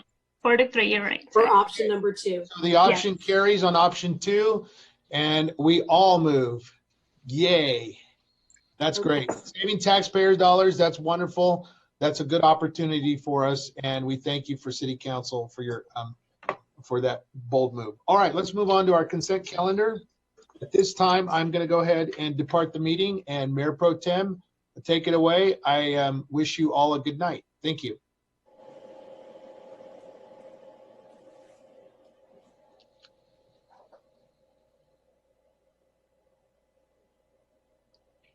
Can we get a reason? we get a reason? Did someone just leave? Yeah, Am I in charge? The mayor did. Can we get a reason? The mayor. Oh, did. he's moving. He's moving. He's getting his things packed up. He's hey, moving. He's packing up right now. He's getting you know, head start. I want to thank He's us for our saving us all money leadership. right now. Jim, we'll get you the corner office on the 3rd floor. We'll be fine. All right. Let's go ahead and move it into our consent Go calendar. to hell, I'm sorry. fucking asshole. What? Can we, Code of conduct? It's not a goddamn joke. Jim, slow down. It's not a damn joke, and that jerk thinks it's so funny. We've gone through this before. It's hell. Just because All he's right. Are we going? Yeah. just let's go because ahead you're never here. Let's go ahead and move into our. I keep in consent touch with calendar. my constituents, with the phone calls and so forth. Every day I'm here. That's true. No, you are. I know you are. It's no joke. I'm not joking. I know you are. You I know you were. are. Let's go ahead and Think move it's into funny. our consent. Think it's funny. Let's go ahead and move into our consent calendar. Do we have a motion to approve the consent calendar? Any polls? Do we know why the mayor left though? I move approval. I second that. I do have some items, if I may. All right. Yes. Go ahead. Okay, I did have some questions on, I think 11, 12, and 15. I'm trying to get my agenda back up here. All right. City Clerk, are you taking note? Any other council members' items to pull? Move the balance. Second.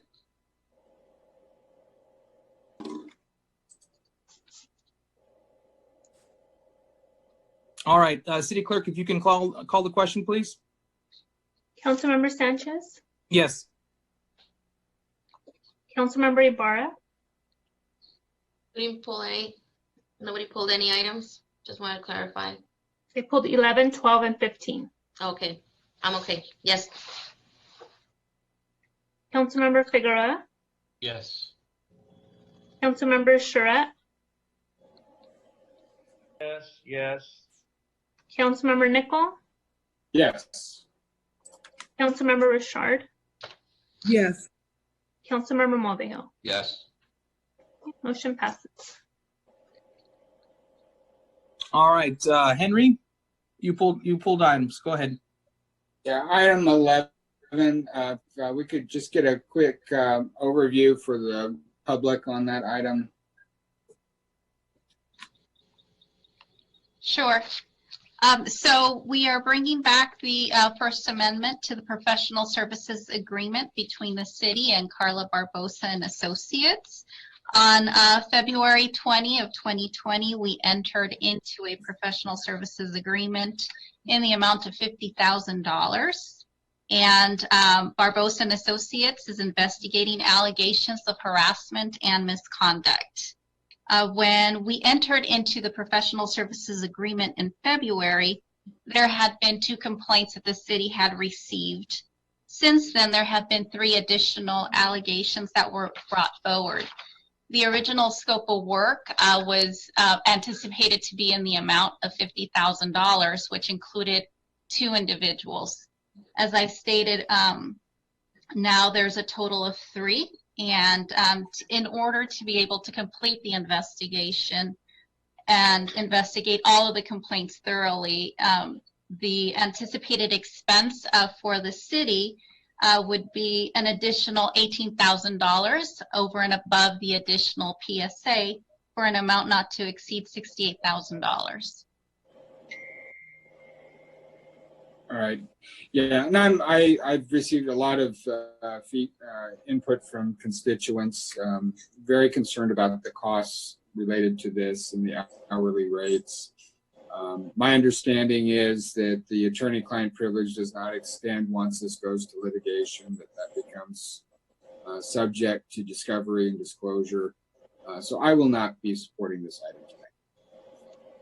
So if somebody wants to make a motion to support, I will not be supporting.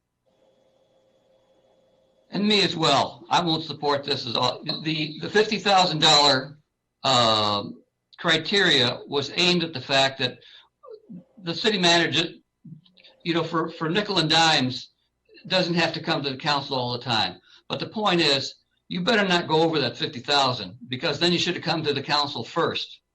But in this case, city manager on her own hired the most expensive option when, you know, they read emails and they question people who don't want to answer to them and so forth. And so from my point of view, this was a wrong decision in terms of the city manager, that, you know, okay, we'll spend the $50,000 and then they'll be forced to pay anything over that. And I just don't go with that. Actually, if I could speak to that, we did have Scott Tiedemann. Terry, you don't have to. Terry, you don't have to, because I'm going to. Okay. Jim, I know where you're coming from. Henry, I know where you're coming from. We have an investigation going on that we might have someone come out of the wall tomorrow. And the thing goes on and on and on. Now, looking back is 2020, and it's really easy to say it should have been, could have been, would have been. And we could have maybe found someone cheaper. In fact, I believe that we're probably, in retrospect and looking back, we probably should have done it with our own city attorney. And I think they chose not to for valid reasons at the time. But I think may really, if they knew what they know today, might have reconsidered and done the thing on their own contract. I am not happy about spending $68,000 on this process and taking as long as it has. But I think there's reasons why. And Terry did not hire this attorney. This was hired through our city attorney's office. It was not Terry's decision to hire this particular person. And we've heard, his name escapes me now, but he has indicated that this is who they thought was the best to do this type of investigation. And it's unfortunate that through the behavior of one of our employees, we've been put through this, both publicly, financially, and everything else. It's been a huge distraction, albeit important and albeit valid, but it's just too bad that we've had to go through this. So I think at this point in time, to start throwing stones at the city manager or the city attorney or anybody else, neither one of those city manager or city attorney put us in this situation. Remember who put us in this situation. And I have believed from the beginning that we have an obligation to do an investigation, and that's what we're doing. And I think we need to come to a conclusion. Now, I would ask Sonia a question. If this additional $18,000 was not approved, which again, it all becomes real money for a while, but in the big picture, it's chump change compared to what we're really facing with these lawsuits and these allegations and the legal issues and the things going down the road. It's just absolutely chump change. And I'd like to know, before we make a decision to not approve this, and I'm not real excited about approving it, but I'd like to know what's going to be the ramification if we don't. And that's something that I think you can answer, Sonia. Yes, and Mayor Jim, I'd be happy to answer that, Councilmember Charette as well. So recall that your outside legal counsel, the one who specializes in labor and employment matters, did brief you in closed session, explain to you why it's legally required to do an investigation under your policies. He explained to you what the risks were if you don't have a complete investigation, and he offered to answer any questions that you have, with a reminder that went out earlier this week that if you had any legal concerns or questions, he would make himself available. I refresh my memory. Who is labor counsel? That's Mr. Scott Tiedemann. He has appeared Cassidy, before you. right? He's with Lieber, Cassidy, and Whitmore, and he has appeared before you in closed session for the last two city council meetings. Right, and again, in defense of our city manager, this attorney we have on staff or on call on retainer for our labor, for our human resources. So it was way outside of Terry's hiring. She did have the authority to approve a contract for less than $50,000 without coming to us, but she didn't hire her. And I think that's important that everyone understand that, and that everyone understand that we're in real jeopardy if we don't go ahead and step up and spend another $18,000 to finish this damn thing and get it behind us. I would have liked to have been behind us a long time ago, but we still don't know that there aren't more people coming out and making claims. So let's get this thing done and let's get this thing approved. And Henry and Jim, I respect your not wanting to support this, and I feel very much the same way, but I'm going to move approval that we get it going and approve it. Second. Call for the question. Yeah, yes. City Clerk, if you can please do a roll call. Councilmember Sanchez, Yes. Councilmember Ibarra, No. Councilmember Figueroa, No. Councilmember Surratt, Yes. Councilmember Nichol, No. Councilmember Richard, Yes. Councilmember Mulvihill, Councilmember Mulvihill, I'm here. I'm just thinking about, yeah, I think the reasoning of Mr. Charette, I'm going to go with yes. Let's get it over with. motion passes 4-3. All right. Henry, the next item you had pulled from the agenda.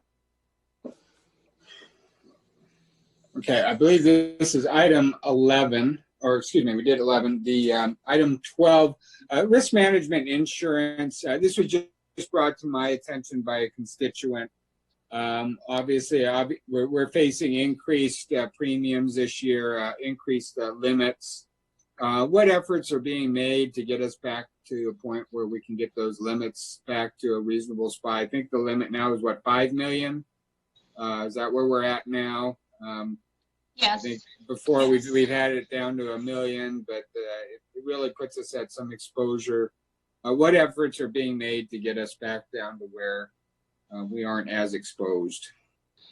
We are conducting extensive efforts. We're having daily phone calls with our insurance broker of record, and have also contacted other brokers to see what options we may be able to present, including a reevaluation of our self-insured retention rate, which is currently $5 million for excess liability.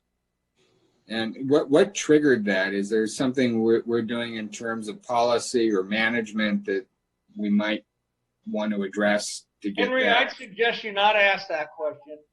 I was going to say, Well, Councilman, do you really want some of us to answer that question? It ties to, this is a dollars and cents item Well, on I'll the tell you the agenda. reason. Everybody's watching the reason right now tonight. Yeah. Well, essentially, when insurance carriers evaluate the city, they'll look at our losses and they'll assess what exposure they're essentially taking on and what levels of coverage they're willing to extend the city. Should, you know, and I think this may get to some policy questions. This is the consequence of behavior. And when behavior gets to a certain point, you pay a price. And this is the price we're paying. So my hope is collectively we can get back to behavior that doesn't cost us money. But I'll approve this. I'll move to approve. Well, it's like living in a... Second. We're high risk because we live in a fire danger. And that's what they're looking at us. They're looking at us like we're on fire. All right, this City Clerk, if you can please call roll. Councilmember Sanchez, Yes. Councilmember Ibarra, Yes. Councilmember Figueroa, Yes. Councilmember Surratt, Yes. Councilmember Nichol, Yes. Councilmember Richard, Yes. Councilmember Mulvihill. Yes. Motion passes 7-0. All right, Henry, you had one last item? Yeah, well, I support item 15. I did get a question. I know we have a relationship between the police department and the Public Safety Academy. Looks like we commit a certain amount of money every year to their operation. Do we know how many recruits or cadets have been successfully recruited into our department during the time of that relationship? Is it really a recruiting ground for us? Are we having success at that? So this grant was to pay. It's a pathway for students who want to enter into a public safety profession. And so we received a grant about 4 years ago, a little over 4 years ago. We partnered with PSA as a pipeline into the cadet program, which then hopefully leads to a career in law enforcement. Since that time, we've been able to find two students that actually met the qualifications to become cadets. And so there's been a little bit of a struggle to find the candidates from the PSA. So we reached out to the PSA and we with their principal, and she agreed to amend the grant or the agreement so that we could actually extend it to any student from the city of San Bernardino. So from San Bernardino High School, San G, or whatever, as long as it has a nexus to San Bernardino. And I think that's what's important, is that we find people in our community that we progress from the cadets into law enforcement. Right, and that's the sentiment that I'm getting from constituents. This was brought to my attention, and they're very much in support of this program. And the more we can recruit, certainly from our community, into our department, we encourage that. So I appreciate this item. Thank you, Chief, and I'll move to approve. Second. Any other comments? City Clerk, if you could please call roll. Councilmember Sanchez. Yes. Councilmember Ibarra. Yes. Councilmember Figueroa. Yes. Councilmember Charette. Yes. Councilmember Nickel. Yes. Councilmember Richard. Yes. And Councilmember Mulvihill. Yes. Motion passes 7-0. All right, that concludes the items pulled from the consent calendar. At this time, I will entertain any council members who wish to add items to refer to committee or to a future council meeting. Want to hear about where's the general plan consultant, the RFP for general plan consultants? We had that going out. I want to hear some feedback on it. Mike is happy to answer that. You can give him a call and he'll answer that for you. Or I don't think Everybody should hear about it. Yeah, everybody should hear about it. Time just to refer items to committees. Yeah, well, it's informational. This is the only chance we get to ask. No, it's not. You can call Mike anytime if you'd like. That's not on the agenda. That's not on the agenda. Correct. It used to be we had sessions where we could actually ask questions and get some clarification on issues. But anyway, that's okay. No problem. Yes, Henry. Yeah, and I'm not sure where it lands, but I know we're now reaching the 1 year mark for the city manager assessment. Are we anticipating that we will be engaging in that within the next several council meetings? We I know in the charter it's required at least annually. Oh.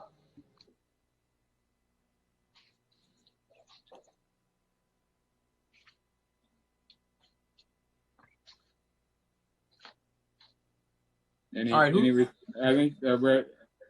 Are we anticipating a assessment? I don't know if that needs to go to committee or where that needs to go. That's required by the charter. Henry, who's that question for? City manager or legal counsel. Well, I was just looking, that would actually, I'm not involved in how you do your evaluation process. That's actually the city council's job to establish that process. I do see it in your city charter. There is a provision that simply says an evaluation shall be conducted at least annually. I have to say that given that you are in the process of recruiting a city manager, and given the timeline that I understand you're on, I'm not sure what your purpose of your evaluation would be for. but that is certainly a item for the city council to decide. I think it's an obligation under the charter that we have to do it anyway. And it does, yeah, okay. It doesn't allow for any discretion, right? That's baloney. It's an obligation under the charter. That's nuts. That's crazy. I agree with Sonia. We've got someone almost out the door. We're getting ready to hire a new city manager. If for some reason she says, then let's do it. But I think it's a waste of our time and hers. City Attorney, I would ask, what sort of discretion do we have per the charter's requirement that we do an annual assessment of the city manager's performance? It says that an evaluation of the city manager's performance shall be conducted at least annually, but the city council operates as the employer. You get to decide those matters, and it's really not proper for me to tell you how to do that or when to do that. Your charter says that you will conduct an evaluation at least annually. I have seen in other cities that where there's reasons for that not to happen, the city council has declined. I think we can do it in closed session next meeting. I think we can do it very quickly. But I think we do need to stay true to our charter. Geez, that's a difficult one. I don't support it at all. I just want Just to make remember sure. that when you have done evaluations, I can tell you this. I think that whenever a city council conducts an evaluation, it's a good idea to discuss what that process looks like and what you anticipate the outcome to be. Can we do in that at terms closed of- session next meeting? And that's, again, that would be up to either the mayor pro tem to ask that that item be there, or that the city council by majority vote ask for that item to be there. And how do we do that? Do we have to So, yes. agendize it? What's the process? Yeah. So if the councilman would like that agendized for next I council think we meeting better closed session, agendize it. We can't get then we'll sideways go with ahead our and charter, folks. we'll go ahead and take a vote.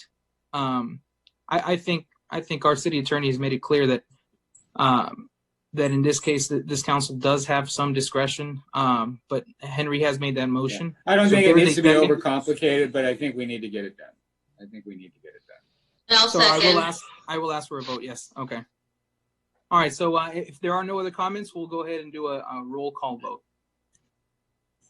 Councilmember Sanchez, No. Councilmember Ibarra, Yes. Councilmember Figueroa, No. Councilmember Charette, No. Councilmember Nickel, Yes. Councilmember Richard, No. Councilmember Mulvihill. No. The motion does not pass. Any other council members have items to refer to committee? Okay, well then at this time, I will adjourn the meeting to our next meeting, which is a special meeting to be held on Wednesday, June 24th, 2020 via web conference. Closed session will begin at 5 p.m. and open session will begin at 5:30. Can You I guys all ask have a a good night. question? Can I ask a Good night, question everybody. before we adjourn? Ms. City Henry, you Manager? should have done it before. All right, Well, yeah, quick one. Some constituents are asking if when we're going back to the library for the public meetings. Thank you for bringing that up. Actually, we're planning on going back on July 15th.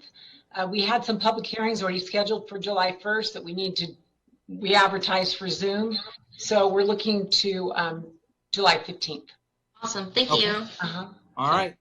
Thank you very Can we much. Can we opt for Zoom? Can we opt for Zoom and you guys be at the Feldheim and I'll be on. Oh, All I can tell you is that the governor's executive order, I had to look at it today on behalf of another client, said that cities will retain the ability to use the teleconferencing option until the social distancing recommendations are lifted. So there's no absolute termination date. But I think how and where and how you do that is, again, up to you as a matter of policy. I'd like to see Legally, us get back to meetings as soon as possible. I agree. All right, everyone have a good night. Thank you. All right.